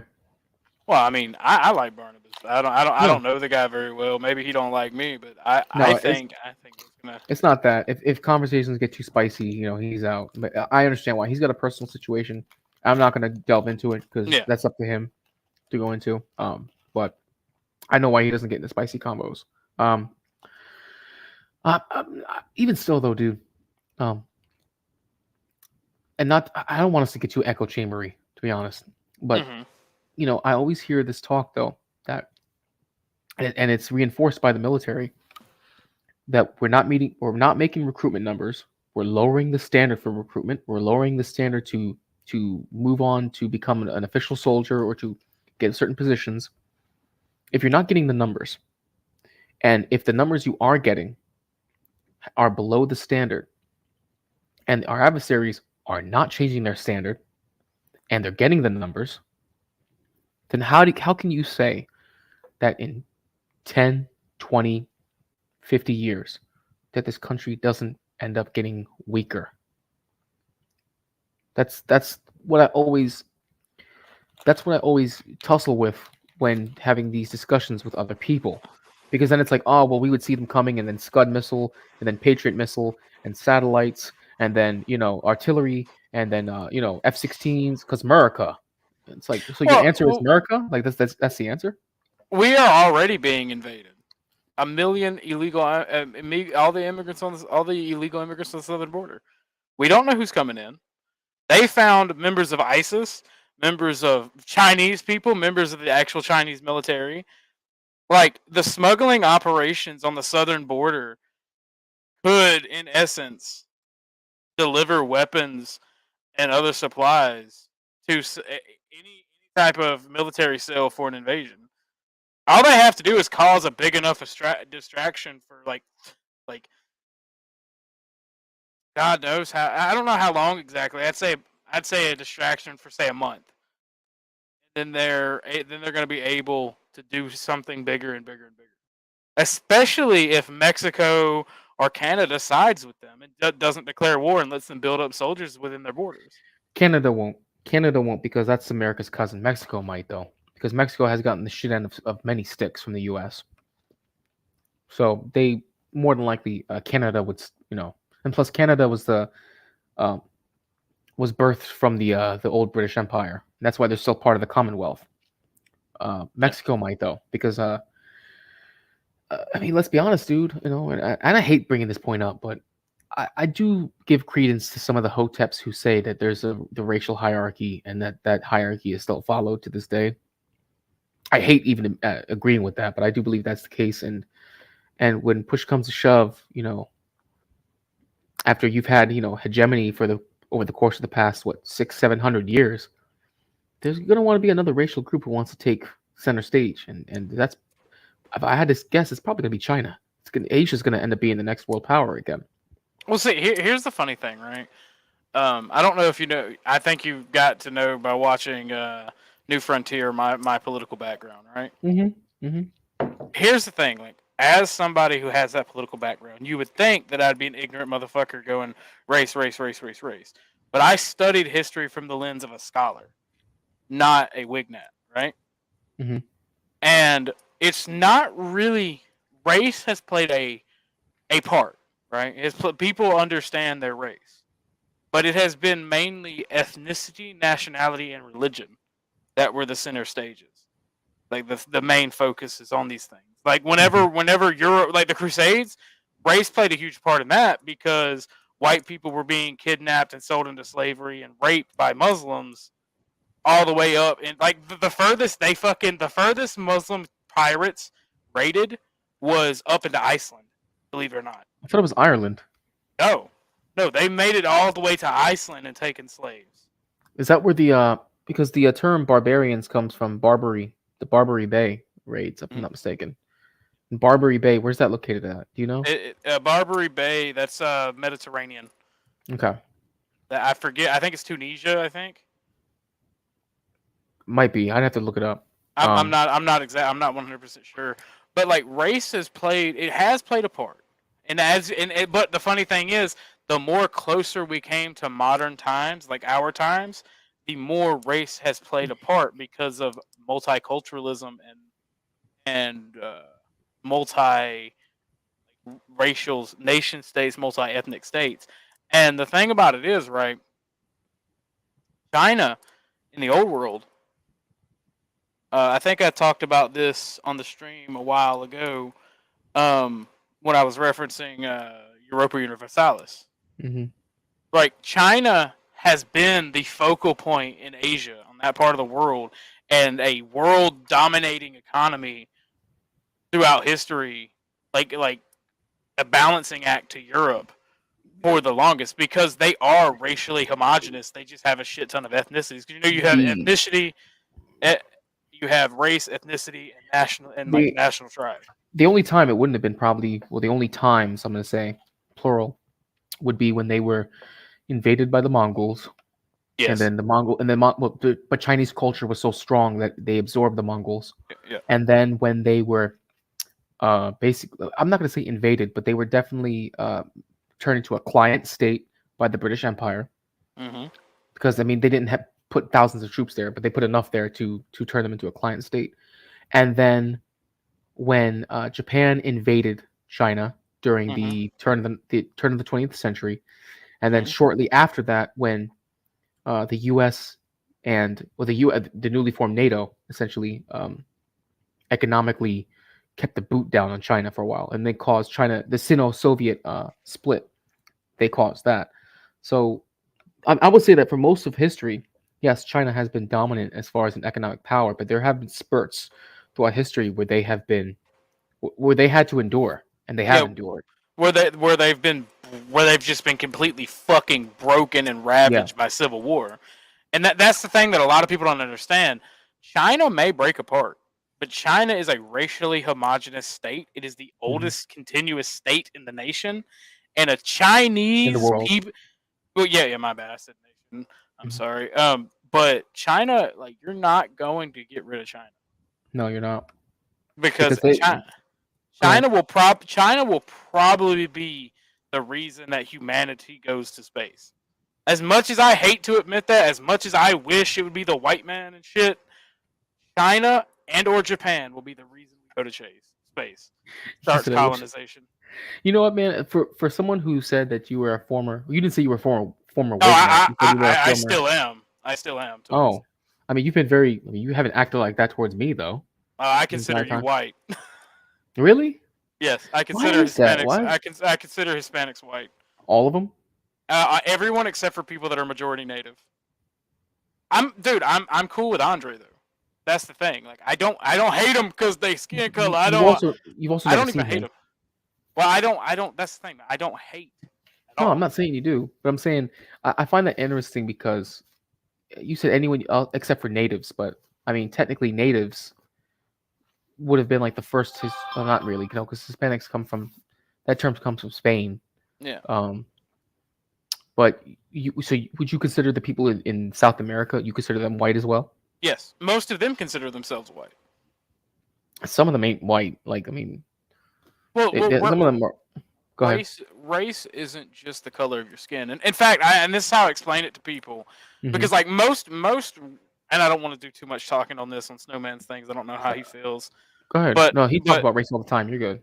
But race isn't just the color of your skin. It is the grand total sum of your genetics. I tell people skin color is the most important, least important thing about race. It is the visual confirmation that you two are related, that you're family. Right? Right. That's it. That's literally it. From not a genetic standpoint, because there are evolutionary benefits to skin color and whatnot. But that's it. For the majority, that's it. That's all that matters. Let's answer this question real quick because it is a good question. If America is taken over, which would you prefer to live under, China or Russia? That's a really hard question. I'm going to say straight up China, or excuse me, Russia, rather. I'm going to say straight up Russia. I mean, under the communists, Russia was worse than China, in my opinion. Yeah, but they're not communists right now. They're like No. They're authoritarian. They're authoritarian. Well, I consider myself authoritarian, but the thing about the Chinese is, if you keep your fucking head down, you don't cause social discohesion, and you try to contribute yourself to society, they will literally send your fucking people to the stars. So I don't know. I'm gonna bring up actually an interview. I don't know if you like her. Some people don't. You know, recently she's becoming kind of cringe, but I'm gonna pull up an interview from. Let me see, an interview between Candace Owens and General Steve Quast. If you don't know who that is, you're about to find out. And I'll give you a brief recap. General Steve Quast was the newly appointed general of the Space Force when Trump implemented it. Okay. Yeah, and it's actually a really good interview. Let me see how long it is, and we can do some commentary throughout. This was done 3 years ago, and I actually saw it when it first came out. How long is this interview? We don't. So it's 50 minutes long. We don't have to go through the entire thing, but I mean, honestly, unless you want to cover something else, that is actually a really good interview that I would like for us to cover. And I think you would give some really good takes on it personally. One question: what were you gonna say when you said, "Oh, you're still a Wignat"? What were you gonna say? I don't do what? Well, because you don't treat me any differently. You know, I never noticed you. You didn't like look at me or speak to me in a way that was like condescending. Because respect is the single most important thing in the world. Well, I You understand give that. respect to get it. And that's true, but a lot of people who, and I've talked to a lot of different people since I've been on these YouTube streets. When they find out that if you're not, and this is not to be a blanket statement for those of you watching. This is not a blanket statement against those who are of the Anglo-Saxon European white descent. But the only way they find out that you're not all white, they're like, because you. Here's the thing: you think I'm light now. Wait till the summertime. I'm gonna get like 4 shades darker. I swear to you, I am. My dude, I'm German, almost all the way, and I turn as dark as my brother who's half Mexican. If I'm out in the sun. Yeah. Like, I mean, honestly, I don't really treat people that bad, man. I believe what I believe. People aren't going to change my mind, and I want everybody to be successful. I want everybody to work the best way they can. Like, somebody assumed that I was pro-slavery because I was quote unquote racist, and I said no. Just because I don't want a race mix doesn't. Just because I don't like you doesn't mean I want you to be enslaved like 100 yards from my house in chains. Mm-hmm. That's retarded.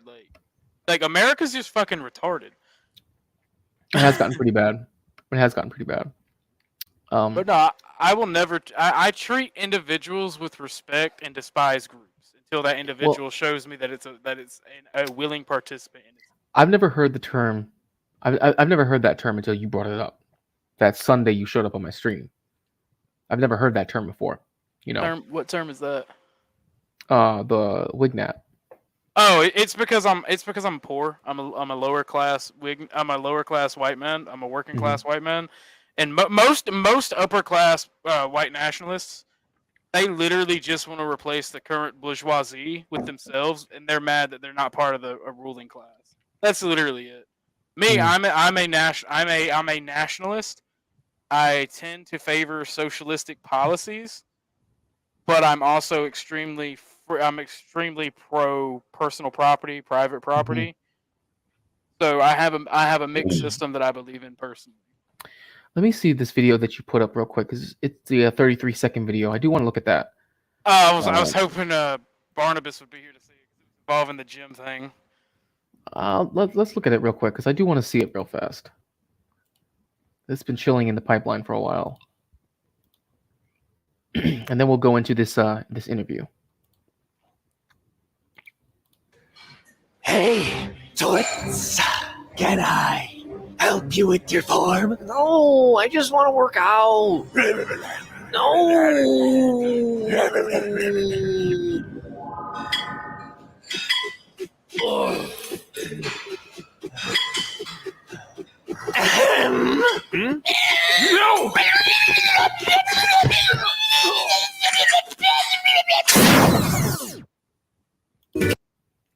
Jesus, that is so true though.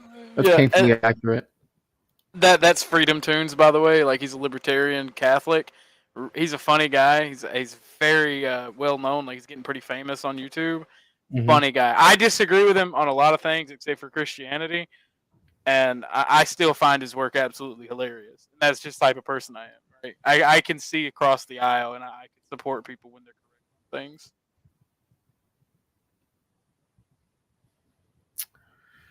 Let me see. T96 says America is not in Revelations, but China is there. A reason for that. Well, we're not supposed to interpret Revelations, my guy. It literally tells us that in the Bible. Although there is a verse in Revelation, though, where it does say that an army of 200 million from the east will pierce Well, its way into. Yeah, go ahead. it also references the eagle and the bear. Mm-hmm. And who is the eagle? And who's the bear? Exactly. Yeah. Oh, and for context, Or it says an army of 200 million of the east will pierce its way into the heart of Jerusalem. I think that's how they put it. yeah. And, well, the thing is, it also talks about the bear and the eagle flanking from the north and the south. The thing about it is, right? Revelations. I ain't gonna do this to you. Okay. All right. All right. Yeah, but the thing is, we're not supposed to interpret Revelations. It like Jesus, one of the first things said about it is we're not supposed to interpret it. All right. So just to give you a quick recap, this is an interview that was done back in 2019, actually right before the pandemic occurred. And like I said, this is General Steve Quast. He was appointed by Trump when the Space Force was inaugurally created, or officially created, I should say. I think he's still part, or I think he's retired now. And she did an interview because this was when the whole situation about Huawei taking over different phone, or Huawei was proliferating its technology into the U.S. And you had people we were concerned about spyware or malware that was built into these phones, built into tech. And this was around the time when we started learning about Chinese surveillance technology being installed in radio towers. Well, it's not only that. The Chinese manufacture everything. They really do. For almost everyone, and all the computer chips from China. There's backdoors into everything. Mm-hmm. And here's the thing: if you want to eliminate the fucking problem, bring it the fuck back and subsidize it. This is why I don't like boomers and conservatives, because the thought of subsidizing business is like a big taboo, and America would just find a way to fuck it up. America either half measures it or fucks it up. This is my biggest complaint. A half measure is just as bad as a fuck up. And sorry, that little tirade made me have a brain fart. Oh, I remember what I was gonna say. And this is the thing, like, even though there's a back door into everything that's made by China, what the fuck is the difference between from TikTok, Huawei, all these phone companies? What's the difference between them and the NSA? Or not even that. Since we're talking about corporations, Facebook, WhatsApp. WhatsApp is Chinese, but Facebook and TikTok, not TikTok, but Twitter. Facebook, Twitter, every social media company, every cell phone company, every internet company tracks and keeps your fucking data, just like every other every Chinese company. Did you say WhatsApp's owned by China? I think so. No, it's not. It's owned by Facebook. Really? Really. Good. They I forget what's the Chinese. You're talking about Weibo. Yeah. Yeah, Weibo is one. I thought WhatsApp was owned by Tencent. I thought it was their all of it. No. Tencent, bro. Tencent owns nearly every fucking thing. Tencent is terrifying. Honestly, that's another. There's an interview I have saved, or not an interview. Excuse me. It's a documentary about Tencent on YouTube. It's about an hour long. We don't have to bring it up tonight, but it is worth watching and worth going over. Tencent owns a shitload of shit. Is it talking about the rise, fall, decline of Tencent and its competitor? No. It's the documentary is called the company that owns everything and no one knows about. I think you and I watched the same documentary, but just in case we didn't, there's also a documentary about Tencent and its founder that goes into how Tencent was successful and how it cornered the market in China, and how, even though it's a private corporation and China the government only owns like 10%, how by playing nice with them and staying on their good side and bending over backwards to do what the government says, the guy who owns it is basically like the monopoly man in China. See, the thing with Chinese companies is this: even if they didn't go out of their way to become global, they would still be big companies that would survive, because when you have 1.5 billion humans to buy your shit, your company's gonna live. It's gonna get all the funding it needs to continue to expand. You know, and not only that, though, when you're surrounded by, I don't know how highly populated Mongolia is, but India is right next door. I mean, and those two countries still conduct trade. You're always going to have another billion people to sell to. You've got nearly 3 billion humans to sell your products to easily. Your company is going to survive, even if you didn't hit the U.S. market. Well, that's the thing about markets, right? Because I am willing to be a socialist sometimes, I understand that markets are because I'm a nationalist as well. I understand that markets are things that they are also within a nation, and they have effects on the people that live within those nations. And that's why I believe they should be curated and protected, because if you don't control your own market, you're not a sovereign nation. That's if true. if it's not your companies that make a majority stakeholder in whatever product they sell or produce, whatever resource they sell or produce, if it's not countries either owned by your citizens or taxed by your government with headquarters within your nation, you're not a sovereign country. That's why America was able for the longest to bully around using the dollar. Because after World War I and World War II, we were the manufacturing hub of the world for like 50 years. Yeah, we were. So it's like, and that's the thing, we're suffering from success. Everything that America is dealing with is because we are a successful nation. We have rapidly become a successful nation. And one generation has had it the best that anybody else in human history has. And they turned around and pulled up the ladder. The boomers. From everyone else. And they were born into prosperity. Yeah. They were born into it. Yeah, their parent, like America was a fascist or national socialist style system. Those systems worked. The difference is America allowed private property and had a booming middle class that was not afraid to invest and invent and produce. But they also protected their workers. They also subsidized, and they put fucking crazy people in mental hospitals. Yeah, right? they did.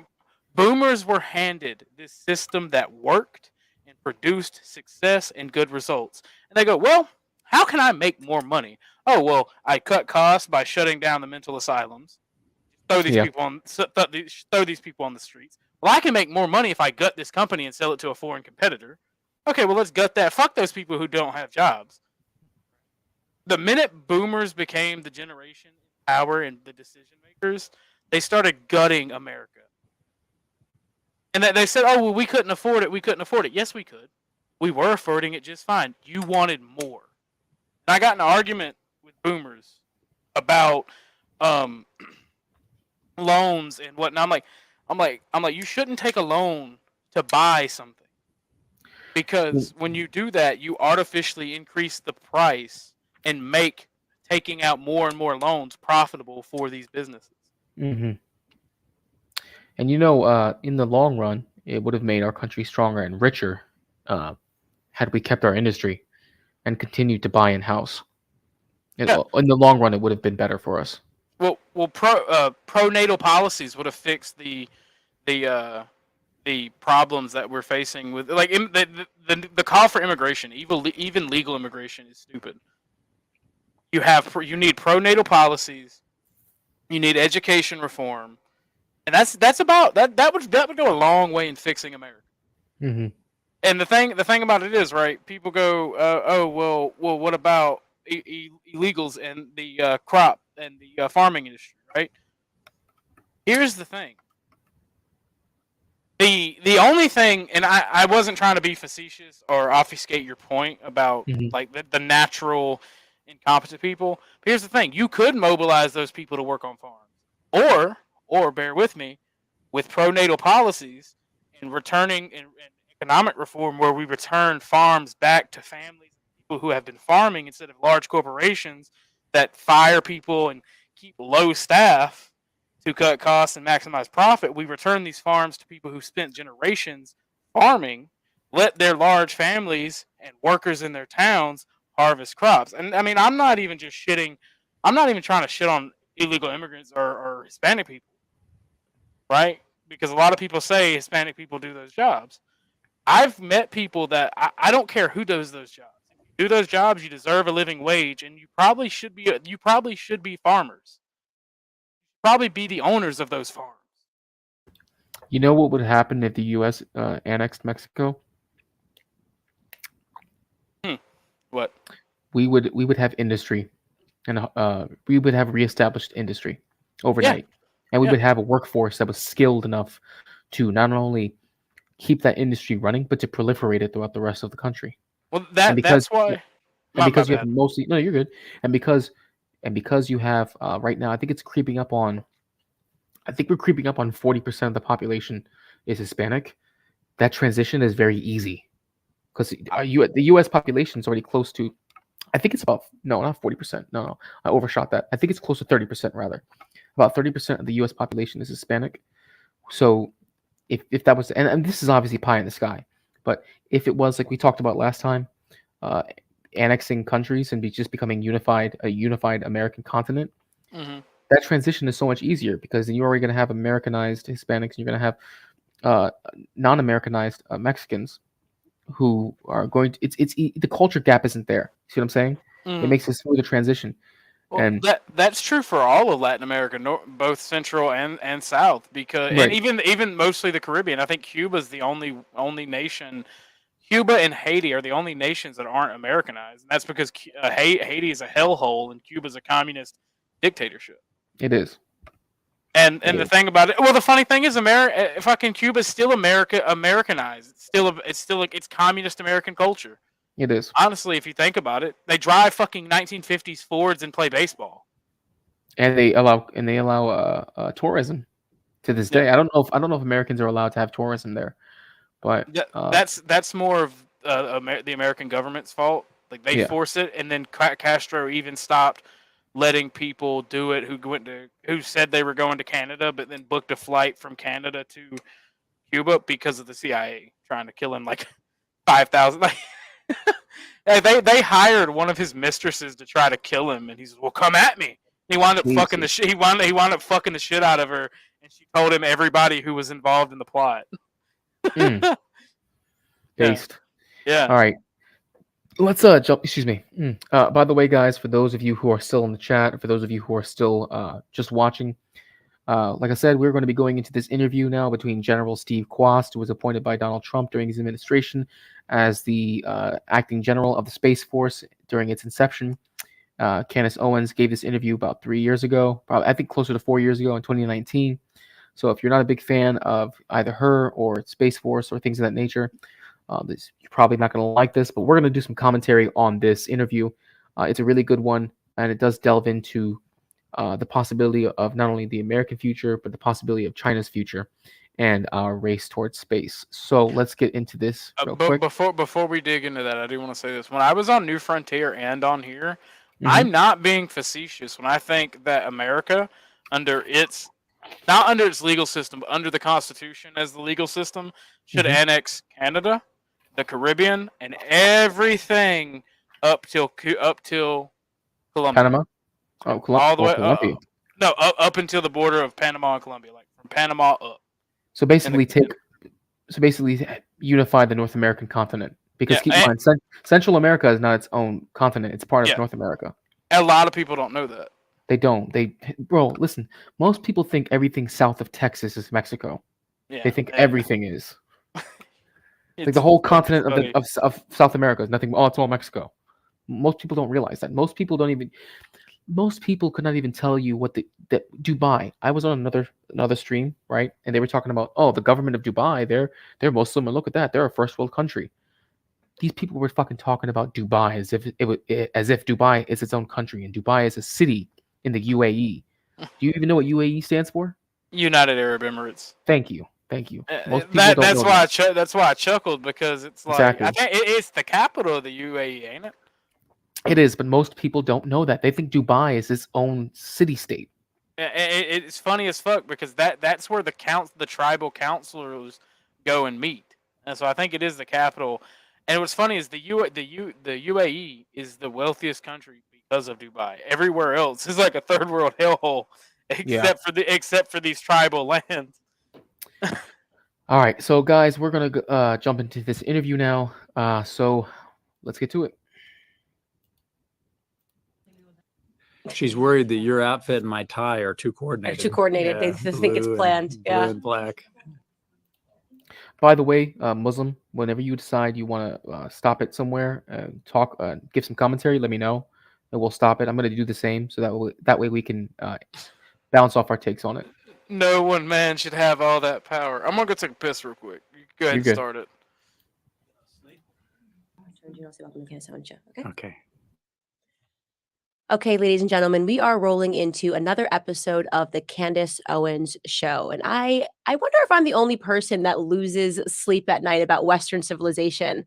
I really genuinely am just so concerned about the direction that not just America has taken, but the West in general, where we no longer seem tethered to the reality of the circumstances that we're in. We're so obsessed with so many minor issues and making sure people's social issues go first and come out on top. And we no longer think about where we stand globally. In the context of the entire world, while we're focused on our minor issues, people in the East are not focused on those issues. Something came to my attention. I saw it trending, I believe, on Twitter, and people were mocking the whole idea of Space Force. And I have this idea that people with limited education don't understand much and tend to mock things that they deem as unimportant. And I said to myself, I don't know too much about Space Force, but I bet there's a lot there and a lot there that we need to learn in the context of what is going on in the entire world.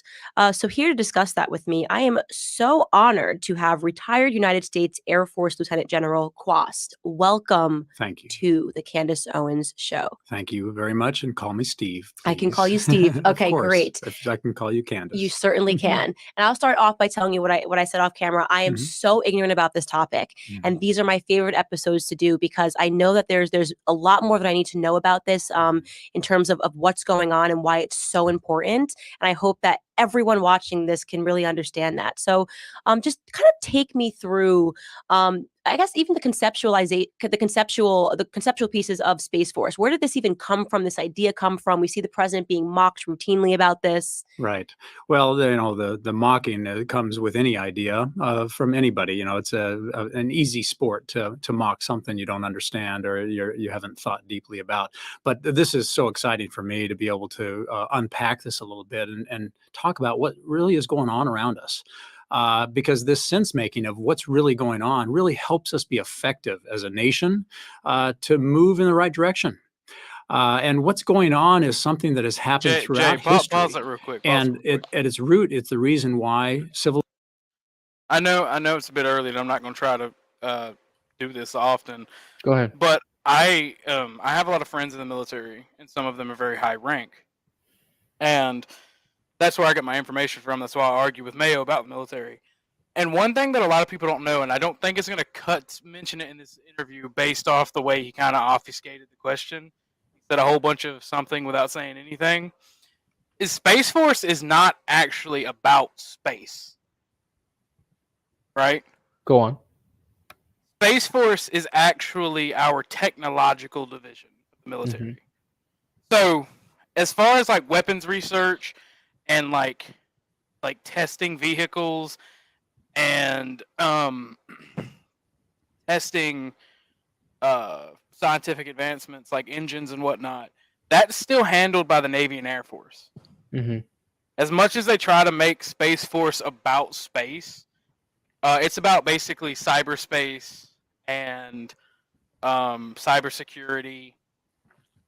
And like the only time space gets involved is involving our satellites. It's basically our it's basically our glorified IT department. And we do need that. Don't get me wrong. We do need a centralized command structure for cybersecurity and our technology. That's what Space Force actually has become. Now, when it originally was being made and they were choosing designs for ranks and all that, they had the outer space in mind, but ever since it was actually completed, it has been about cyberspace and technology. Like not developing technology, mind you, but maintaining and I'm not very articulate, so I'm trying to find the You're word. good. You're good. I can't find the words for them to say, but just like maintaining technology and being able to be aggressive and defensive in cyberspace. Well, I mean, I think that was pretty articulate for what you were trying to get across. Go The ahead. people that I talk to are leagues ahead of me in intelligence and being able to articulate. It's all good. Was there anything else you wanted to contribute before I start this up again? No, I just wanted to make sure the audience and everybody who was to partake knew Got you. what because you said this is 3 years old, right? Mm-hmm. Going on 4 years, honestly. I think this was late 2019. Okay, so yeah, that's all I wanted to let everybody know. Got you. All right, let's fire it back up. Civilizations never last. You know, you sometimes wonder, why do civilizations never last? You can look at the Roman Empire, back this a little bit, and talk about what really is going on around us. Because this sense making of what's really going on really helps us be effective as a nation to move in the right direction. And what's going on is something that has happened throughout history. And at its root, it's the reason why civilizations never last. You know, you sometimes wonder, why do civilizations never last? You can look at the Roman Empire, Byzantine Empire, Ottoman Empire. And the reason is human nature. The reason civilizations die is because of human nature. And when a civilization gets bored, or when it has nothing great to fight for and to champion, the sense of purpose is gone. You see a society start to fight among itself over petty things, little things. They'll make up an issue to fight over if there's not something bigger. So that's why when you alluded to in your opening, you know, these great challenges that made generations great, like the greatest generation in World War II, or the English in World War I, and this understanding that you have to stand up to evil. There was something to come together as a team about. And for the last 70 years, America has been so unilaterally dominant economically, politically, culturally, socially, that we've really started to grow lazy in many ways. Yeah, and what comes with that, I always say that with my generation, I think that we really sped things up. We were definitely the catalyst to all of this crazy leftist. Who cares? What are you crying about? Bathroom signs, you overprivileged brats. I always say. Yeah. And I think we catalyzed that. And I say what my generation is suffering from is peace. Mm-hmm. Like people don't know how to just be peaceful and be content and go, wow, Yeah. everything's kind of okay. That's right. And that's human nature. It is. You know, there's human beings want to triumph, right? They want to be a generation that we want to say we ended World War II, and or you know, we sent our boys over in Vietnam War. We were the people that did this. You know, we ended that war. Yeah. And we can't do that as millennials. We're So- sort of like, we Well- didn't really do anything. So why don't we just ruin our own country and pretend that, you know, we put up bathroom signs and Yeah, change so that. this is why I'm so excited to be here, because they can do this, and I'll describe it. It's in a space that can do this. Americans today do not realize that technology right now, sitting on the table of engineering benches out there, could be put together in a way where this generation could say, we solved world hunger. We eliminated pollution that is toxic to the human race. We have provided abundant energy and clean water to anybody on planet Earth with no need for rivers, aquifers, or pipes.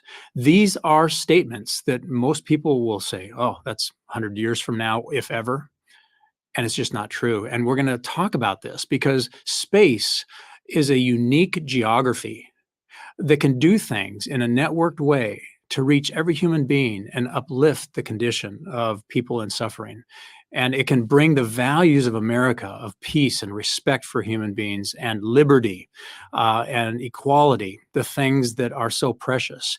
And we as a nation can actually stake a vision that's big enough for America, big enough so we stop squabbling with one another over bathrooms and start championing things that are meaningful to God and man. This is what we have before us, and this is the context of the Space Force that we'll get into. Right. And you know what I will say here, and this is again a theory, but I think because we've seen such a dumbing down of the education system, that's why people's brains don't even think about that sort of a pursuit. I mean, look at the state of illiteracy in this country. I mean, look at people can't pass basic math tests, right? And you're going to say to them that their issue that they should champion is going to be space. And this is part of the problem is that when you have this tremendous dumbing down, when you start replacing things like Western civilization, right? When you stop teaching, about the fall of the Roman Empire, which is can be argued that was really the start of Western civilization, right? When you start replacing those courses with feminism 101, with gender studies, so and you start teaching social issues, you really dumb down an entire population, and you change their focus from doing something great to doing something petty. Really is the word. The word is petty and ridiculous and pathetic. That's right. And it's a form of pollution, in my opinion, where we're polluting our own environment. And I'm hopeful that in watching this and talking about aspiring again towards something that's great, we can inspire people to want to start learning things that are meaningful again. So talk to me about Space Force, because I am ignorant. Okay, so the reason the Space Force is so important and is because whenever a civilization is moving into a new place, there is always a struggle for the resources and for the opportunity that new space provides. For example, when we went out west, we went out with covered wagons, but there was also the cavalry that protected those covered wagons. Because if not, then it would be a clash that would kill our people and put them at risk. Anytime you move into a new marketplace, pirates, thieves, and thugs will come along because people are people and we're imperfect and evil will be there and somebody will be selfish. They will not respect another human being and they will do things that are not consistent with our values of rule of law. Space is the same way. For example, I'll just use the moon as an example. Right now, it's as if there is a continent 3 times the size of Africa and nobody is out there. Nobody. And China is building a fleet of ships going to that continent to mine the resources and to develop and to bring all of that wealth and prosperity back to China. And we are not. The Space Force is a recognition that this is something that we need to be a part of. Not just. Real quick, I want to make a comment on something that he talked about with the wealth and prosperity on the moon. I actually found an article that was published back in it was either end of 2020 or beginning of 2021, that a Chinese space probe actually did go to the moon, and they found a new, I think you and I talked about this actually, it was a new form of phosphate that they could use for energy that they discovered. I think it was like 2 years ago. So we do know that obviously there's something, that there are materials that could be used on the moon for energy, but also you have lots of natural mineral resources that are there on the moon. I believe they found nickel, they found copper, they found iron ore that you can harvest from the moon. So not only just new forms of energy, but there's so many natural minerals that you can mine the moon for that you would drive the price of every mineral on Earth down to zero. Yeah, it would be affordable. You would literally create affordable platinum and iridium. But in so doing, you would be able to put high-end electronics in every home in the United States. In fact, every home probably in the world, if you mine the moon. They're so small-minded. They think that they would be less wealthy if they did that. That's the insanity, honestly. And it's anything. Go ahead. Yeah, yes, you make less per unit, but you have so much access and like think about this, right? Mm-hmm. As a consumer, right? If they made ammunition so cheap, right? I love firearms. They made ammunition so cheap, I'd be shooting every day. But it's impossible because of limited resources and wages and everything like that, right? With this level of prosperity we're talking about, I would spend more on ammunition than I do now. You know what I'm saying? Yeah. The consumer goods that people buy, if there's that level of prosperity, they would buy so much more. They would. It would they always talk about exponential growth. The cheaper goods are, and this is why, like, I tell boomers when I'm talking about nationalizing an economy that, like, because you wouldn't be able to have cheap and affordable laptops. Well, when we don't have access to unlimited natural resources like we would in space, that becomes an issue because we don't have limited shit. So I tell them, since we don't have unlimited resources, shit's not supposed to be that cheap. That cheap, there's typically an issue in your economy. But the inverse is true. If shit's that cheap and you have space mining and you have all this technology, all this technological things, you have multiple planets and multiple planetoids that you're mining and pulling resources from, and different agricultural bases, different industrial bases on different places. The only cost becomes shipping. Shipping is always going to be a very important aspect, like logistics. That's why I was telling you the job you do with logistics is as important as a programmer. Most people don't think that way though. And they're stupid. Well, most people are fucking stupid, and I'm tired of That's being. true. I'm tired of being oppressed by stupid people. Yeah. That's my thing. You Right. know what? Yeah. I'm an authoritarian. You know why? Because authoritarianism is oppression by the intelligent and the capable. Everything else is oppression by the stupid. I'm tired of being oppressed by the stupid. And look at our country now. Yeah. Perfect And example. Perfect example. And, Go and ahead. here's the thing. Like, we're like Elon. The reason I despise Elon Musk as a person. I think he's a shithead. I think he's a piece of shit. Mm-hmm.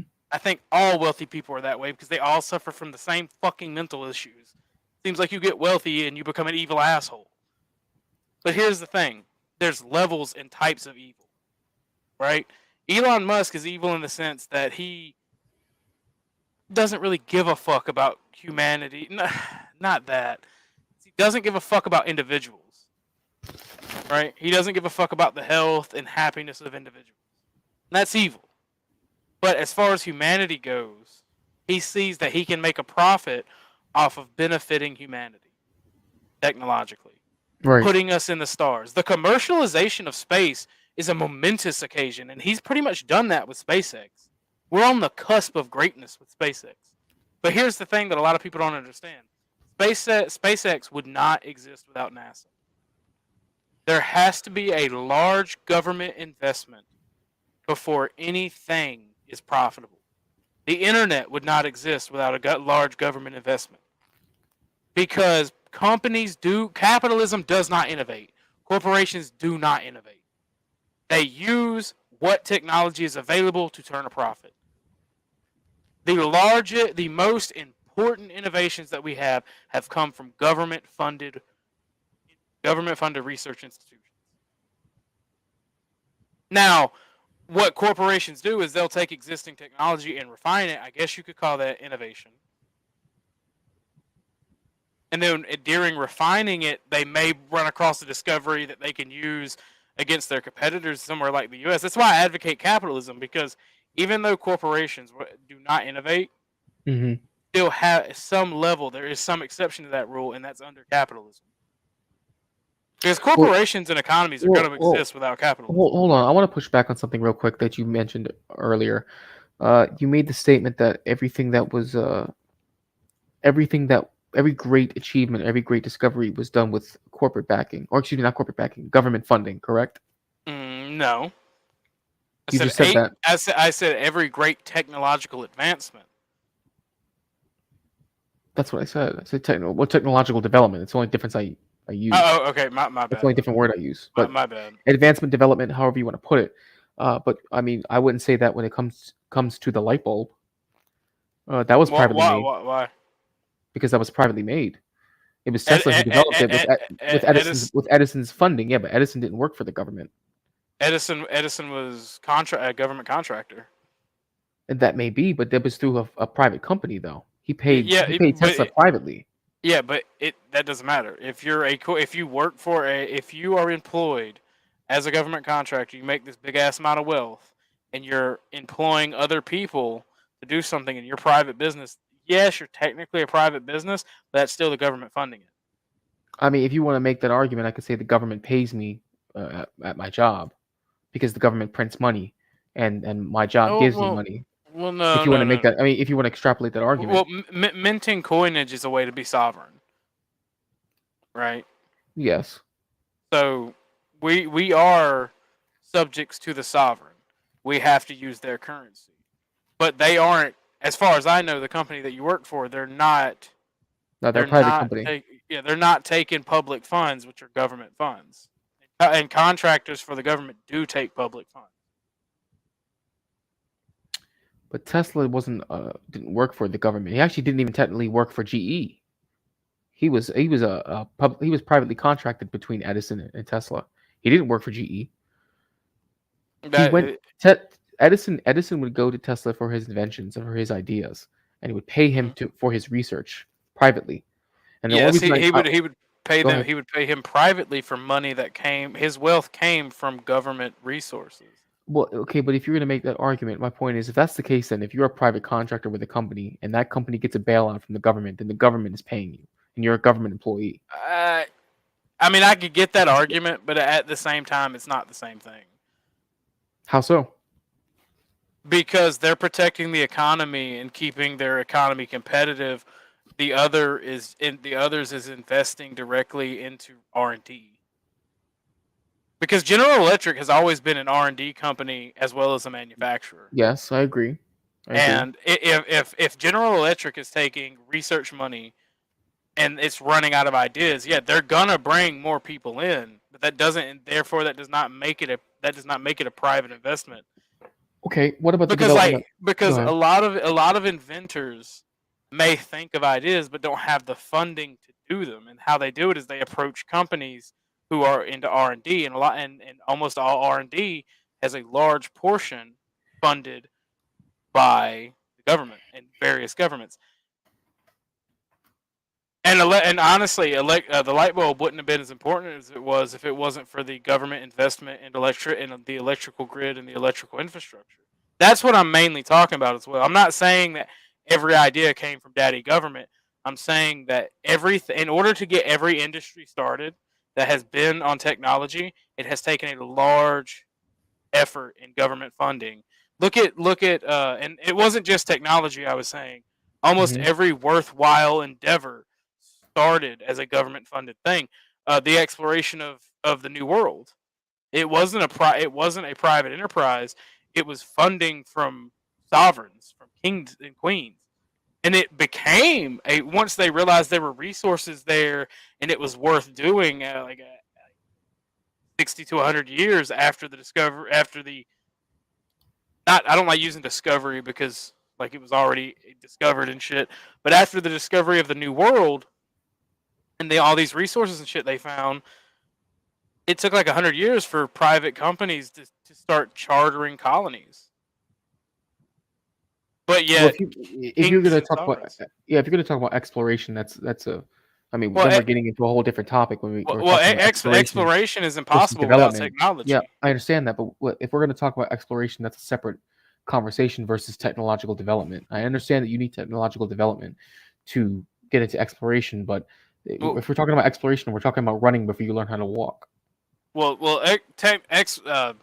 Technological innovation exists without exploration. Exploration does not exist without technological innovation. That's what I'm saying. They're separate conversations. Well, That'd be a separate conversation.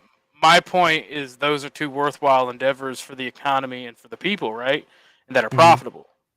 But without an initial investment by government forces, private industry would never ever touch the idea because it's not profitable at first. That's all I'm trying to say.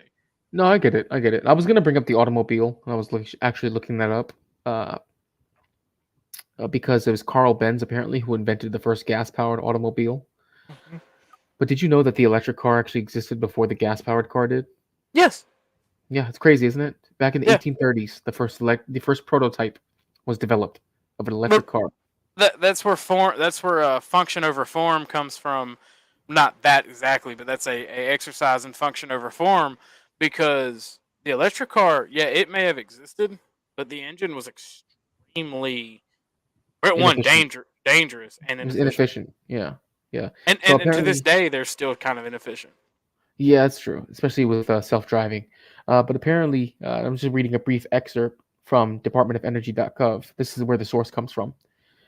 Apparently, around 1832, Robert Anderson develops the first crude electric vehicle, but it isn't until the 1870s or later that electric cars become practical.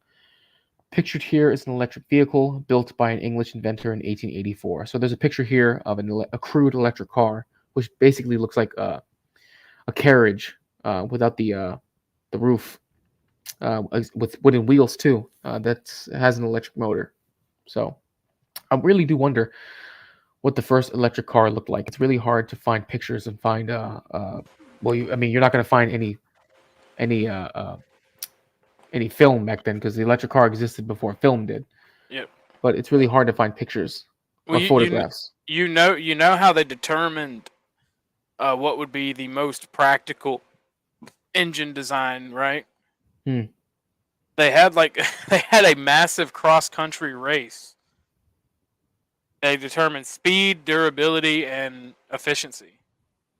And the gasoline powered car beat out diesel, wood gas, and electric. Well, yeah, because electricity was in its, or the usage of electricity was still in its infancy then. Well, so was the combustion engine. So I obviously, forgot. I didn't even add steam into it. I completely forgot the steam engine. you know, that's surprising that we didn't have steam powered cars first. I really would have thought that we would have had that first, because steam power was so prevalent with train engines. Why wouldn't we try to transition that with cars? I think it's called economics scale or size of economics size of size. I'm sorry, I don't know It's all how to good. word it. The size of the engine, like the size of the material and parts. Boiler engines are huge as fuck, man. They in order are. to be in order to be efficient. I mean, Imagine other than that, I don't see why we didn't. Can you imagine? Can you imagine if we decided just to go with like a train route and just have everyone has their own like portable train, their own personal train that they get into? Like you have to wood feed it and coal feed it, and so you have your own personal train to get to work. And you see streets are littered with like train tracks everywhere. Oh, that'd be kind of cool though. It's kind of cool, but be a fucking nightmare, because then you Yeah, have to yeah. have. Because imagine now, our infrastructure as it is, right? The fact we have roads everywhere. Okay, we have overpasses out the ass and underpasses. We have underwater tunnels. You know, we have sky bridges. But could you imagine though if you tried to replicate all of that though, but with train tracks? Oh God. Exactly. The In fact. fact, I'm gonna give you a good example. Like since we're talking, we're still talking about energy. When it came to electricity, okay, when we had the first power lines that were created, did you see what those monstrosities looked like? Yeah, talk about bad cable management. Bro, those things look fugly. Oh, speaking of, technically, you and I are both nerds. Technically, we live in a steampunk age. Really? Yeah. Think about it. Have you ever? I might get in trouble for this one, but have you ever like? I love knowledge, federal government. So don't think of this as me being like. Don't think of that. I just love knowledge and like know everything works. Nuclear power. Okay. It's basically spicy rock and and water, Mm-hmm. and then steam spins a turbine and creates power. Coal energy. Well, we have to refine that spicy rock first to create the fission necessary. Yeah, but You can't just drop a piece in water. Yeah. No, I know. I'm not. Oh, I'm yeah, not, yeah, I'm not I know. trying to talk about nuclear fission and on the internet. You know Oh, what I'm okay, saying? okay. Oh, I get you. But coal, fire, water, spinny turbine. Mm-hmm. And we still use coal energy. Yeah, you're right. I I wasn't trying to call you out about that, by the way. I was just, Yeah, I didn't you know were if you just- understood. Yeah. Yeah. No, I know. I know. Look, government. Okay, if you have a problem with me knowing how nuclear fission works, it was my 10th grade fucking science book, my physical science book that taught me how a fucking nuclear reactor worked. I was surprised that North Koreans and Chinese didn't just come take pictures of that bitch and take it back and go, look, this is what the American kids are learning. You know, it's a whole detailed right here, man. Well, that's what they're But- learning right now. Yeah, but everything but solar hmm and wind is literally powered by steam turbine of some sort. And That's like interesting. 90% of our electrical grid is ran off steam. But that doesn't around the count world. for it. But that doesn't count or apply to a combustion engine, though. Oh no, I was just telling you. Technically, we live in a steam age, I think that's or steampunk world. that's pretty badass. Actually, I never thought about that. Yeah. I never thought about it like that. I ruined steampunk for this like hot girl I was talking to when I was thinking about it because we were friends, and I was like, well, you know, technically, and she was like really into steampunk, and she's like, you've ruined this for me. I'm really sorry. Any consolation, you have nice tits.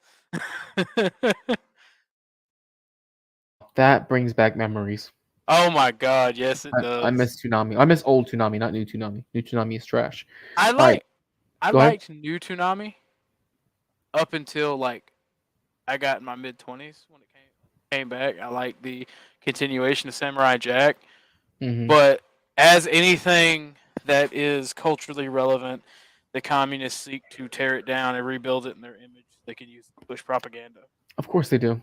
All right, but let's jump back into this video because we went on a hell of a tangent. Yeah. All right. Oh shit! Hold on. Oh, I do want to say this in regards to the video. He is absolutely right what he's saying.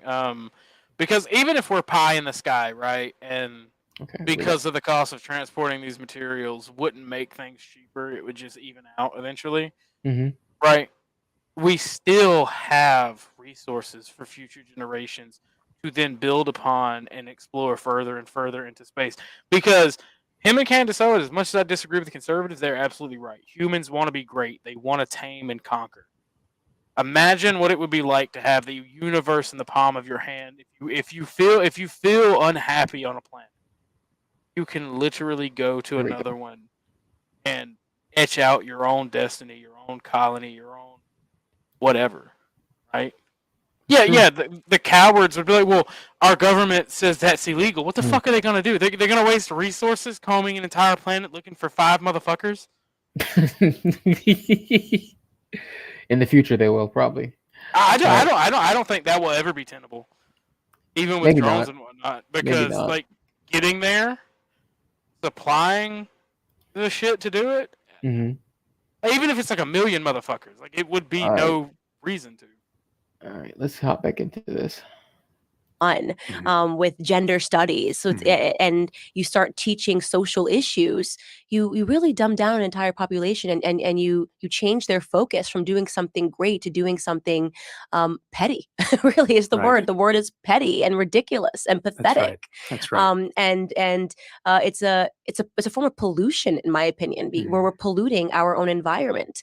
And I'm hopeful that in watching this and talking about aspiring again towards something that's great, we can inspire people to want to start learning things that are meaningful again. So talk to me about Space Force, because I am Yeah. ignorant. Okay, so the reason the Space went too far Force is so back. important and lost is because whenever a civilization is moving into a new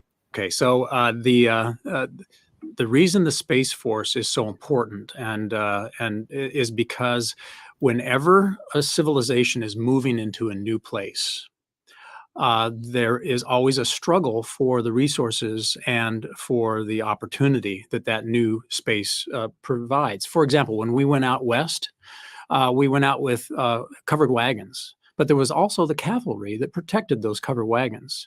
Because if not, then it would be a clash that would kill our people and put them at risk.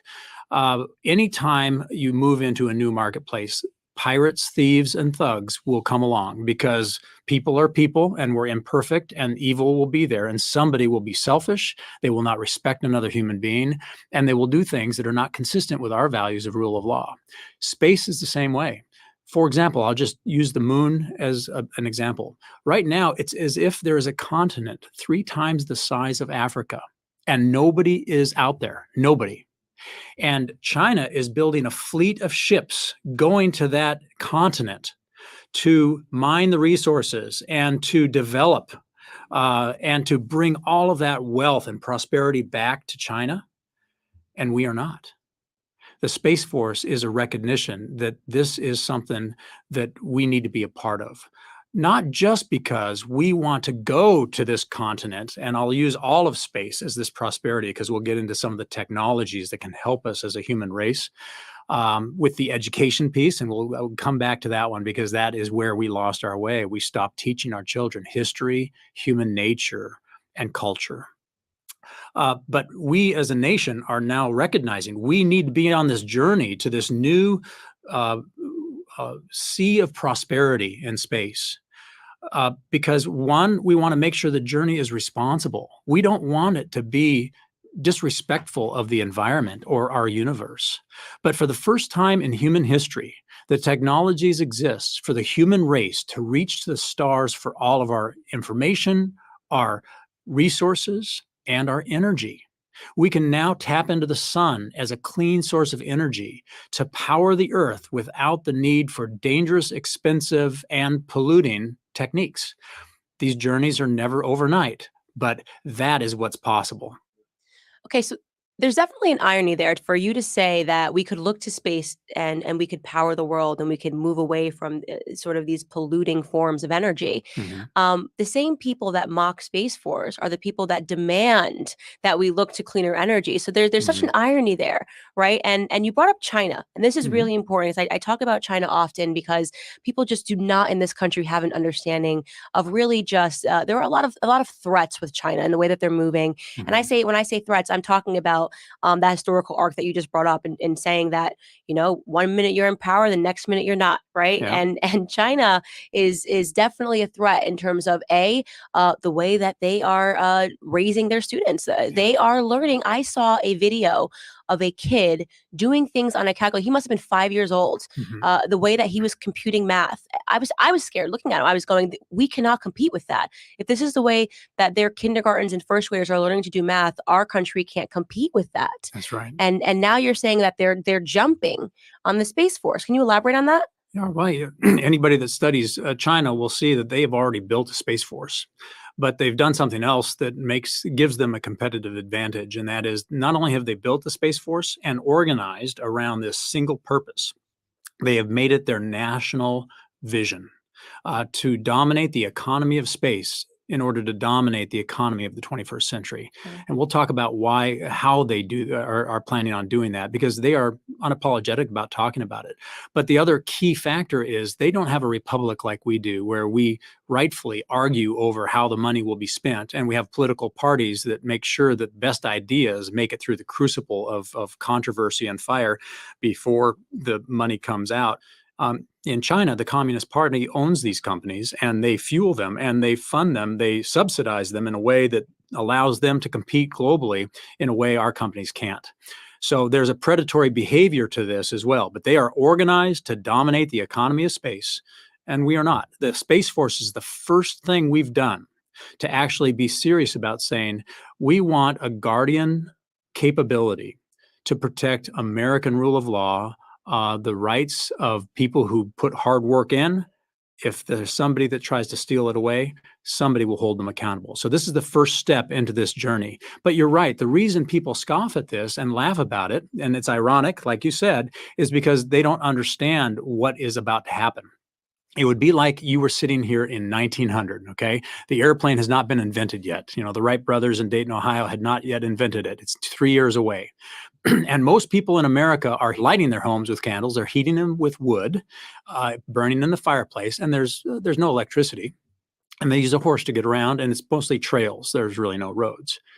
And I sit here with you in 1900 and tell you, within 100 years, there will be roads that go everywhere. There will be 2 cars in every garage. There will be a man will have been on the moon already this many years ago, 70 years ago, 50 years ago, for the man on the moon, World War II and the planes, and electricity in every home.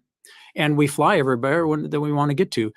You would have thought I was crazy. Well, actually, that's not even a far-fetched story. It's almost true. When I don't know if many people know this, but the first time that electricity, when Thomas Edison discovered electricity, the first person that had their home lit with electricity was J.P. Morgan, Right. because he sponsored Thomas Edison. That's right. And when J.P. Morgan invited a bunch of wealthy people to his home to show them this amazing invention, they came over and he lit his home up with electricity, and his father was there. I can't remember his father's name at the moment, and. Not gonna say I told you so, but I told you so. Well, I mean, that doesn't make me wrong. That was one investor. I just had to give you that dig. That's all. Okay. Like, like Jesus Christ. I was about to be like, "Are you being a leftist at me?" All right, let me stop. Let's go back. He laughed. Yeah. He laughed. You know what they said? This belongs in a carnival. That's right. Right. And So- think about that in the context of where we are today. That's right. And, as long it seems pretty quick in retrospect that all of those things took place in the last 100 years. But the acceleration of all these technologies, what is coming to our shore from an infrastructure in space is going to make that look like child's play. It's going to happen so fast as it comes forward. And again, most people have a hard time seeing something that they have never seen before. Just like the model of electricity being delivered the way it is, that was Edison and Tesla that really gave us this methodology that is very expensive, very wasteful, and very, and pollutes. Yet we all live and assume that our great grandchildren will have to plug their cell phone into the wall just like we do. And it just doesn't have to be that way. And we'll Right. talk about how space can build an infrastructure to do that. So that's why they laugh, and it's understandable. That's human nature. If you don't understand it, you fear it and you mock it. But the danger is this: if we do not educate our children as to what you can do with technology that changes fate, it can uplift the human condition. If we don't manage technology with values that respect human beings, then we will be victims of others that do. It would be like we ignored the airplane in 1903, and the only people that had it were the Germans. Right. That's exactly right. And I think part of this challenge also is just that in this climate right now, we're also seeing people that just don't understand it, but don't like entrepreneurship. Yeah. Right. So we're also, and this is part of the challenge, we're creating an environment where we're no longer celebrating entrepreneurs. We're saying that if you find success, there's something fundamentally wrong with you because the rest of people have not found success. And we know what happens. Right. You want to start that socialist mentality. Yeah. The people that do think this way are going to leave. That's right. And they're going to go to other countries, Yeah. right? And they're still going to take their really brainiac, crazy ideas that are going to make them tons of money. And they're going to bring them to other countries and other governments. And once again, we are going to be laying the groundwork for America to fall. And that's what actually gives me anxiety, is that people don't see that. They don't think that way. Like you said, it's just they see what's in front of them and they don't see the big picture. They don't understand the context of human history. They don't understand that you are not guaranteed to be at the top forever. Yeah, you Right? have to fight for it. So this is where teaching our children human nature and history really can make all the difference. But this is also the seeds of destruction. We are watching the natural tendency of a society to eat itself from within. And so your anxiety is well placed. The good news, though, it's not too late. Women like you who are standing up and starting to speak truth to power, but more importantly, truth to the American people. For me, the reason I see this so clearly is the blessing I got from growing up in a different society, a different culture. I was raised by an African tribe with no electricity, no running water, and no education. And so when I came to Los Angeles, where my dad took a position as the dean of the School of Intercultural Studies in Los Angeles, I got to see this, and it's like living color to be able to see one world paradigm and one culture and then another. Did this motherfucker just Go say ahead, go ahead. he was raised by an African tribe?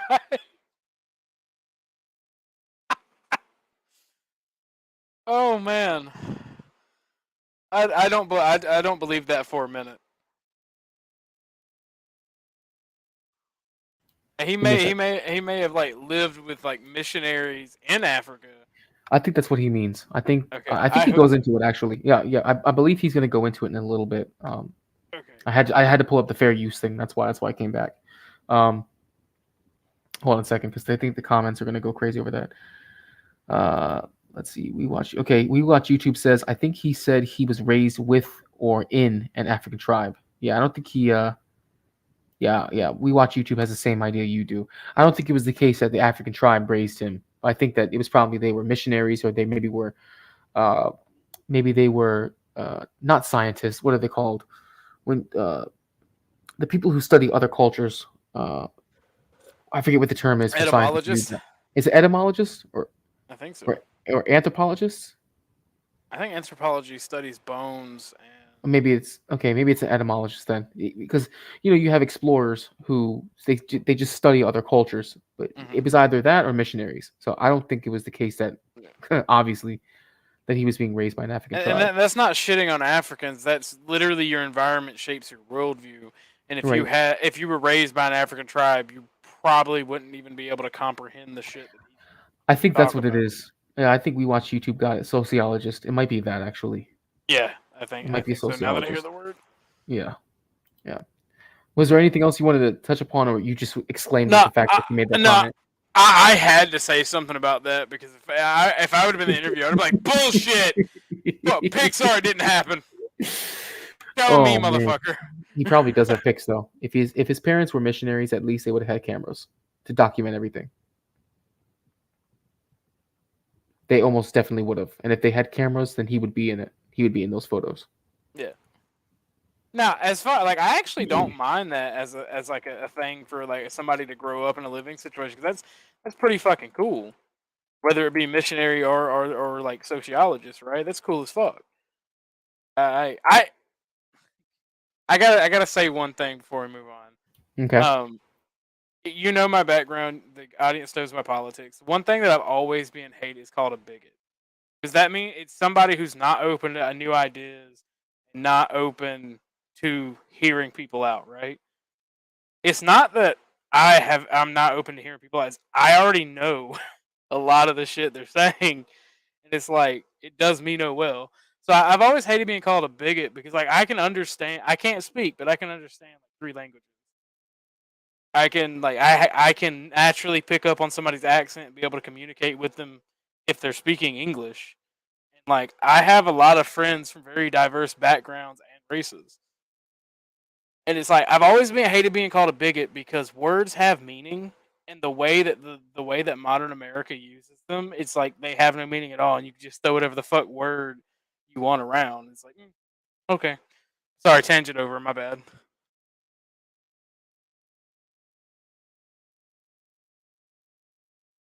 And so I've been able to see it within the military. I can see it in groups of people, this human nature where we're tribal. We get into. Was I muted when I said something? I got a feeling I was muted. Yeah, you were muted when I was going My to that fault. little tangent. My fault. But all I said was I'm gonna keep the video rolling. I gotta step away real quick, but I'm gonna be right back. All right. To our own cultures, and then we drink our own Kool-Aid, and we get on our own way of adapting to actually evolve. This is what's happening with the Space Force. Our society is insular, even though the world is interconnected and we have the potential of being outside, but it's the lack of vision. People perish when there is a lack of vision. And that's what's happening. America needs a vision big enough for the entrepreneurship and the power of our economy. And the vision can be consistent with our Constitution, that all people are created equal, by saying America is going to make trillions of jobs. This Space Force will trigger millions of new jobs even over the next few years, and $1 trillion economy in space, in telecommunication, in transportation, in energy, and in manufacturing. And that can actually lead to a global capability of uplifting the human condition, bringing people out of poverty, and to educate globally things that matter: character, quality of human nature, and history. and bring energy and information to people in a way they have never seen before. This is what our country could do. And it goes back to those 4 vision statements. America has within its capability to build a world where we start ridding ourselves of pollution that's killing us, that's toxic to the human being. We can get rid of this trust factor in data. Right now, you can't trust data. You know, it's a scourge. It's being used as a weapon against us by China with 5G, for example. And all you have to do is look at how they're attacking the Uyghurs and those in Hong Kong and anybody in China, that if you don't behave consistent as you're using their apps, your kids can't go to school. You can't buy the good groceries. The Communist Party is tightening control using information. Space has the potential for America to lead those journeys where you have trusted information, quality energy that is from the sun, that is clean, and more importantly, the ability for Americans to benefit from an economy that is powerful and capable of uplifting the human condition. Let me ask you a question. Let's say the world moves as quickly technologically as it has been. So in the next 100 years, you know, the world is being largely driven by what's happening out in space. Is it fair to say that if we don't get in this, if space does become dominated by China, if they dominate space, then they dominate the world? Oh yeah, there's no question about it. There's no question. There's no being a world power, but we're not playing in space. Right. And the subtlety here is that we get trapped in the paradigms of the past. So right now, when people think about space, and the way we've done space since 1960 is we just fall around the Earth, you know, and you think of a satellite command. And so it's just falling around the Earth, bringing GPS and timing and weather satellites and pictures from space so that you can see every part of planet Earth. That's all fine and good, but that's a paradigm we're stuck in. What China is looking to is the economy of space outside of that gravity well, outside of orbits, where you're maneuvering between the Earth and the Moon and Mars. And you have an infrastructure. It would be like us building the Eisenhower interstate system in order to allow towns to thrive in little economies all over. Imagine our country without railroads or roads. Those railroads and roads make us vibrant economically. China is building those roads and railroads into space. And if we aren't there with them, they will benefit from the resources on the moon, on asteroids, and the sun as they build out capability to receive that sun energy and modify it into safe radio waves that can be absorbed into devices and power anything in cislunar space. The cislunar space means between the Earth and the Moon and beyond. So this is where they're going. And if we don't, they will be able to do things. They will be able to weaponize information and energy because of what they can do with a network in space. They will be able to dominate transportation because they will have the transportation capability to get this infrastructure in space that can take anybody on planet Earth. You could get into a spacecraft. Elon Musk is building this right now in Brownsville, Texas. Get on a spacecraft and be in Singapore in 39 minutes. Walk around, go shopping, and be home for dinner. Wow. Back in Brownsville.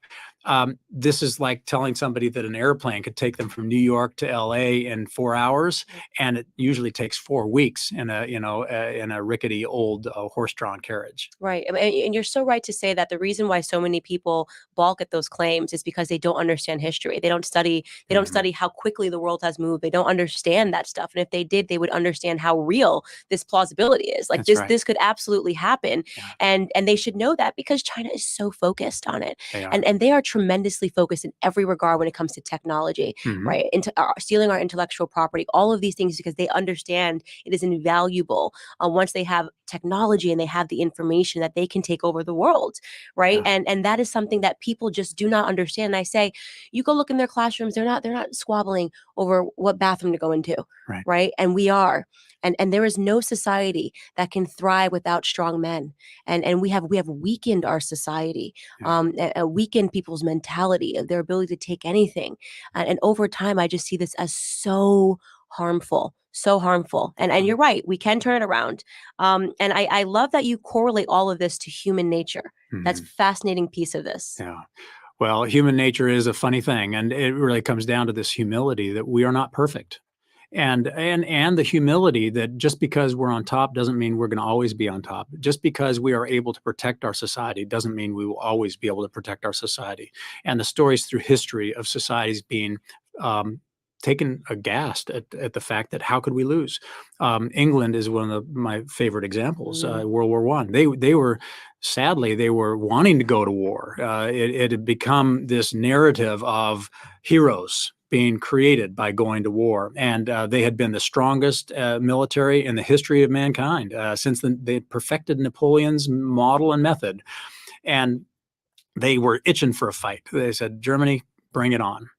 And after they lost an entire generation of men, they had their most respected intellect, Dr. Fisher, study why. Why did we lose? He said, we didn't lose because we didn't have courageous fighters or good tactics or good equipment. They had great rifles. They marched shoulder to shoulder in Napoleonic lines.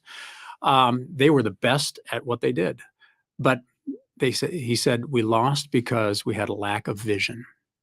And the generals of the time saw the machine gun being developed. They saw poison gas being developed, but they ignored it. They said, it breaks every few rounds. The gas will just put on a gas mask and run through it. They did not appreciate the power of technology to change the character of war. And the same is with space. Things can be used for good or evil. So, for example, China has made, for the last 30 years, China has met every single one of their stated goals on space for 30 years. So to think that it won't be any different in the future is a little foolish. But within the next 10 years, they will have a nuclear-powered and solar-powered power generation plant in space that can beam energy to the Earth in the way I was describing to you, solar power from space to Earth.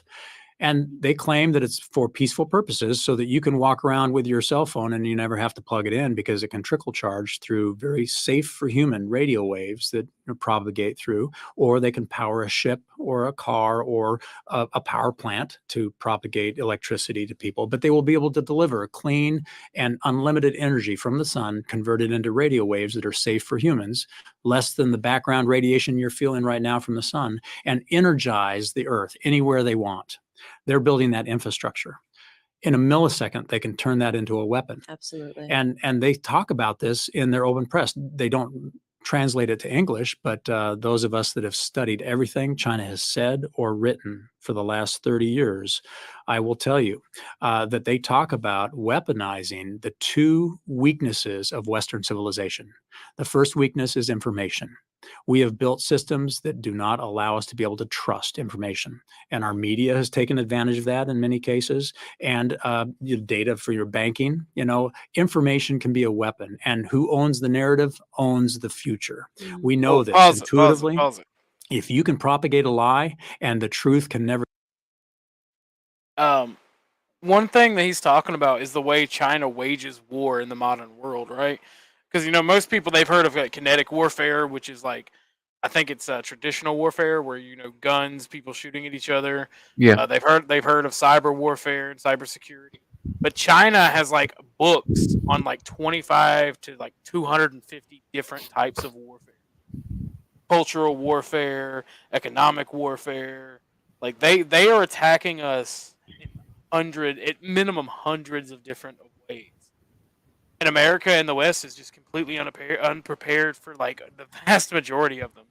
I was watching an interview and they were talking about that subject about how China fights different types of wars, and the guy, the military guy, and the government guy who was talking, they're like, "Yeah, we're only prepared for 16 out of 250 ways that China is waging war on us right now." And I'm like, "Damn, really?" Yeah, I think I heard something about that actually, that they're already using fifth generational warfare. And it's beyond just propaganda. I mean, I guess you could say, but propaganda is third generational warfare, something like that, Well, they're directly funding criminal syndicates like gangs and shit in the U.S. Oh, yeah. I mean, the connection between the CCP and the Sinaloa cartel is pretty tenable because of the sheer volume of fentanyl-laced drugs that are pouring into the U.S. So there's no way that they have that much fentanyl and there's not a connection, or there's not a communication between one to the other.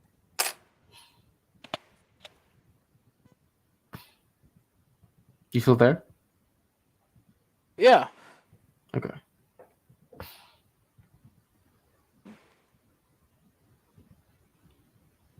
Did you have anything else? I was just looking at Black God Monolith's comments. Oh. What you were saying though? I just find it like just weird and creepy that we are just that unprepared to deal with them.